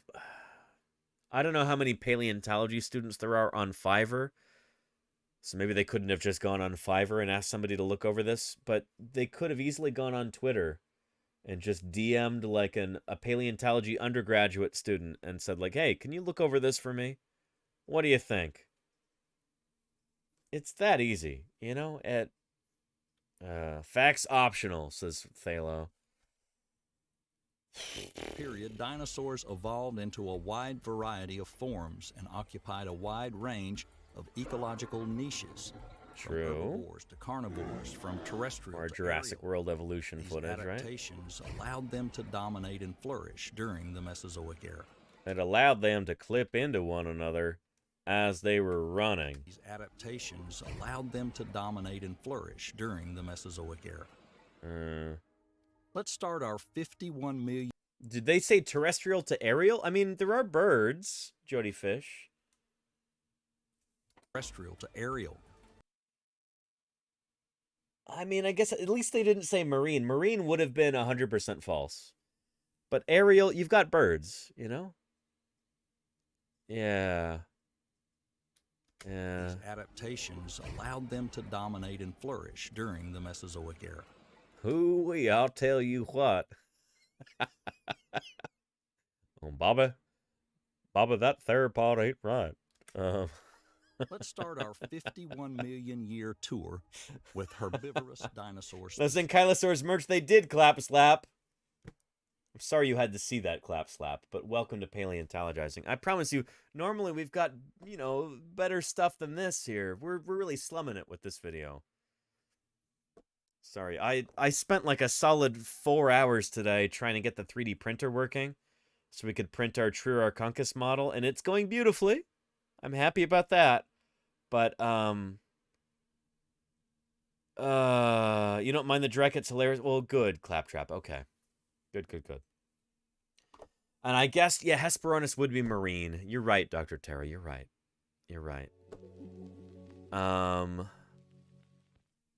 Yeah, let's continue our video.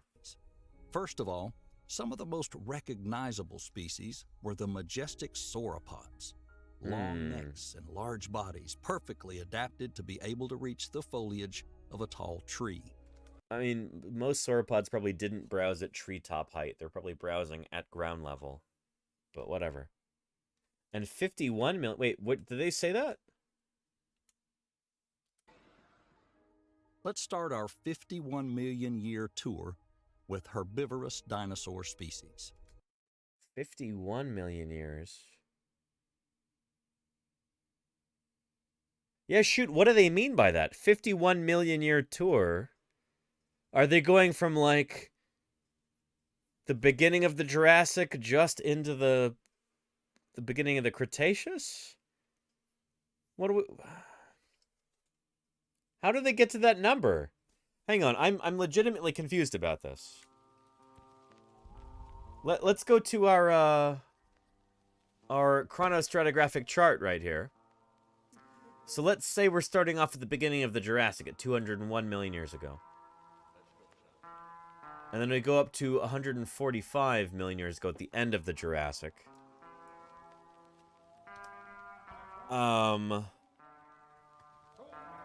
Yeah. So 201 minus 145 equals 56 million years. Yeah, where did they come up with that number? I don't understand that.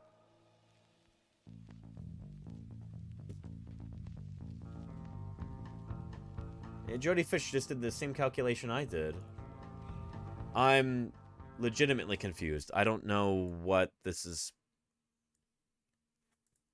Whatever. Flourish during the Mesozoic era. Let's start our 51 million year tour with herbivorous dinosaur species. First of all, some of the most recognizable species were the majestic sauropods. Long necks and large bodies, perfectly adapted to be able to reach the foliage of a tall tree. These giants had small peg-like teeth that were ideal for crushing tough plant fiber. But I mean, they didn't crush plants with them. They cropped plants with them. These are not chewing animals. They're not crushing their food.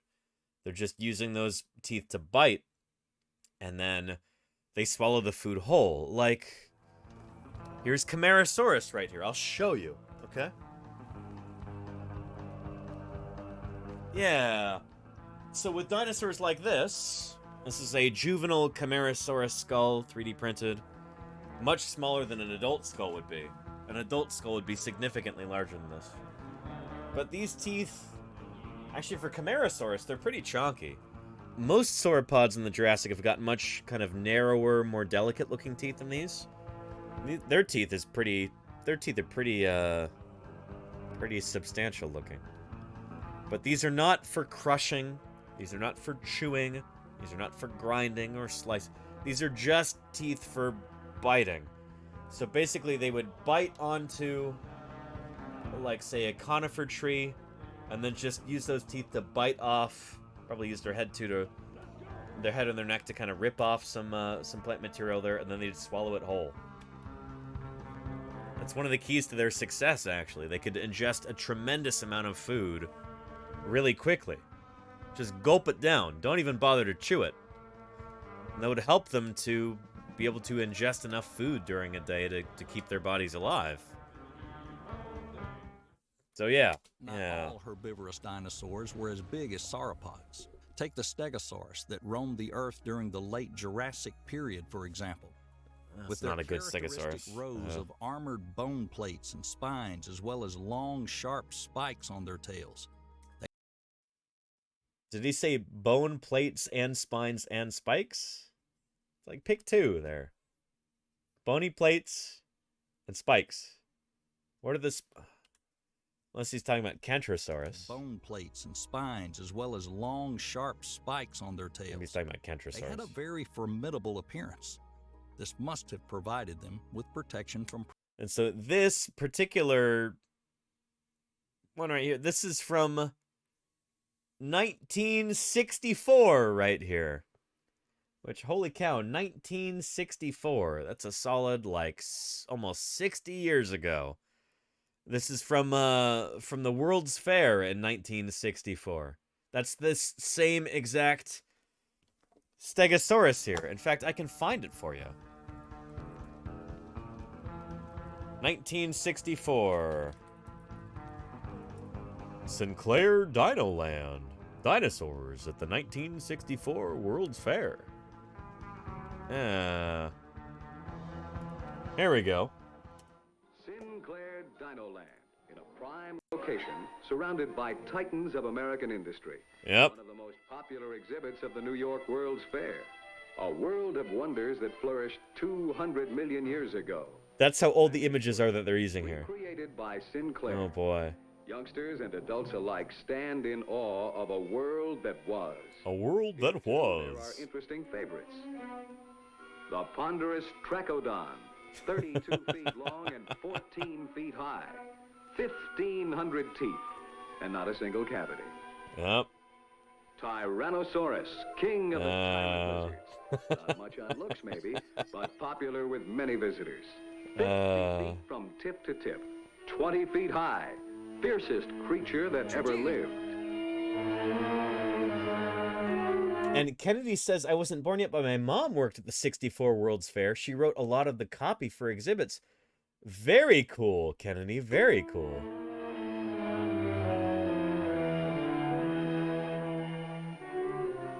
A real mean kid. With 6-inch daggers for teeth, he was the terror of his neighborhood. They do look very toyish, don't they, Caliban? But this is hugely influential. Yeah. 30-foot walking battering ram. See, they're all kind of dull green. 7 feet. Kind of grayish green. We now know dinosaurs would have been more brightly colored than this. The Ankylosaurus is also popular, if you judge by the amount of attention he gets. The world's first armored tank, you might say. That's where we get a lot of our alerts are from this video. Bony plates. If the situation called for still more protection, he simply grew spears which projected from his body armor. Burnslot says, my brain still defaults to these dinosaurs. Burnslot, you spend some more time here on this channel, you will have your picture of dinosaurs brought into the 20th or 21st century, I should say. Out of the 1960s and into the 2020s, Burnslots. Yeah, 60-year jump right there. Stegosaurus. There we go. 5 feet long, weighing 4 tons. A versatile sort of chap. He won a lot of arguments in his time, but very few beauty contests. Don't say that about the beautiful Stegosaurus. I mean, holy No cow. wonder Dinoland is so popular with so many fair visitors, is on so many must-see lists. And of course, there's the... Yeah, anyway. Stegosaurus, so this is the same exact Stegosaurus model that you see right here. You see? There, and there. There, and there. It's the same exact one. They're using this 60 years after the fact in a video. I mean, holy cow. Hard mid. I don't like the narrator. Wow.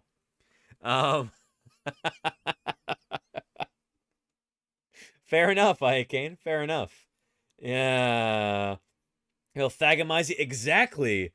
The Mirden. Exactly. And for those of you who don't understand that reference, although Mirden and I get that, let me, Thagomizer. That's a reference to that Far Side comic. Which has somehow become an official term. Thagomizer. A thagomizer is the distinctive arrangement of 4 spikes on the tails of stegosaurine dinosaurs. These spikes are believed to have been a defensive measure against predators.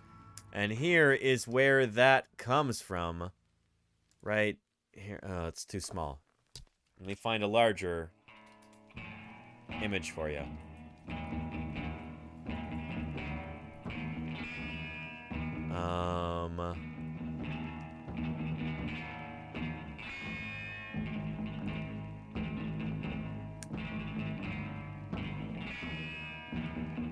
There we go. Far Side cartoon led to the naming of Stegosaurus's tail. Yes, but where's the actual... Just give us a high-res image, please. I guess this will work. Yeah. So, a stereotypical caveman gesturing toward a slide on a slide projection. He says, now this end is called the Thagomizer, after the late Thag Simmons. Poor Thag Simmons. But anyway, other paleontologists, people who work on stegosaurs in particular, like, I think Ken Carpenter may have been one of the first paleontologists to actually use this term in a scientific paper. He was aware of this comic. He was so amused by it that he said, I'll use that. Yeah. So, yeah. And you've never seen the original Far Side comic? Well, there you go, Rocky Alters. There you go. Yeah. Anyway, Mirden. Welcome to Paleontologizing. Thank you for giving me an excuse to talk about this. So, yeah. Yeah. Let's continue. Predators. Scientists believe that the Stegosaurus had a tiny brain the size of a pea, and it was located... It's not the size of a pea. Oh my goodness. It's like... What would Stegosaurus's brain be the size of? Not a pea. It's like this big. It's like the size of, I don't know. A small Three Musketeers bar, maybe? Not a walnut. It's actually like 3 or 4 times as big as a walnut. Maybe a small avocado, Iacane. We'll say it's the size of a large tangerine. The size of a large tangerine. We'll say that. Yeah. At the base of their spine. The eyes, on the other hand, were located on the top of the head, which possibly allowed them to see predators approaching from all sides. There you go, Patrick Crusader, yeah. Other herbivorous dinosaurs were pretty small in size. Compact, agile, bipedal heterodontosaurs lived during the early Jurassic. Yeah. Size, they could hide in the thickets. With strong legs and a long tail, these dinosaurs were well adapted to a terrestrial lifestyle. They also had a... They were well adapted to a terrestrial lifestyle. They were poorly adapted for flying through the air or swimming through magma. I suppose that's true. Yeah, they lived on the ground.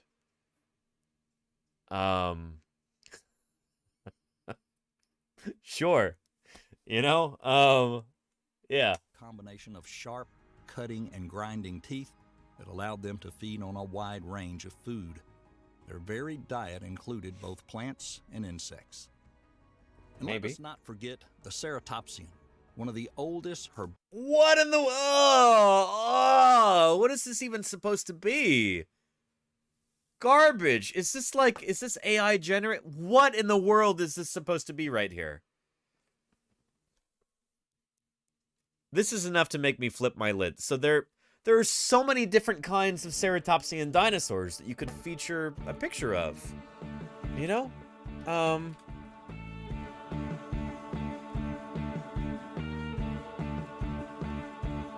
There are so many different kinds of ceratopsians. So many. There are so many that you could feature.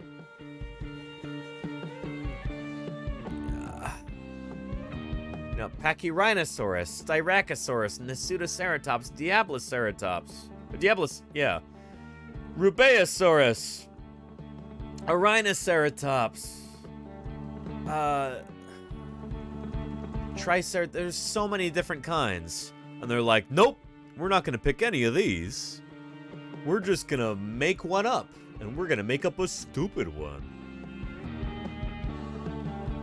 And...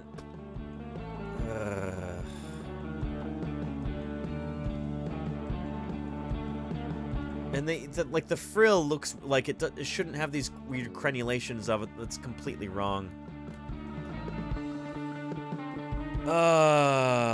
You could have had any of these. And these are all beautiful renderings. Yeah. Let's see. Pick your favorite and why. Wait, sorry. Who said that? Scrolling.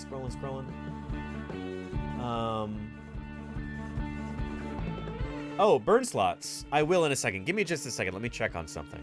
Keep an eye on my 3D printer while I'm gone for just a moment here.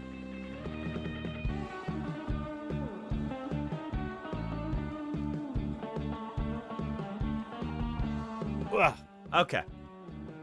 So my very favorite one of these ceratopsians, we actually happen to have an emote of it.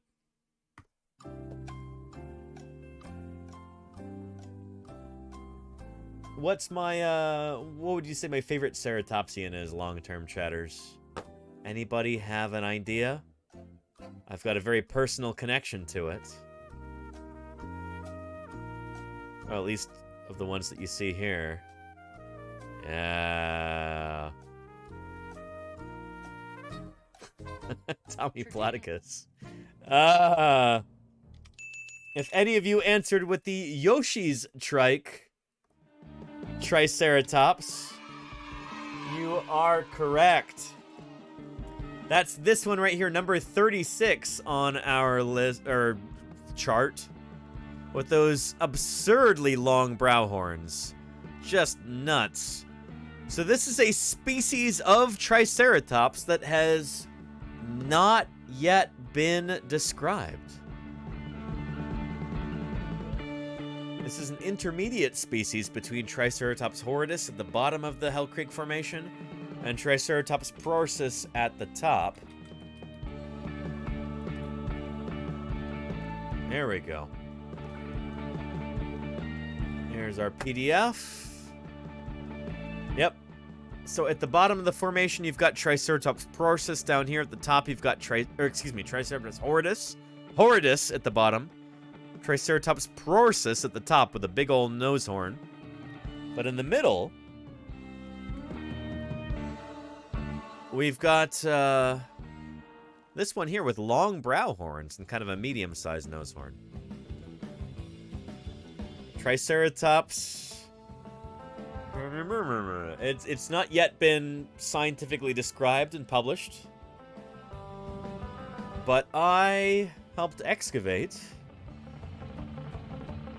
what will probably be the type specimen, the holotype of this new species, known as Yoshi's trike. the Triceratops from the Yoshi's Trike site. And in Japan, they actually had a... There we go. A much better mount than we had in Montana. But, yeah, for like a traveling exhibit in Japan. Here is Yoshi's Trike right here with these enormous brow horns. Yeah, pretty awesome. The longest horns of any dinosaur that ever lived belonged to the Yoshi... The longest horns ever found on any dinosaur ever were from the Yoshi's Trike specimen. MOR specimen 3027, I think is the specimen number. So I helped dig that up back in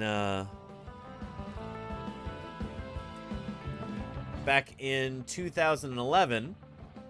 And there's a photo of me next to the skull before it was mounted at Museum of the Rockies, where I used to work in Bozeman, Montana. This is before I had a beard full time. I used to only grow a beard out when I was in the field. But look how big that skull is. That's nuts, right? So yeah. So that would have to be my very favorite ceratopsian. At least of the ones that we saw on this chart. Here it is right here. Triceratops. Still waiting on the paper eye. Yeah. So yeah. Anyway. Yeah. And Burn Slot, I appreciate your message there, but it did get deleted. We try and keep things PG rated here. That's just on the threshold, but I appreciate your Burn Slot. Please don't. Hope you're not offended that got removed. And thank you, Lenina, for being vigilant. Appreciate you. That's fair, says Burn Slots. Yeah. So anyway, yeah, Yoshi's Trike, named after Yoshi Katsura, who is the paleontologist who discovered this in the first place. And yeah, and shoot, here's my old crew chief, Denver Fowler. This is a new model of Yoshi's Trike, which we excavated in 2010, the skull, and 2011, post-cranium. Although we dug up bits of the skull, too, in 2011. I was there. The horn was so large we thought was a femur at first. So that horn was so big and thick that we thought it was a thigh bone. That's nuts. However, the rest of Yoshi's skull and skeleton is actually not especially big. It is a subadult, and not a late subadult either. And there it is. Here is that same plastic model, which you can buy on the internet. And I was so happy when I got this. The first dinosaur that I ever dug up to be made into a scientific model, like a plastic model commercially available like this. This is not any Triceratops. This is based on this particular specimen. Individual Triceratops differ a lot. This model was based on the Yoshi's Trike specimen. So yeah. And they even say it here. It is based on the material recovered from the Hell Creek Middle Third Formation, mainly on MOR 3027 and UCMP 128561, which I'll probably see tomorrow in Berkeley. But yeah. Pretty cool. So yeah. That would have to be my favorite ceratopsian thus far. But yeah. And more models and toys should be based on singular individuals, 6-foot turkey? I mean, most of the time we've got no choice. Let me give you an example.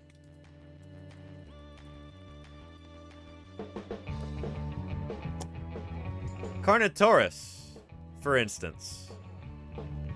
Carnotaurus.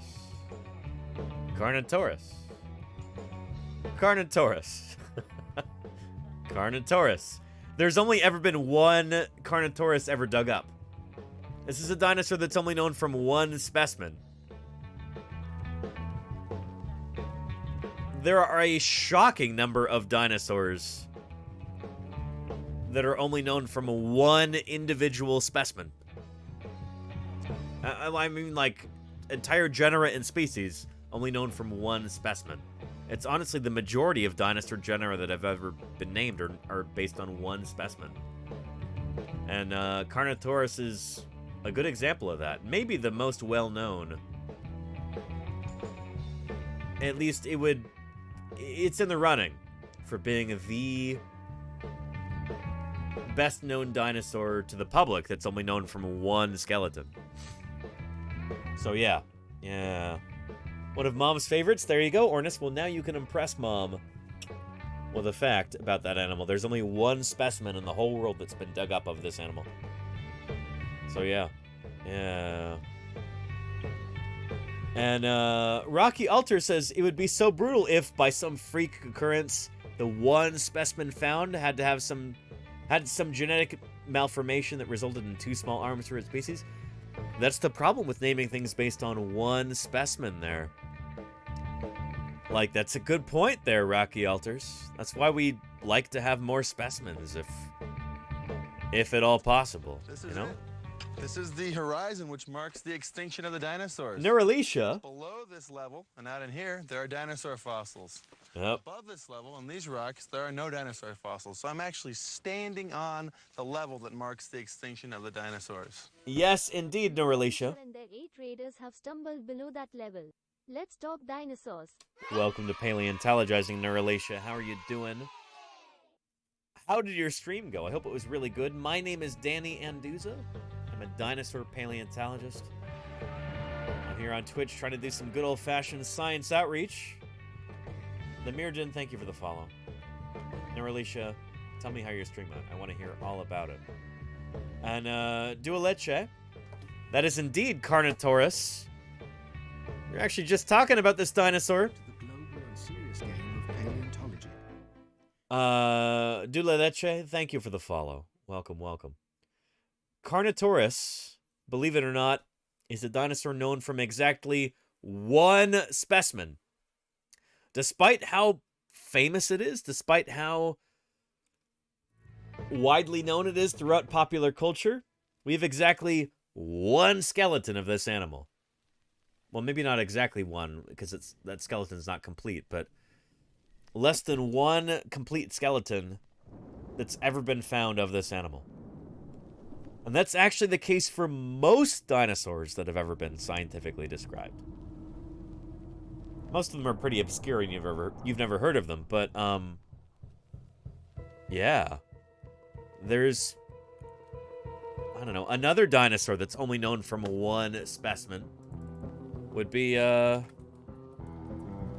Alvarezsaurs would be another good example. This dinosaur right here.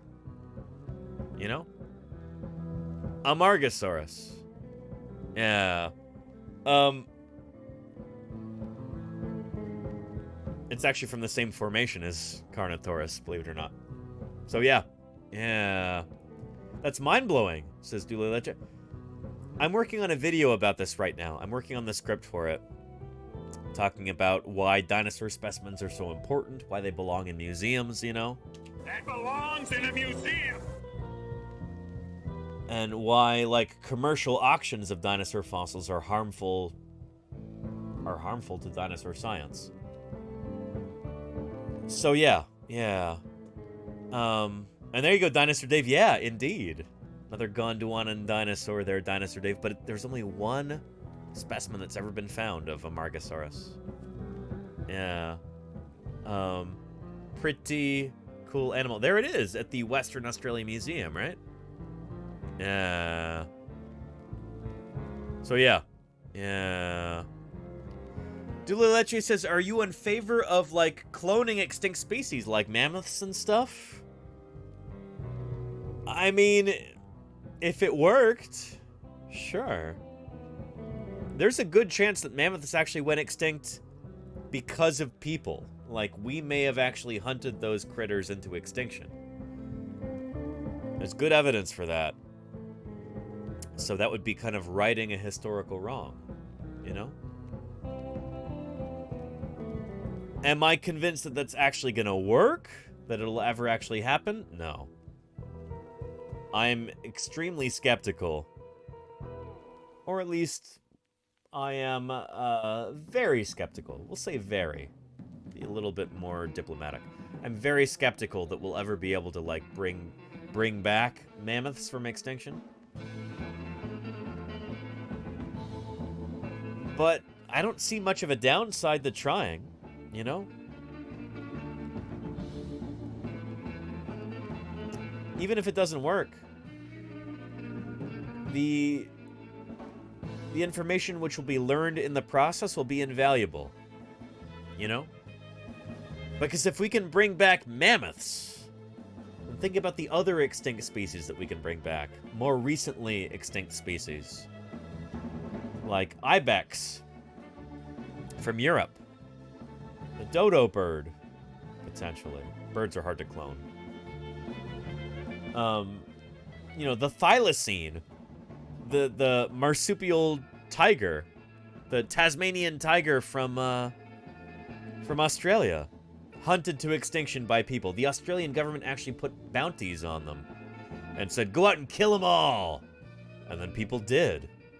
And then they were surprised when they went extinct, you know? So yeah, all of these, like, just awful tragedies.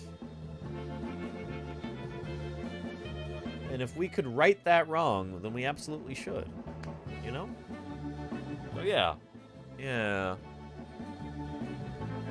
Dulaleche says the dodo deserves to be extinct. I very, very vehemently disagree, Dulaleche. Do you know much about the dodo? This is you know, a species of bird, a bird lineage that existed for like 10 million years on an isolated island and was doing really, really well. Survived massive volcanic eruptions, survived climate change, survived drought and famine and like really awful tropical storms and all these other things. And then people show up and then it's extinct within 60 years. You know? The dodo did not deserve extinction. That was a creature that was... It was wiped out with extreme prejudice by human beings, you could say. So, yeah. Anyway. Yeah. In fact, why don't we... Maybe we'll talk about that. Let's see... There we go. Let's take a look at this. You might think that you know the story of the dodo, that fat, flightless bird that once roamed the mountainous tropical forests of the island of Mauritius in the Indian Ocean. Yep. It's long been a poster child for extinction and an example of an evolutionary mistake, a species whose eventual demise at the hands of humans was pretty much inevitable. Even the dodo's name is rumored to have come from a Portuguese word for simpleton. I've been called worse. But it turns out that the things you might have heard about the dodo are just not true. And this is partially because when it went extinct, nobody... There's so much public misunderstanding of this poor animal. It's really crazy. Noticed. No one was really worried about preserving any information about it until it was too late. It would take a new discovery in 2005 for us to realize that almost all of our old assumptions about it were just totally wrong. It turns out we didn't know the dodo at all. So what is the real story of the dodo? How did such a unique bird even evolve in the first place? And are we really responsible for its extinction? Well, much like the dodo itself, the answers to these questions are not so simple. As far as we can tell, people never spent much time on Mauritius until the early 16th century, when sailors began stopping there on their travels. The first written records of the dodo date to 1598. And they were that big? I mean, here, let me oh, I'm going to sneeze. Hang on. Never mind. I have a 3D printed dodo head that I did when we did a special stream about dodos. Let me grab that real quick. Keep an eye on the 3D printer while I'm doing that.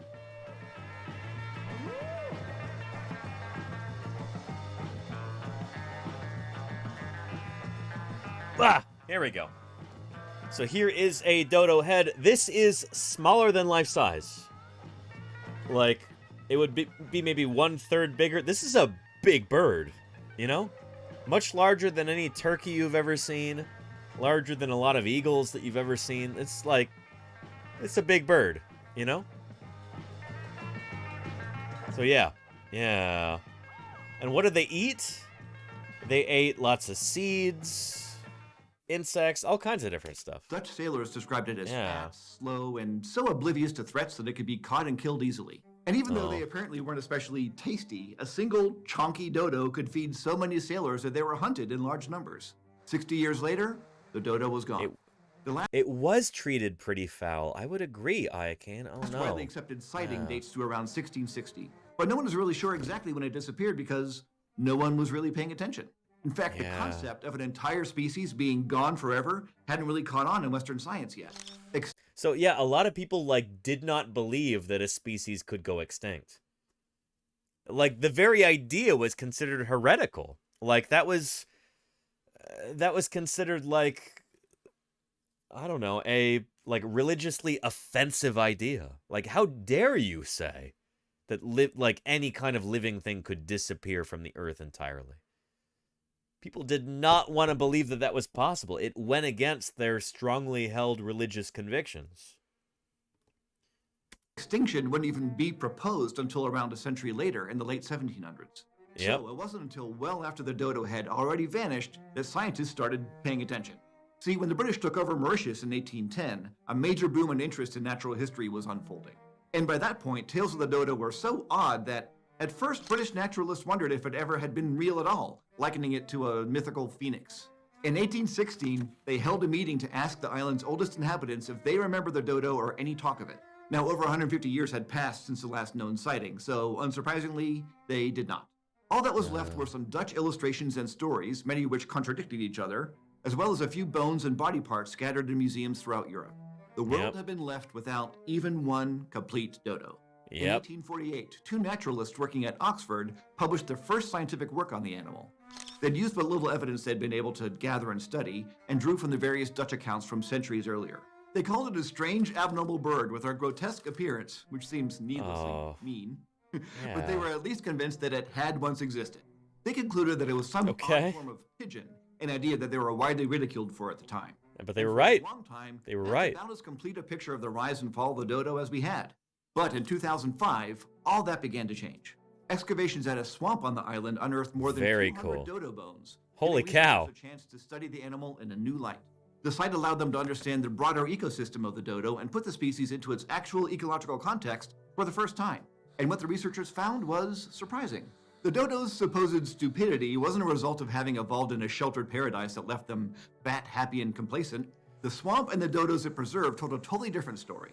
What the researchers saw was an ecosystem characterized by significant environmental challenges. Climatic instability and extreme weather events like cyclones and droughts were common. For example, the site documented a drought 4,200 years ago that caused animals to flock to the area in search of fresh water. The stress of this event even left a mark in the bones of the dodos themselves. These marks came in the form of lines of arrested growth, which reveal periods. Yeah, what we call lags. So they actually did histology here. What you're seeing are cross sections. This is like you take the bone and then you cut it and you look at it under the microscope to count the rings on the inside, like you do with a tree stump or something. And so lags, lines of arrested growth, show the growth of these animals. And if there are like significant areas with no growth, that shows that these animals are under duress. They're under stress. Drought or famine is keeping them from getting enough resources, keeping them from growing. It's where growth slowed as the animals struggled to find resources. So the fact that dodos, as a species, were able to survive and thrive under these kinds of repeated challenges over evolutionary time meant that they must have actually been pretty resilient and well adapted to their unpredictable home. Oh, yeah. The more complete skeletons from this swampy bone bed even revealed that the birds had a number of impressive adaptations for their environment. For example, they had strong legs, which would have helped them get around in their mountainous environment. And they had big skulls that housed a pretty large brain with well-developed olfactory regions, suggesting they had a good sense of smell. Plus, as the field of ancient DNA has advanced over the last 2 decades, we've even been able to study dodo genetics in increasing detail. Pretty cool stuff. That dodos are indeed most closely related to doves and pigeons, confirming the idea proposed by Oxford researchers back in 1848. Okay, oh, yeah. So how do they end up becoming so unusual compared to their closest living relatives? Well, it seems that dodos emerged from a flying Asian pigeon ancestor that began crossing the Indian Ocean around 43 million years ago. As a chain of volcanic islands began to form in the ocean around this time, the birds used them as stepping stones on their travels. Eventually, when Mauritius emerged from the waves around 7 million years ago, the dodo's ancestors arrived by air, settled into their new home, and became flightless.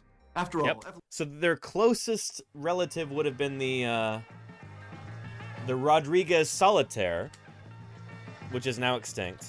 But if you only count living species, the closest living species to a dodo would be the Nicobar pigeon. So let's look up on our tree of life the true dodo here. And we will zoom into that. Yeah. There we go. The dodo, Rhapis cuculatus. There's the Rodriguez solitaire, also extinct. These two are sister taxa. They only diverged about 10.8 million years ago. But then 16.8 million years ago, they share a common ancestor with today's Nicobar pigeon. And Nicobar pigeons you can still find to this very day. This is the closest living relative. And just another guy named Harry. Welcome to Paleontologizing. Thanks for that follow. Yeah. So here is the closest living relative.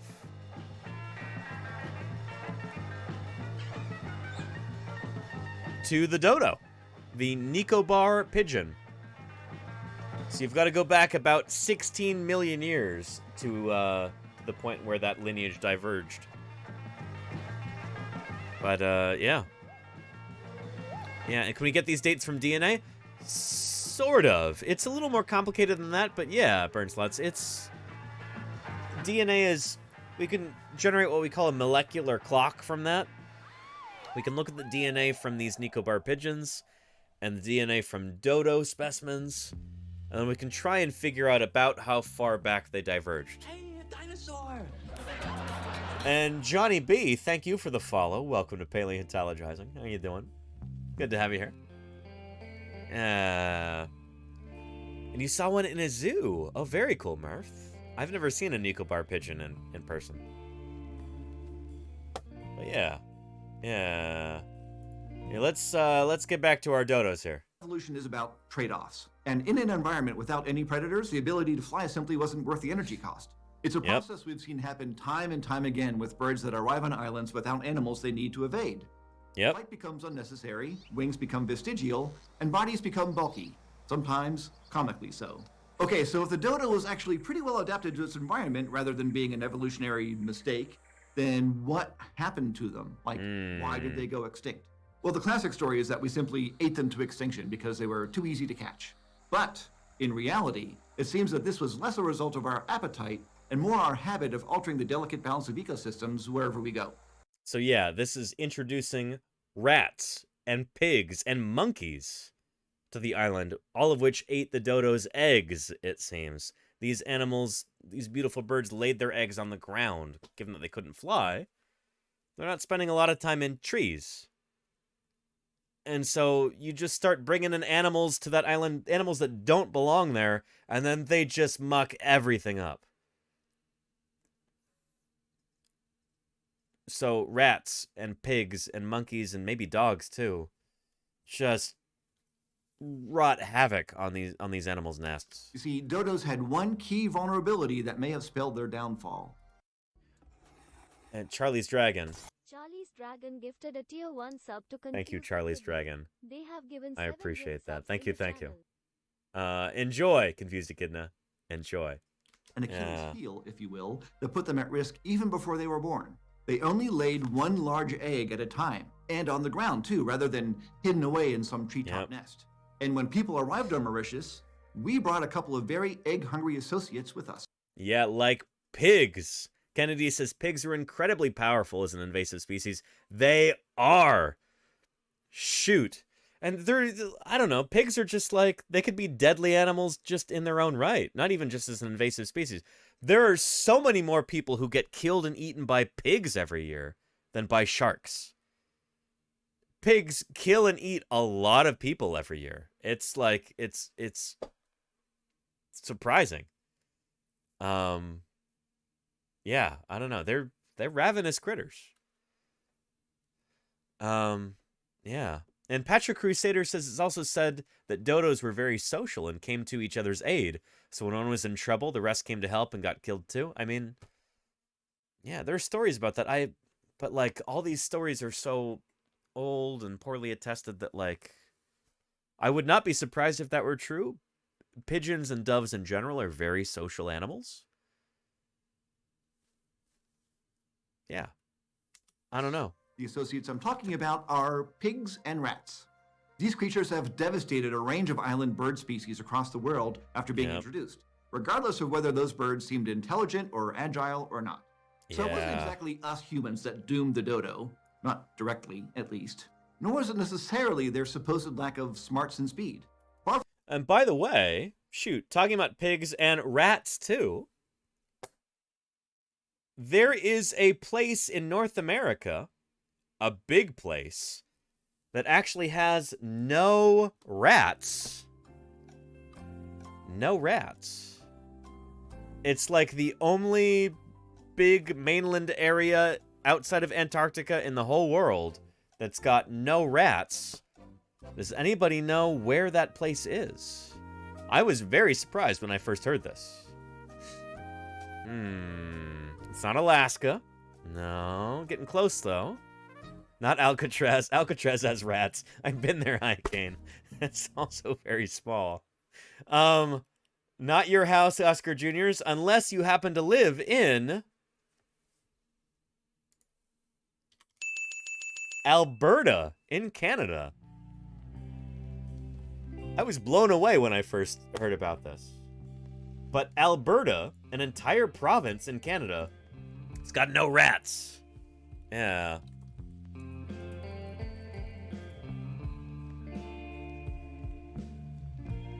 Shoot, let's take a look at this. It would help if we turn the sound on, huh? Yeah. This is a map of all the people in the world who don't live in Alberta, Canada. Interestingly, you can see the only place in the world that doesn't have people who don't live in Alberta, Canada is Alberta, Canada. More interestingly, though, this is nearly identical to the map of all the places in the world. This guy's got like terminal YouTube voice. What is it about YouTubers where they all sound like this? I don't understand it. World that are swarming with rats. Also pretty much everywhere except for Alberta, Canada. These rats spread disease, they destroy property, and worst of all, they take control of impressionable young French chefs and force them to cook a dish that's basically just soggy vegetables. They're one of mankind's most persistent and damaging plagues. So how did Alberta manage to avoid them? Well, in order to explain why there aren't rats in Alberta, you need to understand why there are rats, well, everywhere else. You see, much like Asian carp, Burmese pythons, and James Corden, rats aren't native to North America, but their presence in our ecosystem has proved equally destructive. Where's James Corden from? He's from England, isn't he? Somewhere around Mongolia, and began to quickly spread to other parts of the world after the Middle Ages. The shift from wooden structures to brick buildings, and our propensity to fill those brick buildings with cheese, made it easy for rats to take shelter in climates outside their natural habitat, so long as there were human structures there to shelter them. Once a few rats got settled in one of these new climates, they became nearly impossible to remove. A single pair of rats can multiply to about 15,000. Like, oh no. When the Industrial Revolution rolled around, we started building a lot more buildings and filling them with a lot more cheese. I wonder what happened in the Middle Ages that would have helped them spread. Well, it's more that they spread something else, Murph. A very pleasant little happy thing called the Black Death. Yeah. Oh boy. Real men grow beards. Yeah. And the rats were able to spread to every single corner of the Earth, except for the bonus continent, Antarctica, a few Arctic islands, and Alberta. Alberta? Why? Alberta's rat-free status was thanks to a little variable I call the no one wants to live there factor. Since modern rats... Which is... Alberta is one of the world's greatest places to find dinosaur fossils, actually. So... if I were to pick any Canadian province to live in, might be that one. I don't know. You know several folks in Alberta? Me too, Iacane. Yeah. Yeah. Yeah, a falcon. Oh, that's pretty cool, Iacane. That's pretty cool. Not even rats want to live there, says Patrick Crusader. Are almost completely dependent on humans to support them. This factor did all the heavy lifting until the 1910s, when starting a barley farm in the middle of nowhere became all the rage. Alberta's other natural defense is its unique geography. On 3 sides of its border, it's surrounded by a hefty buffer of hostile landscapes. True. To the west, you've got the Rocky Mountains. Yep. Rats can't survive the harsh high-altitude conditions or lease a decent four-wheeler. To the south, you've got the high plains of Montana, which are too sparsely populated and generally depressing for rats to make it. I can confirm, I guess. I don't know, the plains of Montana, not a particularly hospitable place. I've spent a significant portion of my life there, but I want to say there are rats in eastern Montana. Isn't that? I want to say there are. Yeah. And you want to visit Drumheller? Me too, Johnny B. I've never actually been there, but that's Dinosaur Town, Drumheller, Alberta. They've got dinosaur sculptures, and painting is on every street. Yeah. The high plains of Montana, which are too sparsely populated and generally depressing for rats to make it very far. Yeah, that's probably true, actually. I don't know. You've probably got rats in places like Miles City or Glasgow, though. Or Havre. There's probably rats there. There's gotta be, right? To the north, you've got cold. That leaves the southern section of its eastern border, adjacent to Saskatchewan, where rats could possibly invade. And though it only took my writer like 10 minutes of reading Alberta's government website to figure that out, it took the rats until the summer of 1950 to finally find Alberta's weak spot. When the first few rats were spotted crossing Alberta's border, the government acted quickly. After all, they were already calling themselves, quote, the only rat-free area in North America, and they weren't ready to invest the money in a more enticing tourism slogan. Instead, they established a rat control zone along their eastern border. Oh, wow. The control zone was really more of a giant poisoned farmland zone, with Alberta's government dumping 140,000 pounds or 65,000 kilograms of arsenic trioxide onto all of the farms along the border with Saskatchewan. This led to the deaths of countless farm animals and pets, so naturally the government discontinued. Hang on, was that a giraffe? This led to the deaths of countless farm animals and pets, so naturally the government discontinued the program for costing too much money. Today, probably children too, honestly. Actually, speaking of which, just the other day I was walking in in an area that's got a lot of rats in Alameda, California, and I was like walking along, talking on the phone.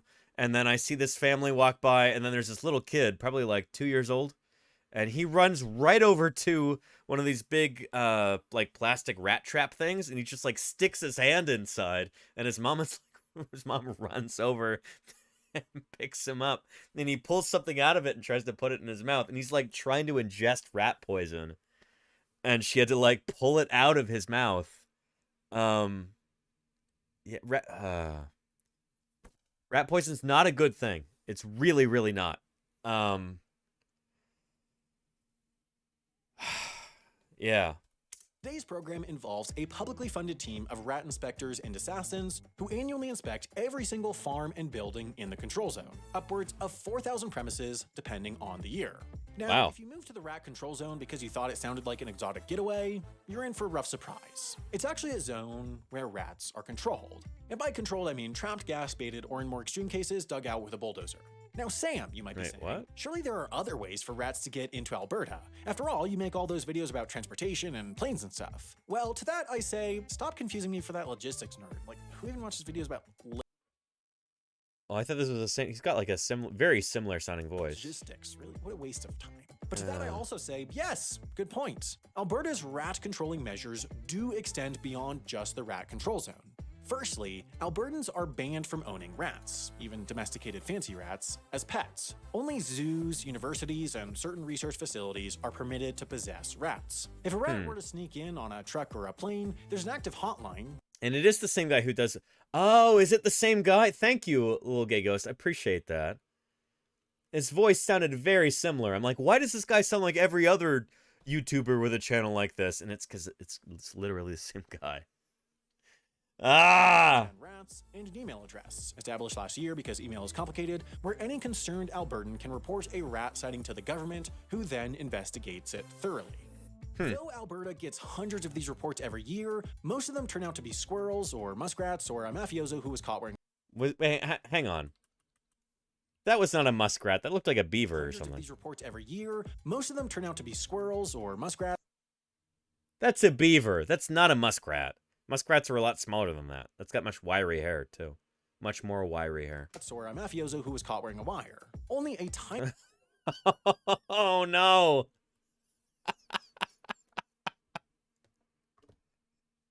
I literally just watched that episode of The Sopranos last night where, with a big pussy on the boat. Yeah, it didn't end well for him. Yeah. Most of them turn out to be squirrels or muskrats or a mafioso who was caught wearing a wire. Only a tiny fraction turn out to be the real deal, and those cases get heavy news coverage. Or a 6-minute YouTube video explaining why a rat in Alberta is somehow exceptional. Now, being free of rats isn't the only advantage of living in this giant swath of frozen farmland. Albertans also have access to Canadian Netflix. I mean, they've got... Hang on a minute. Is this... That's gonna be an ad, isn't it? Let's cut this off at the pass right there. Anyway, rats. One of the reasons why the dodo went extinct. Or agile or not. Yeah. So it wasn't exactly... And not the face, tell me, Platicus. Oh, no.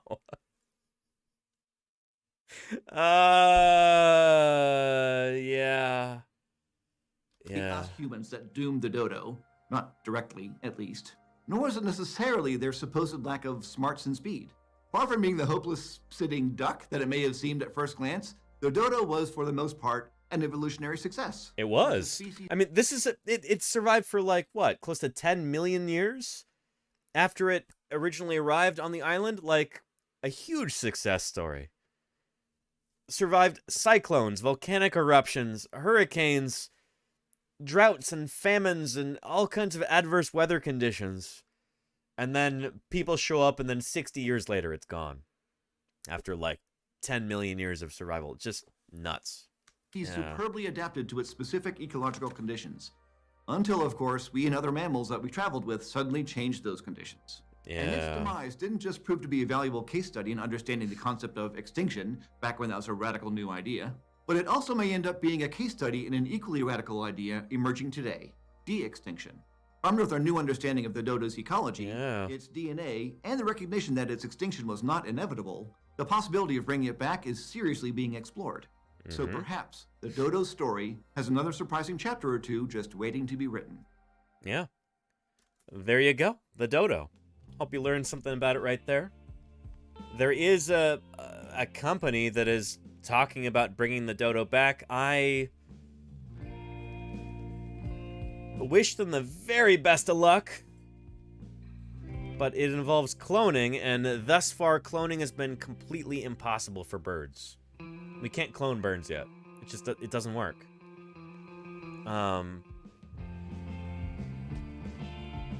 Their eggs are too big, and the actual embryo in the egg starts off too small compared to the size of the egg itself. Impossible thus far. So yeah. But maybe someday they'll figure it out. I don't know. I wish them the very best of luck. And with that said, our True Arcuncus is printing... Oh, shoot, you can see its shoulder now. And the claws. Oh, this is exciting.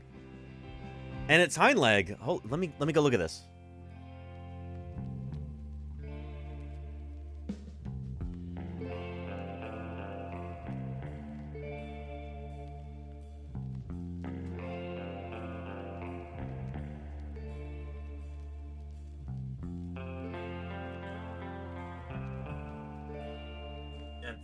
The cord is too short for me to be able to show you a top-down view, but man, is this exciting. So good. It's so good. Anyway, we'll be continuing to print our Trirarchuncus throughout the next couple days, and then I will... Well, I'm happy to unveil it to you. I will be happy to unveil it to you later on this week, so stay tuned for that. But before any of that happens, we're going to go ahead and wrap up today's stream. There's our Berlin specimen of Archaeopteryx there to run our credits over. And don't go running away just yet, chat. We are going to be passing along the science love to somebody else streaming right now. Let's see who else is on. Sage is on. We're going to go raid Rocket Sage.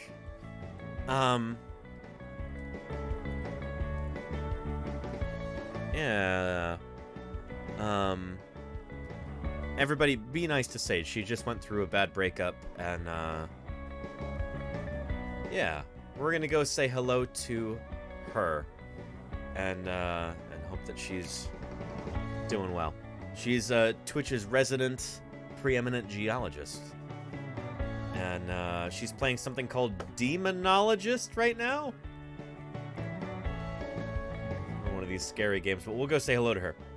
Anyway, everybody, thank you for another wonderful stream. Thank you for all of your financial support, maybe most especially. That's what keeps me going here. 34 gift subs and a whole bunch of bits. Thank you, everybody who contributed.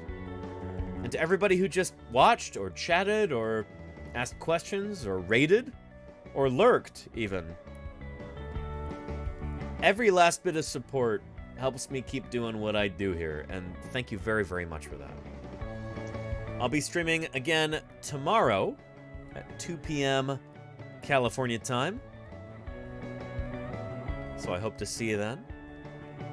But for right now, let's go check out Rocket Sage. Thank you again, everybody. And moderators, did I thank you yet? Thank you, mods, for doing what you do. All right. See you tomorrow.